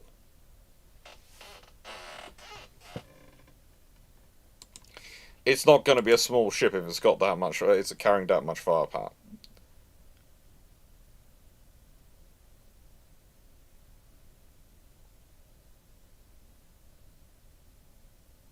First, initially thought they might have meant like a Tiger layout, but Yeah, it's 12 76mm guns overall, so it's 6 twins. Yeah, it's a layout. It's quite a capable design. It's kind of like a double Tiger in its layout. yeah. Steve Clarke, the Ultimate Razay. Sanderson of Trinidad survives intact post 1805 after being captured. The Royal Navy removed the two top decks. Oh god, that poor hull. It's not going to get. Stand having 2 decks removed. Well, she could do. She'd had so many decks added, but in a nice way, that poor ship has had more conversions and more adaptions than anyone wants to. That poor hull.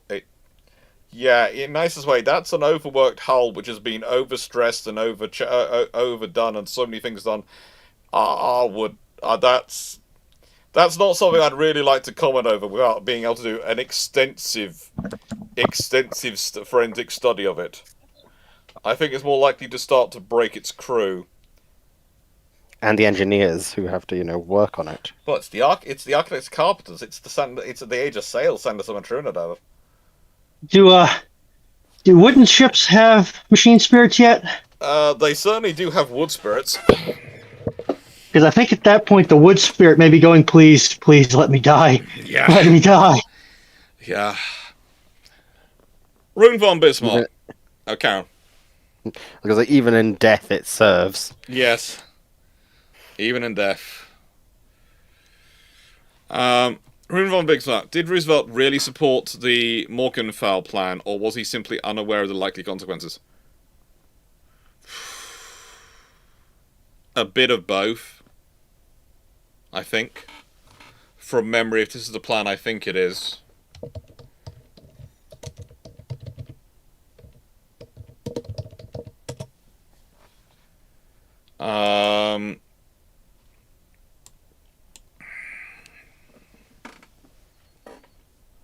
The idea was to turn turn Germany into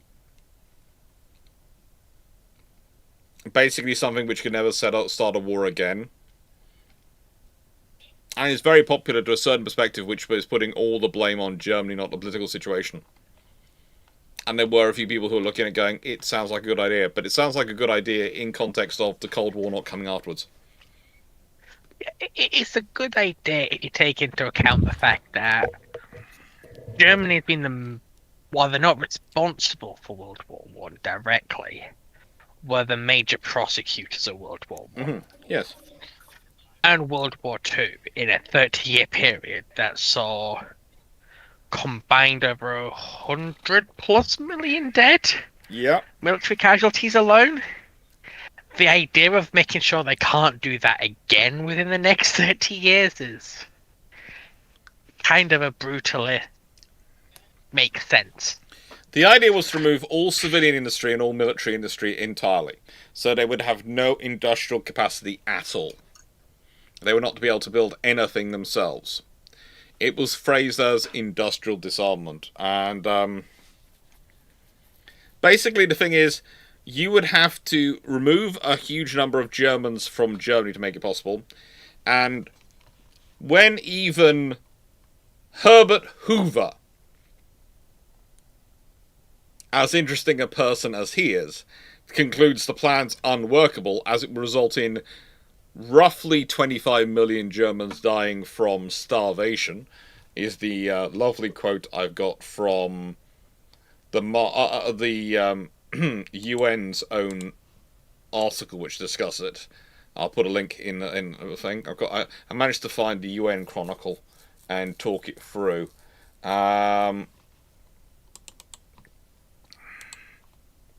So yeah.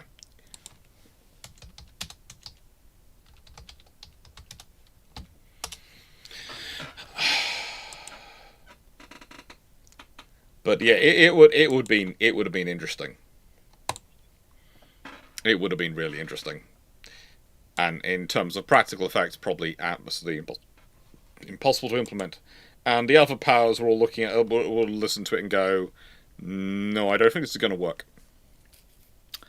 Nice to everyone. If the 3 Invincibles and 3 Naval class battlecruisers survive the end of World War I, are they going to be in reserve before the end of war ended to cruise to crew the escorts to fight the U-boats? Invincibles probably, Indefatigables probably not. But yeah. Again, there are ways of doing these things down without actually putting them into reserve status, so you can still claim they're available now.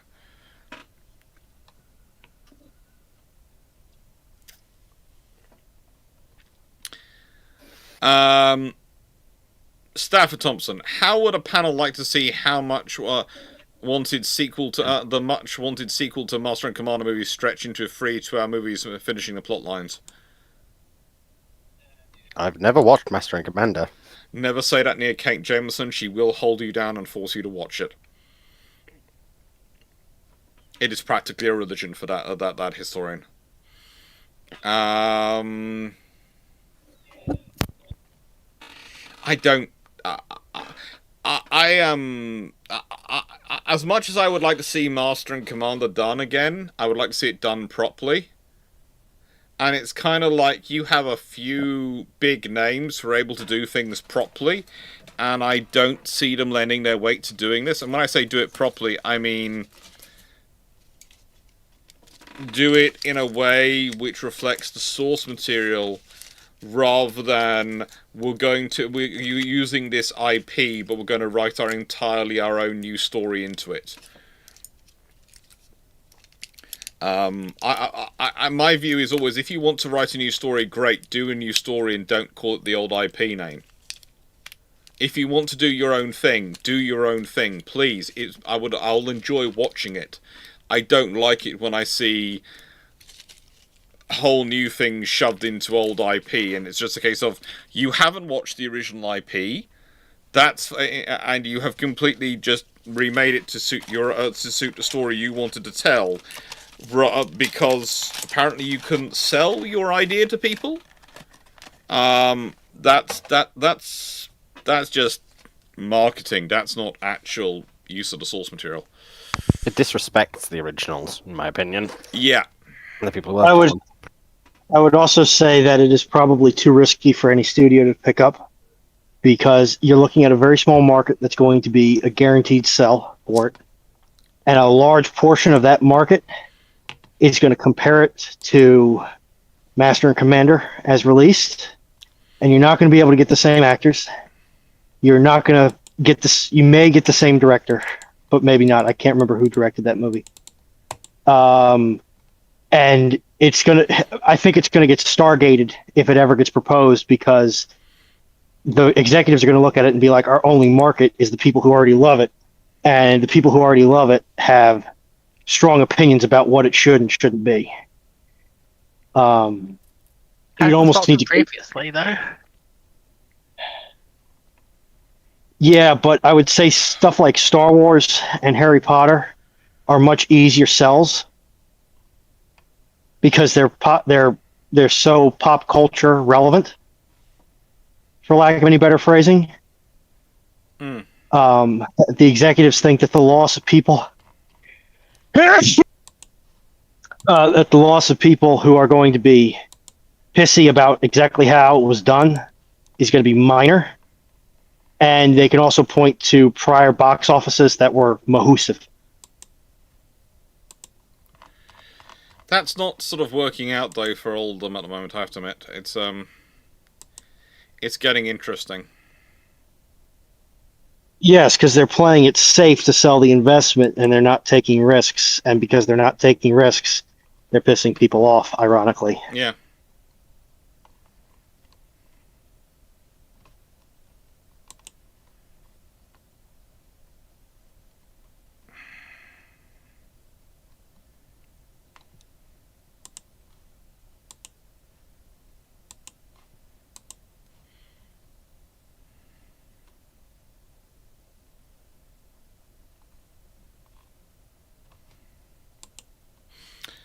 It's the way life goes sometimes. It is the way life goes. It's kind of like sometimes you leave time for people because you think people are going to speak more and then they don't, and there's a sort of dead air for a bit. What if in July 1914, from YouTube Minecraft Watcher, Bretagne suffers a 7.5 magnitude earthquake?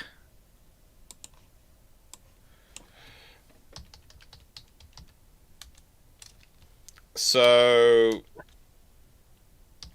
French are crying in a corner yeah. because you've taken away like their one working, useful capital ship. Well, I thought that, by the way, suffering an earthquake, it means Brittany gets hit by an earthquake. doesn't the European continental plate have the same issue as, well, at least the eastern half of the North American continental plate, where because tectonic activity is pretty much nil, it's very solid and conducts, and it will conduct tectonic energy very well.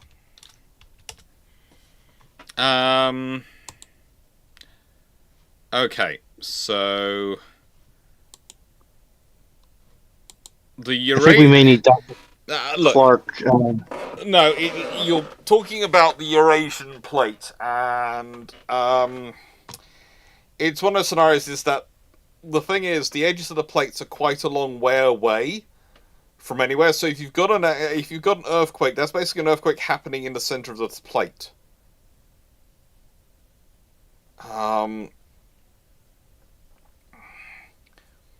This is the sort of the sometimes the issue with it. Its boundaries are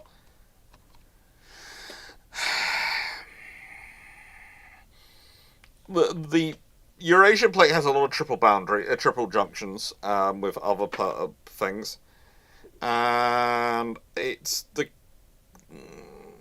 some parts are shifty, but honestly, the part going down the Atlantic is mostly creative and constructive. That's why we have the whole thing down the Central Atlantic we do.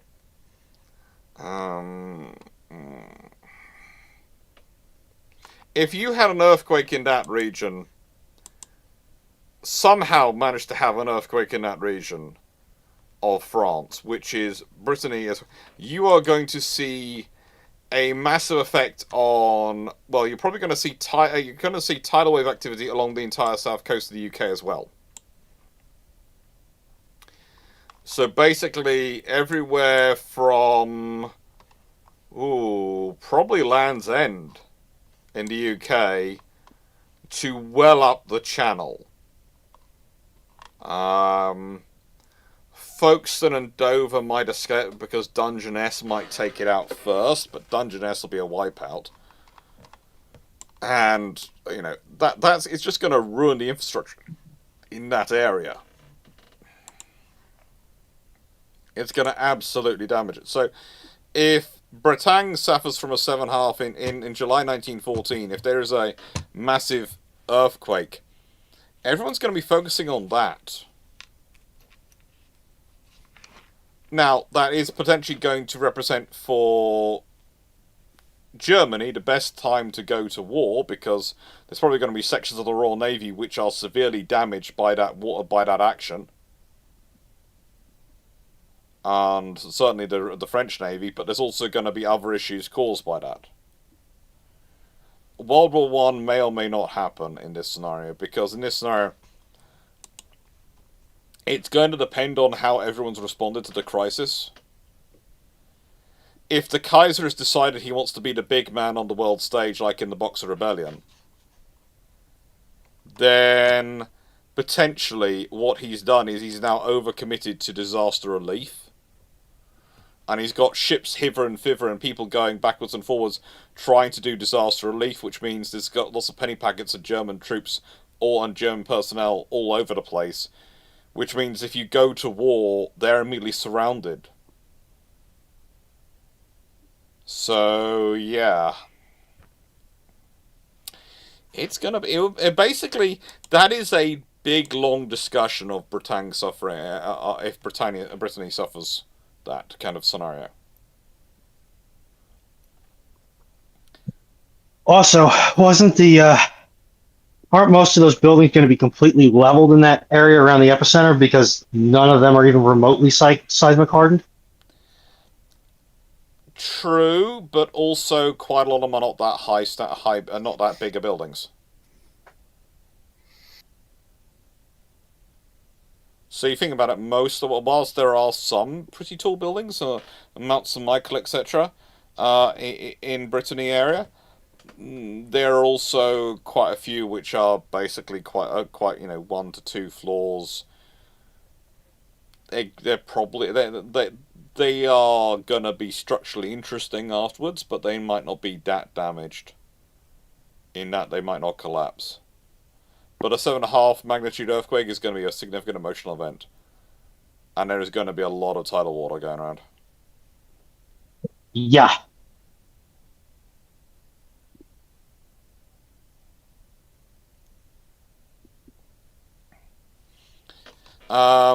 Sadu, what is your favourite EVE Online Titan? Mine is Caldari Leviathan because of missiles. They're the right... I haven't played EVE in years, so I'm going to be hopelessly out of date in this one, so I'm just going to let everyone else go on that one. I believe you technically have actually answered this. Probably a while in back. a previous one. Possibly a while back, but I haven't played it in years, so yeah. I would tend to agree with the Leviathan, personally, though... Quickly double-check its other name.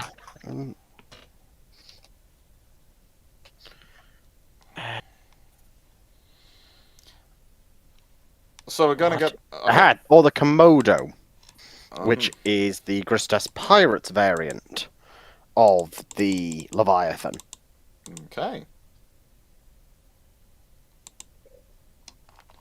Oh, good lord. If we want to add more fun, apparently the new Defence Secretary is already potentially threatening resignation because they're not giving him any funding increase. Despite promising a funding increase if he came on board. You know, I can vaguely understand why it'd be a case of, okay then, sorry, I'm out.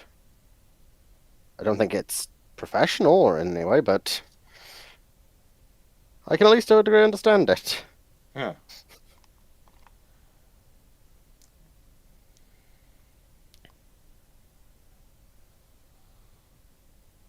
Yes, because I believe previously, Dr. Clarke, you have mentioned that you are rather fond of the Avatar class Titan, Yeah. which is the Amarian. Well, that is what I used to play, but I'm never quite sure if it's still around. Yeah.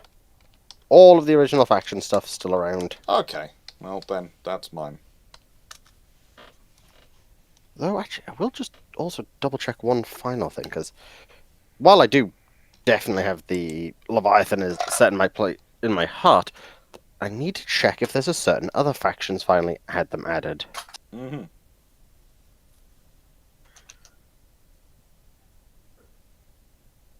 Okay, no, they haven't, but they've just got one similar. Because there's another faction which got added back when I was playing, called the Triglavians, and they have some very interesting designs. So if they had a Titan, I might have said one of those. But unfortunately, they don't. At some point, I might need to have to get back into Eve. All my stuff got blown up last time, so got very annoyed. No, no. No.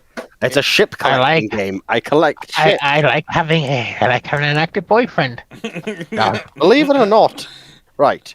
I actually played Eve pretty well. I didn't need a spreadsheet. I had one account which I did one thing on. I flew around with missiles and carriers and blew stuff up.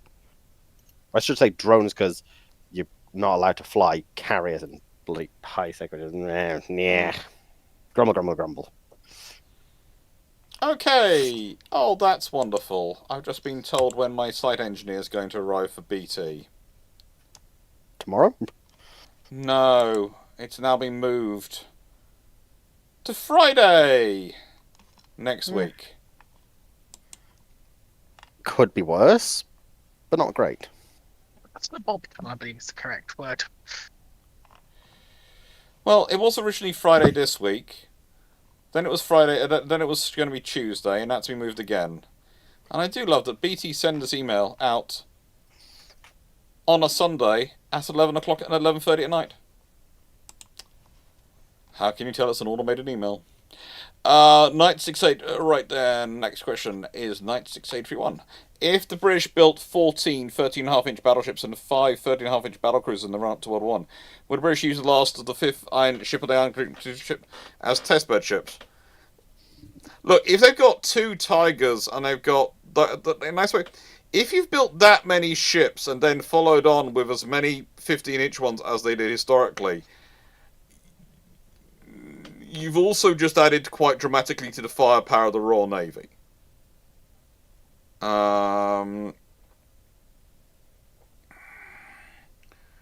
Because considering the 13.5-inch ships they historically had were,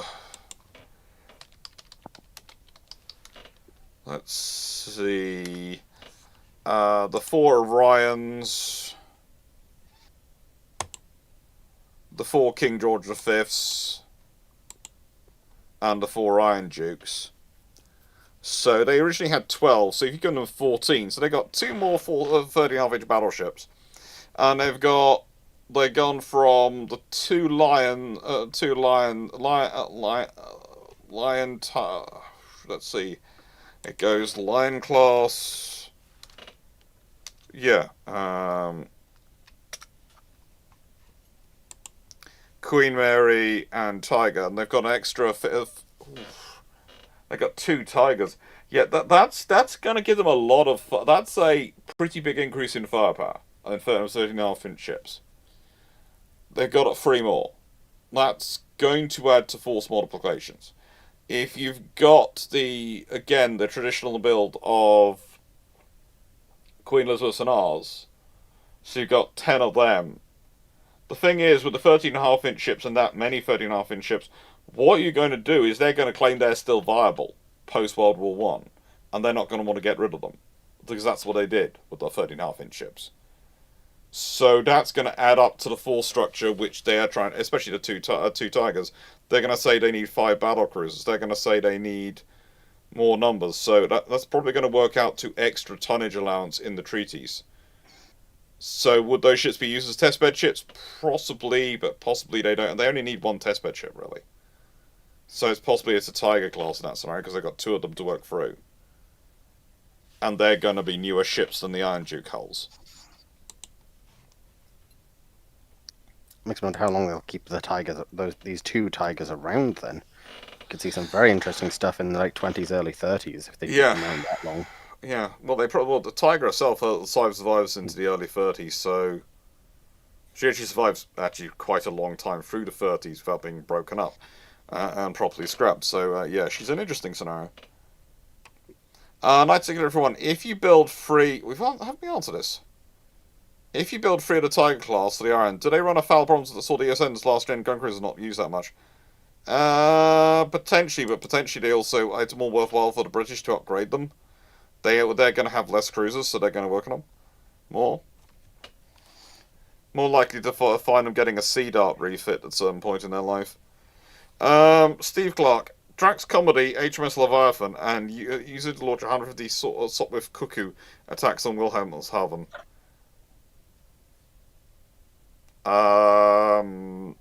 What's the question? It was a very funny skit.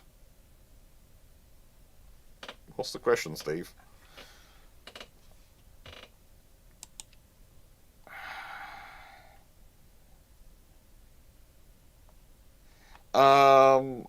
Night 6 everyone. In the 1970s, the Royal Navy bought 2 commercial trawlers, the FV Suffolk House and the FV Suffolk Monarch. Why? To support ongoing operations and patrol duties. Because if you're trying to do fisheries protection, what better vessel to use than a fisheries vessel? It's quite a sensible solution.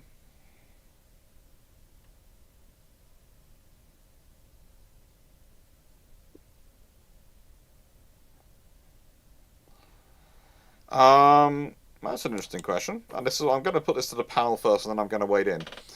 Chingy from Australia. Hello, Chingy. AUKUS starts pre-World War II. It wouldn't necessarily be AUKUS, but okay. Basically, would there be any effect if Australia had 10 submarines at the time in World War II? Well, if they had 10 submarines to start World War II, they'd be 10 T-class boats, because that's what... If they're ordered in the 1930s, that's what the RM would build for them, 10 T-class. So what happens if the Australians start off World War II with 10 T-class boats? They probably feel they're much safer from Japan. They still want more stuff, but the T-class are quite... What's the right word? Morale-boosting submarines, I guess, in terms of how much firepower you can get in an area. Yep. Was it 8 forward torpedo tubes, was it? Or was it 10? 10. Yeah. Because you've got the 6 reloadable, 4 not reloadable. Yep. So that gives them a relatively strong submarine force if the Japanese did decide to come knocking. Yeah, it basically is the sort of thing of, we've got these, they are positioned, enjoy. The other thing is, with that infrastructure already put in for those boats, you are likely to already have a very vibrant Australian submarine base in Northern Australia. Because, let's be honest, where would you probably try and base them? Probably Darwin. So that means Darwin's probably more secured and actually is a functioning submarine base, which could be very interesting. Do they keep them, or do they get sucked into the ETO? Well, the British submarines get sucked into the ETO, definitely. But if these are 10 extra boats, then the Australians might be allowed to keep them out back there, because then you can borrow the Australian cruisers and they can complain about it less, because they have their own security. They have their submarines. Fair enough. Even beyond that, they've still got their what's it called cruisers themselves, more than likely. So I doubt. I guess the question: if they're getting these on top of their cruisers, you have a very happy Australian Navy, which Yes. I feel Australia is definitely going to be trying to do. Yes. So yeah, they've got they've got a couple modern cruisers. They've got these quite modern submarines, relatively speaking. It's a good situation for them to be in, all things considered. In answer to Raj Modi's question, which has just been popped in, which is a very quick question, which is why I'm adding in while I'm answering the questions which have already been got in through the chat before we finish. The smart missile is a very good modern, basically torpedo carrying rocket, rocket carrying torpedo, torpedo carried by a rocket system to drop it off. It can go, I think it's Mach 2, over Mach 2. I think it's claimed to be Mach 2.5 plus, but I'm not 100% sure from memory. And it carries the Indian Lightweight Torpedo Program, which is a fairly decent modern torpedo. Okay, again, this is the thing, is a lot of these programs, they are the first work of India to produce such a system solo. And indigenization. So, are they as good as programs which are on their third, fourth, fifth generation? They are certainly very good. They're not polished yet because, how do I put this politely? There is experience which comes with building things. And when you're building it the first time, you make mistakes. Everyone does. It's the whole joy of being a human. So they're good systems, yes. The next generation will be even better. And this is the point about indigenization. You either accept that the first generation is going to not be as good as maybe some of your counterparts who are producing from lines of production where they are 3 or 4 generations deep, because it's going to be your first time going through all the production levels yourself, but you will then have the domestic capability to do it. Or you go, I don't care about having domestic capability, I want to buy the best I can, so you go and buy from those existing lines. So the Indian system is a good system. Do I expect to see many foreign buyers of it? Probably not at the moment. Because the people who are buying from other nations, who are not going for, we want to build our own capability, are going to buy from the production lines which are more mature in terms of their generations. But I wouldn't be surprised if this is the beginning of, especially if India keeps it up, of something which is going to be a very interesting weapon system series, and I look forward to seeing what the Mark II produces. Does that all make sense? Because it made sense in my head. It's rather ironic that it comes up a similar issue that something me and Fox have been talking about lately. So, yeah, makes entire sense to me. Because it's a case of, you go, if I want to buy something which is perfect, I buy from the existing production lines. If I want to grow my own ability, I build it myself, and I accept though that I will make mistakes while doing it because I'm human. I don't like it when I see people write articles and go, this system is not immediately as good as this thing, which is a third generation. No, it won't be.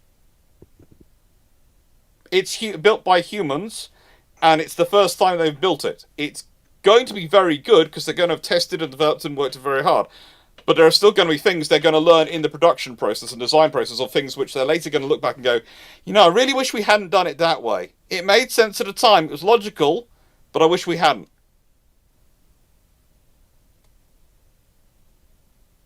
So, yeah. It's a good system. It'll be, as said, for a first generation indigenization system, it's no slouch. It's nothing you're going to be unhappy about carrying. For foreign orders, it's going to be next generation, maybe the generation after that. They're going to start picking them up probably once they've ironed out everything they're looking at. It's the way it goes. Myself, I would prefer to be India doing the indigenization and accept that things are always going to be for at least the first couple of generations a work in progress, than buying off the shelf from elsewhere when I have the capacity to do it myself. Because it does give you a level of independence. YouTube Minecraft Watcher, how much would it affect the Dreadnought arms race if a third party like Mexico or Brazil, if they somehow started building in quantity and keeping up the British calibers at 2 Dreadnoughts per year? That's basically you're adding in another America, Japan, and Italy into the race. as I've talked about it, there is people often forget that alongside the quantitative race between Britain and Germany, there is a qualitative race going on between America, Britain, Japan, and Japan and Italy. With honourable mention from the lovely people of Austria-Hungary. Notice I don't include Germany in the qualitative race, because Germany is always a step behind in the qualitative race, because Germany doesn't want to spend that much money, because if the Kaiserlich Marine start spending that much money, then they have to go back and get budget, which means they're going to get into a political fight with the army, which is how the British eventually win the naval race, by basically making dreadnoughts expensive enough and in enough numbers that the Kaiserlich Marine gets into an argument with the army and loses.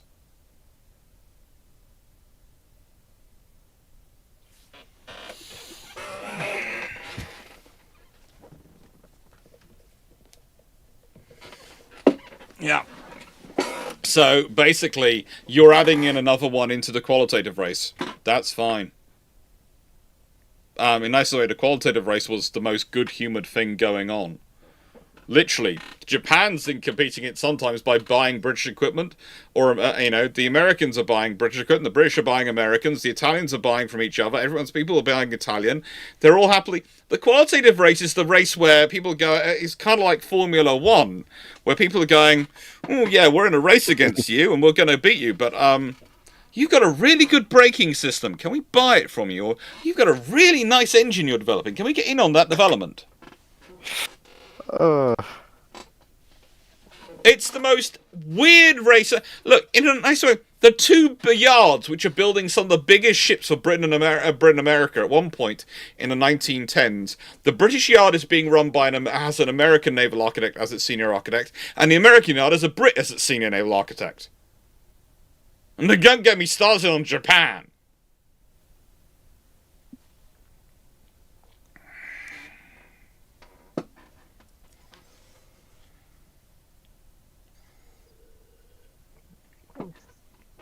So adding in another nation to the qualitative race probably doesn't change things one jot, YouTube Minecraft watcher, because there's already enough in there.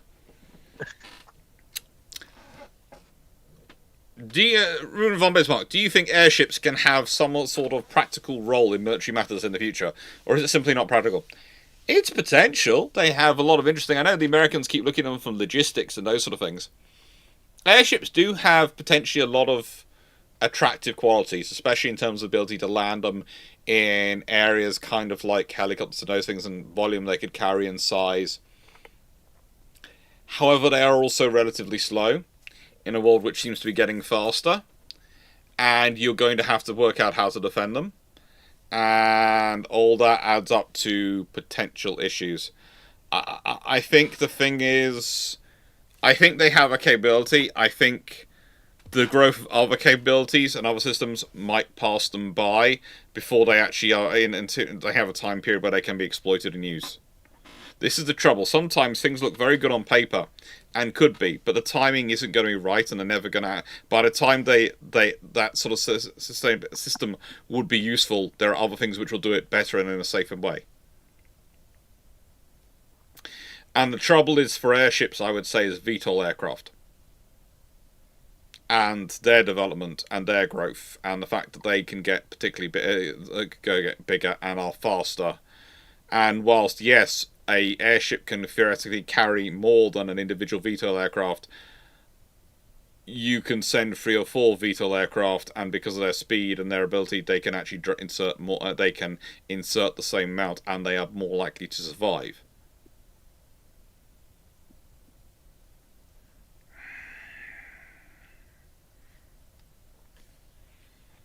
And a naval race wouldn't move fast enough for Twitter. That's the trouble. Twitter would lose interest. Twitter is a what's happening in the next 5 minutes, next hour discussion. Twitter is not a year-on-year naval race debate. That is the point. Twitter is not. Twitter is. This is one of the interesting things we've had a discussion of recently. Is that is modern social media too fast for diplomacy? Is modern social media too fast for the long-term procurement? Because everything's controlling the news cycle for the next hour, the next 24 hours, not the next 10 years. Next 20 years. If you care about the news cycle on Twitter, you are not going to care. You're not caring about anything that's going to happen in next week. You're caring about next day.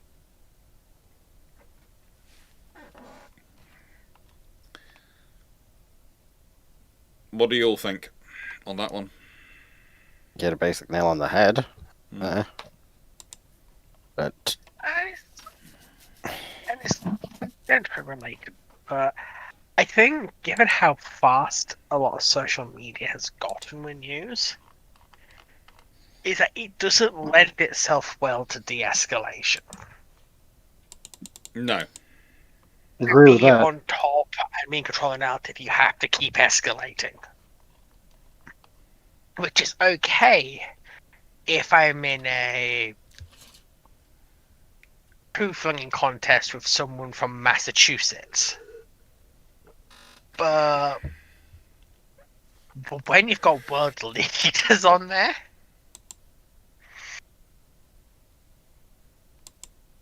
in my opinion, world leaders aren't the most immature of people, apparently.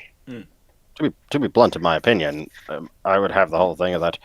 If you are a world leader or leading your nation anyway, harsh as it might be, ban them off social media. Because, to be honest, it's not something they should really be worried about. Yeah, it's neat. It might be neat, but it definitely has far more problems than benefits for them. And this isn't just referring to a certain world leader. This is honestly referring to all of them.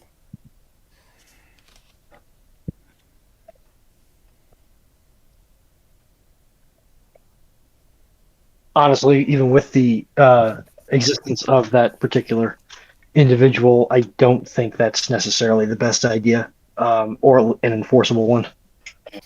No, it's probably not. Which is why I know it's a complete pipe dream. But, yeah. And if they seem to keep insisting that, oh, well, you just banning under 16s from social media will fix all problems. Okay, how about we ban you off social media and see just how little it actually changes? Yeah. It's not going to change. It's immediacy of response, and that's the thing. Diplomacy calls for the ability to think before you sort of speak. Social media demands witty repartee and comebacks. Knight 6A for one. If the Spanish-American War hadn't broken in the 1890s, how might the US shipbuilding be affected? Probably isn't affected that much, let's be honest. Congress is slowly working up the desire to fund the Navy, thanks to the works of Mahan and others. The Spanish-American War basically just shows its utility. They might actually build more cruisers, conversely, because they did have a nice line going in armoured cruisers at the time before the war. After the war, they basically went back to form and started concentrating on just battleships, but, you know. Because doesn't the US, and after the Spanish-American War, end up with the coast abominations that are the semi-armoured cruisers? Yeah. Yeah. Because remember on Ramblings about nearly over a month ago now, we ended up having an argument of what actually are those classified as? Yeah. Yeah. Because it's an armoured cruiser without an armoured belt? But it has a partial armour belt. Yeah. Chingy from Oz, any good examples of a class being built bare during peace with the view of it being upgraded during war and actually working well? The county class cruisers and British sloop design. Plus, a lot of the French avisos as well were designed for it, but didn't actually get it in wartime because of France what happened to France. But a lot of those vessels were designed to be upgraded and adapted quickly in wartime. Can I call foul on the counties? Because it's not really that they're being upgraded; it's that they're being completed. They were built bare in peacetime, and they were upgraded for war by giving them actually their armor belt. Yes, and everybody commented on how suspiciously high riding those ships were. Lexington class. Yeah. Those ships rose suspiciously low. Yeah. Could I also put in a honorable mention? Yeah. Any Royal Navy ship who uses the descriptor built for, not with. Yes. Because I still don't believe half of them are actually. A lot of those won't actually get what they're supposed to get. They never really usually get it.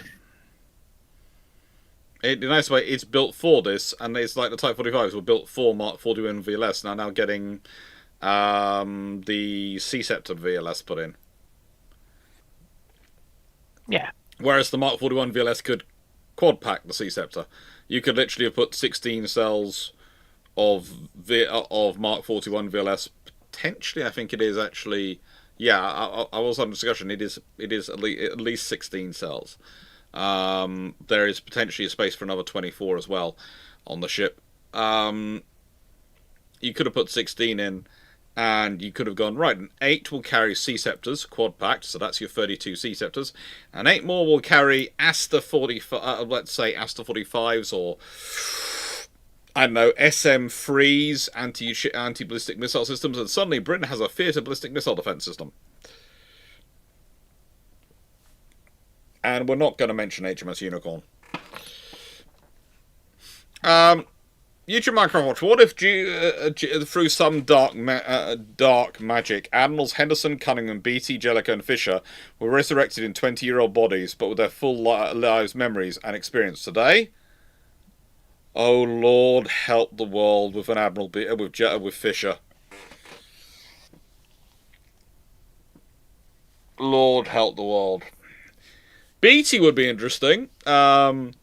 Henderson is the really scary one for everyone trying to run the Royal Navy's budget, because they probably spend the first 5 years learning the new politics of the modern world, and then they go to town on it.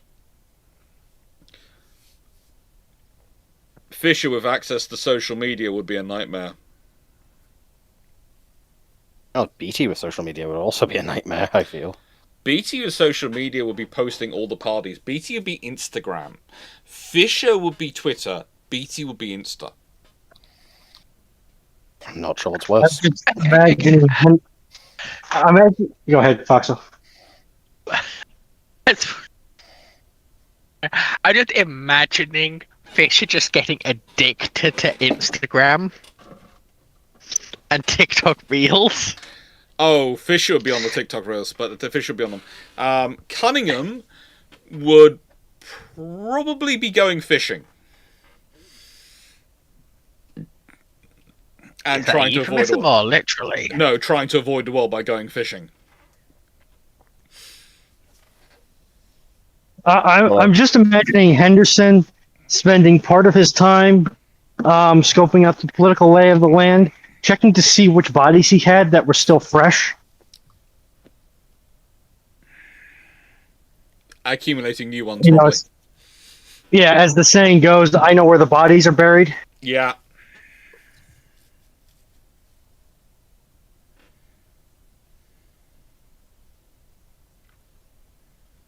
They would love the internet as an information tool. I'm still convinced half of them would get addicted to it. No, but I think Jellicoe would probably become a Reddit warrior.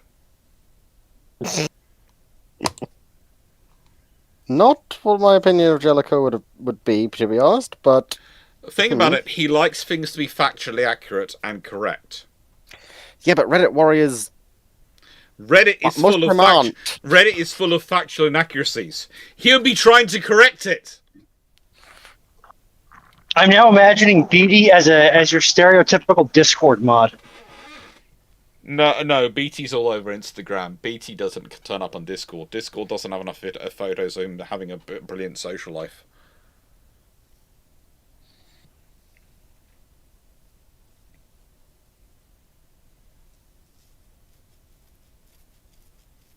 Beatty would probably find himself made a director of Facebook or something, but you know. You know what I need to put in for September Patreon suggestions?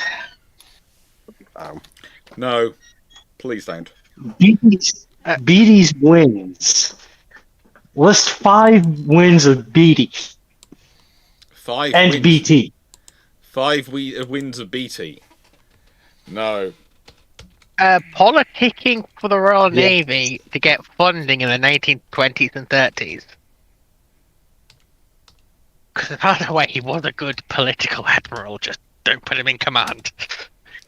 Even then, he's not necessarily the best because he makes a lot of things, but a lot of decisions based on the idea that because of his political capability, they would always have the capability. This then goes wrong when they don't.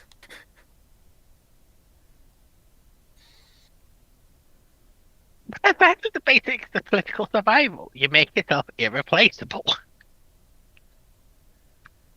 Yeah, but what happens when you eventually do get replaced? You laugh and watch it all burn down.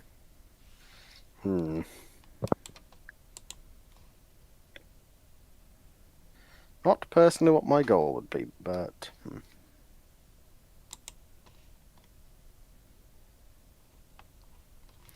Yeah.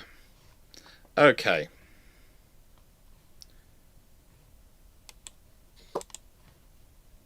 So... there is a small issue here. Next question. It's 96831's question. What is a Radamanthus class battlecruiser? Now,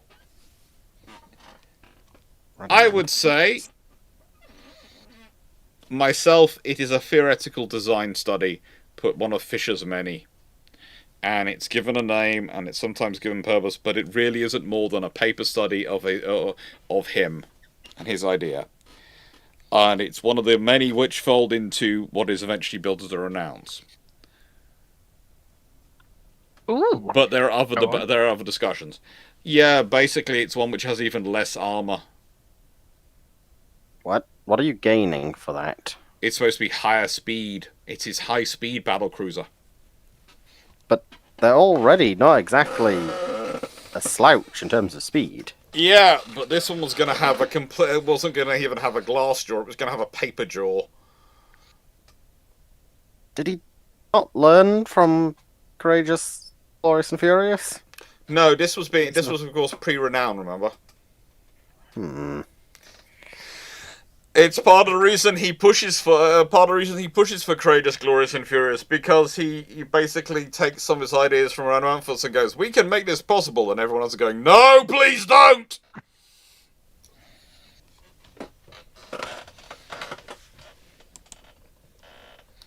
Why? Why do you have to do this? What possesses you? What has literally taken over your skin and made you do this? Why would you do this to us?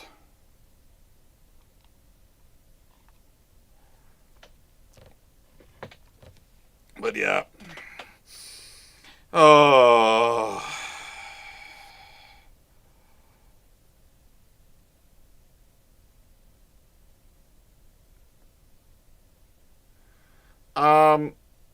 It's just fun. And Ranchmon, yeah, you can build a lot. Basically, think of a battleship battlecruiser. Don't think of them as we are going to rebuild, I don't know, the Iowas or Vanguard in a modern battleship or battlecruiser.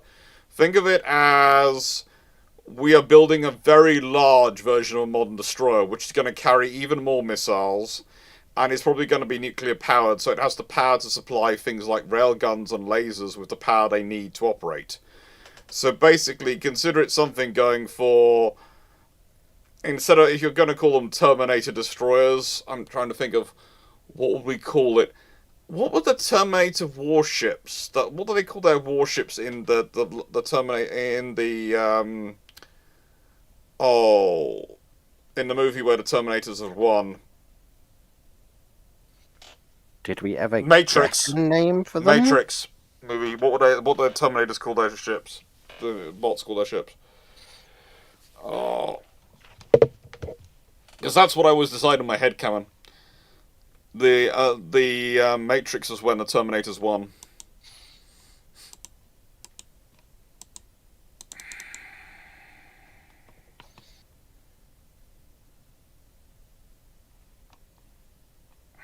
Hover ships? I'm not sure that those things. It's a fun scenario, but it's basically it's the case of your average Terminator is your destroyer. Then that this is the Terminator's battle actual warship. So everyone uses hover ships. Mm-hmm. Basically, kind of like imagine helicarriers. Mm.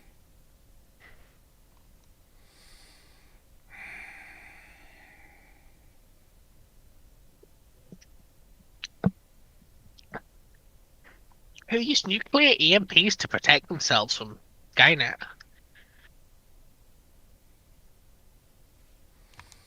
Yeah.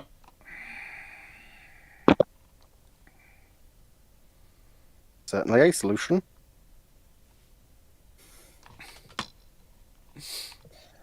Anyway, so with that being said, we are we're 10 minutes short of 5. We're literally 5 minutes short of 5 hours. So shall we do the last 5 minutes just to get to the full 5 hours of Broad Alive, which means today, including, and I cannot emphasize this enough, the Arcane Librarian game is very good, but it could take over your lives. In defense of it, the Arcane Librarian game could take over your lives if you play it. Watch the video if you have it on Twitch. I did on it. It's a lot of fun. Lions. Luckily, there's only one level at the moment. They've said they will possibly be adding more. At the moment, there's only one level. The developers are apparently potentially going to add more.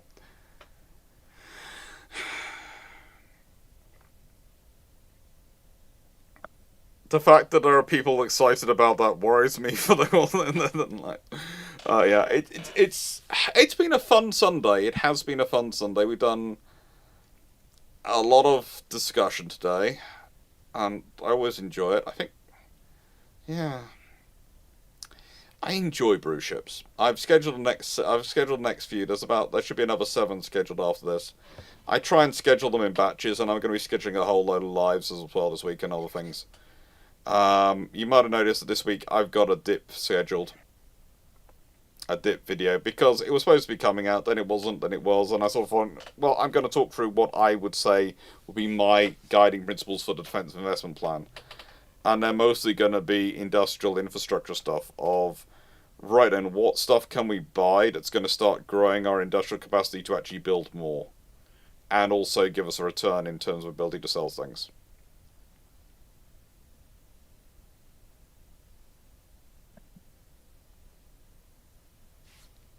Paul Amos, it is fun, but it's addictive.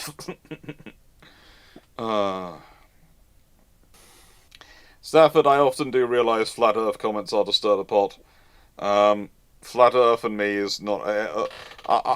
Let's put it this way. There are others who basically exist to debate with flat Earthers.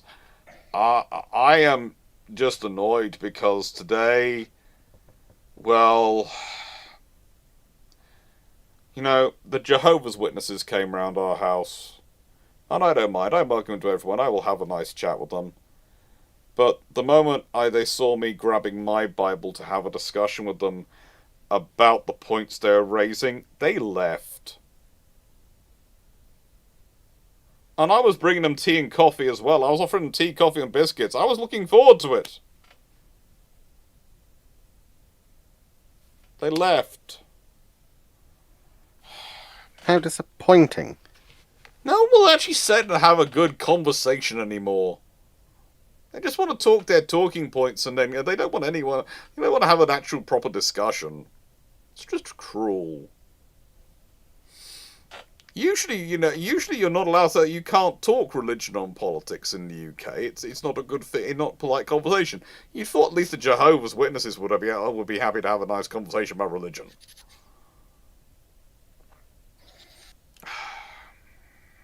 Unfortunately, no. Yeah. They were poor sports. They saw me. Just going. I was going. I've got my copy of the Bible. Don't worry. I'll grab that. And we're nice. How nice. And they just. Yeah. I had my own brew. I was offering them tea and coffee.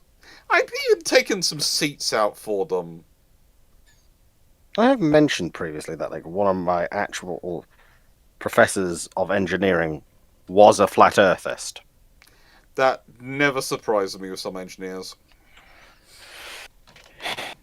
He was into all of the conspiracy theories, despite being an accredited professor of engineering. So, Yep. hmm.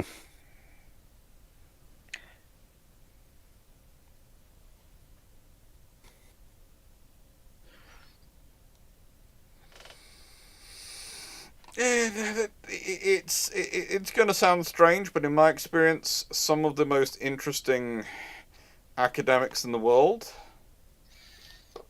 How do I put this about them when I'm discussing about them? They can get very much into their silo. I was just gonna say I have a few screws loose, but Yeah, but basically they get very deep in their silos.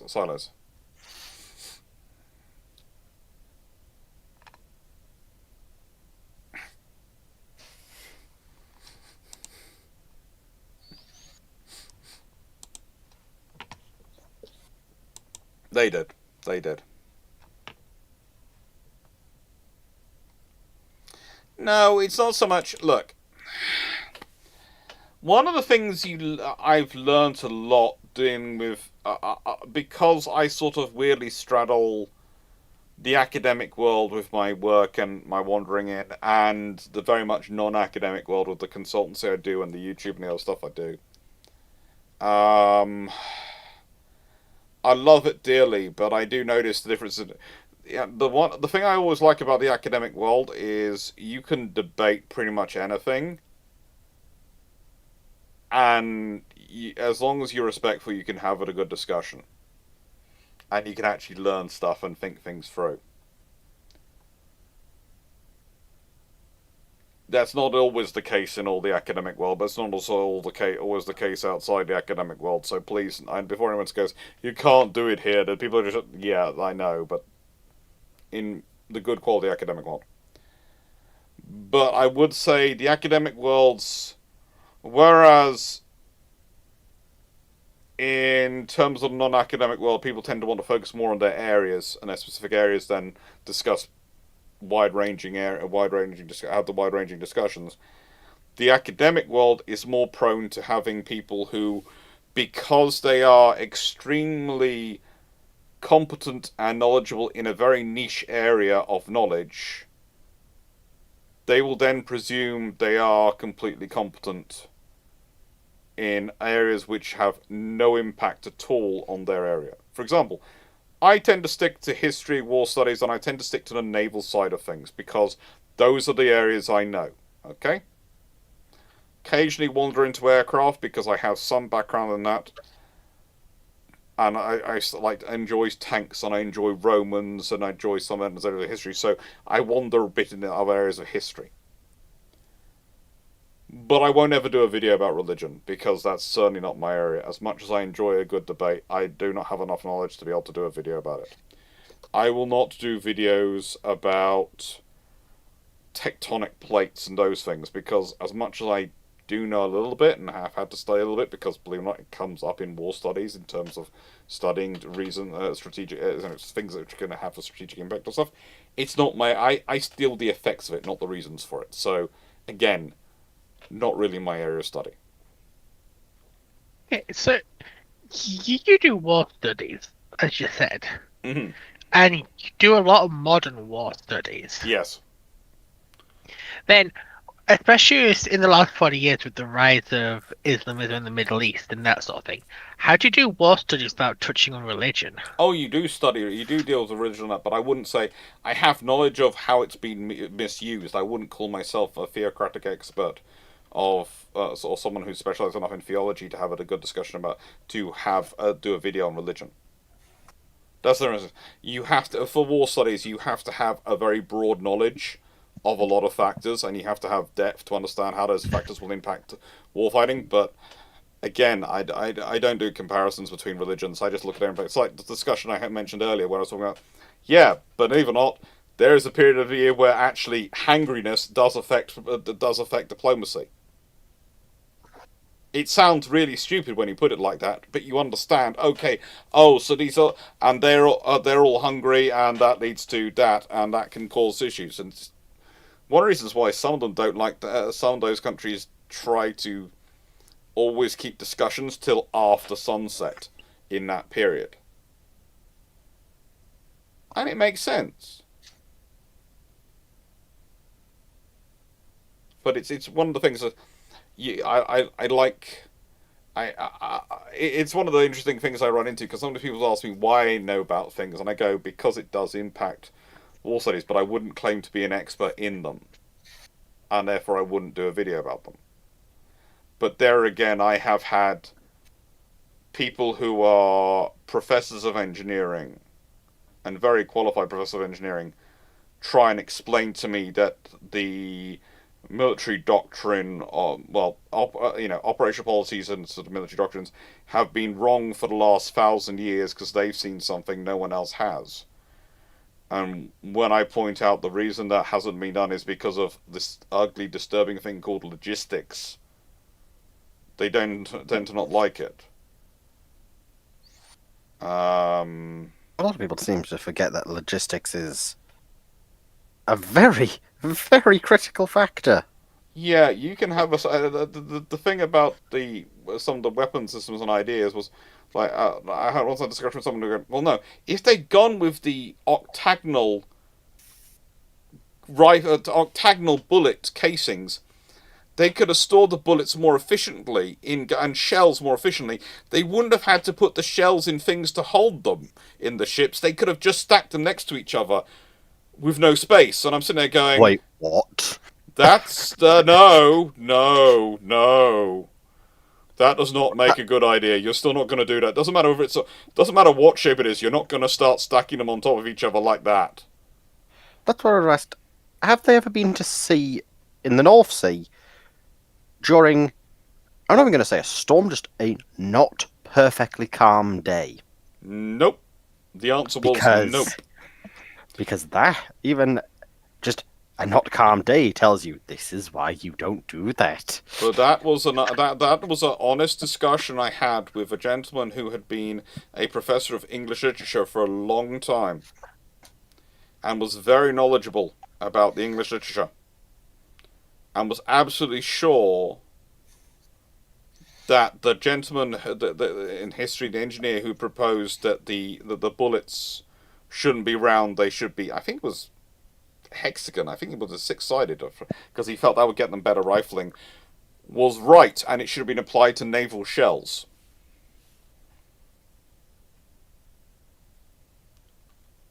I mean, I see your opinion. Yeah, it was Whitworth, yes. I do not agree with it, but no, I started off that way, and then he kept pressing and trying to being louder and trying to force me to agree with him. And so on the third attempt, I did end up taking him to pieces.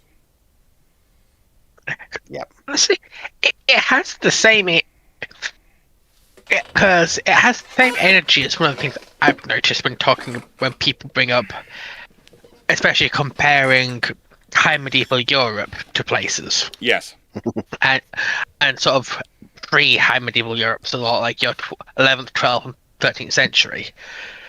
And it's where the assumption is that Europe can't support large armies, when it can, and it shows us it can in the First Crusade and Barbarossa and fights against the Mongols and then like the Reconquista.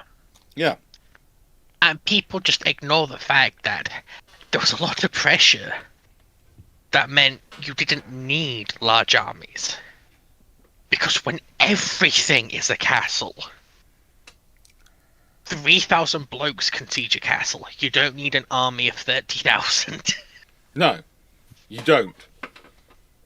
Sieges do not need large armies. In fact, they benefit from smaller armies because you have to logistically sustain them, and you have to try and keep a camp clear. And the biggest killer of people in a siege is disease on both sides. Yeah, and so when you get stuff like Richard III crossing the English Channel with 3,000 men, that's enough to get the ball rolling. Yes. But people don't understand that. And they point at stuff like the Middle East and China, where you do see a lack of ossification in how warfare is done because of how much more open it is. There you're raising 40, 50, 60,000 troops. But also think about it with the Middle East especially. The good example is, or even with China, you're dealing with a population difference, but also you're dealing with the fact that how easy is it to get resupply of forces, reinforcements in those areas? Whereas you think about it in terms of especially the Middle East, you're marching them maybe from one side of the desert to the other. If you don't take a large army with you, and you suddenly need more, getting more is going to be very difficult.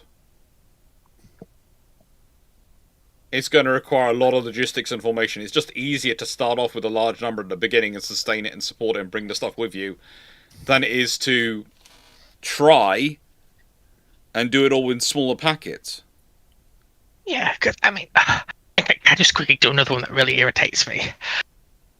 Since we're on about it, it's when people compare how medieval Europe raised armies and how the Romans did it, and ask why the medieval world didn't do it the same way as the Romans. It's just that sort of... Because most of Rome's population lived in cities, and you can control cities easy. Like, the entire thing about the medieval period is everyone is living everywhere. There's no concentration, there's no urbanization for a lot of Europe. Yep. So you need a level of urbanization before you can start generating large forces. And you need to, before you need to generate large forces, let's be honest. Because how big a population are you going to be running up against? Even stuff like the 100 Years' War, you're looking at England has a population of roughly 4 million. And France, you're looking at, depending on the source and the census, because the French nobles did a lot of lying, even more than normal nobles, between 6 to 9 million. Which aren't exactly small populations to base from. No. But they are dispersed populations to try and base from. Yeah.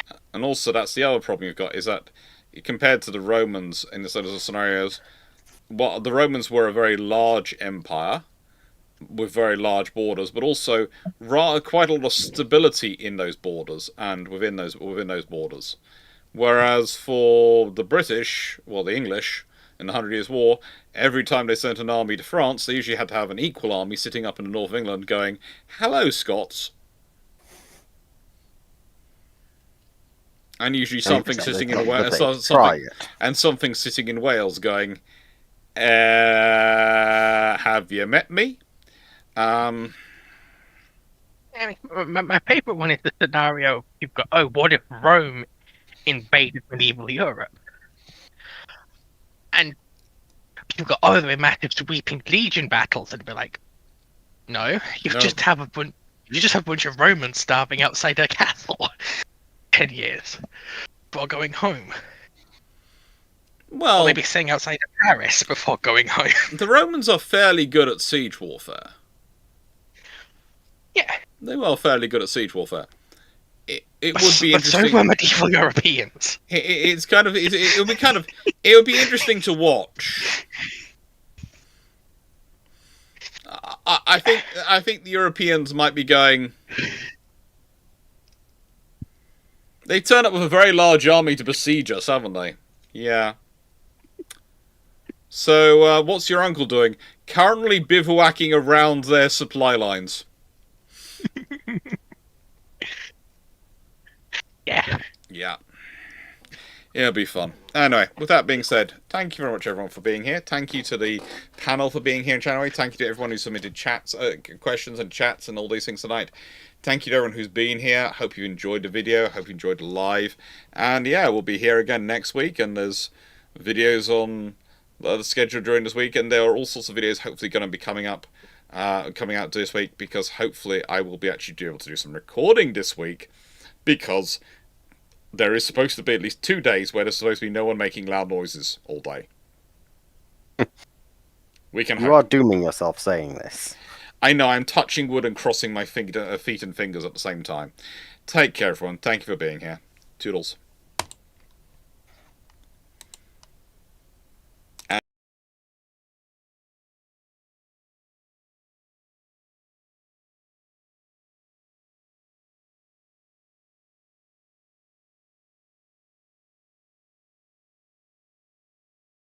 Just going to see if there's anyone on Twitch that we should pass it on to. So I'm going to have a look at a Twitch stream and just see. Is there anyone who is live who would be interesting? Nope. The only person who's just chatting, I can't send you all to. So I'm just going to end it and go, thank you very much for being here. Toodles.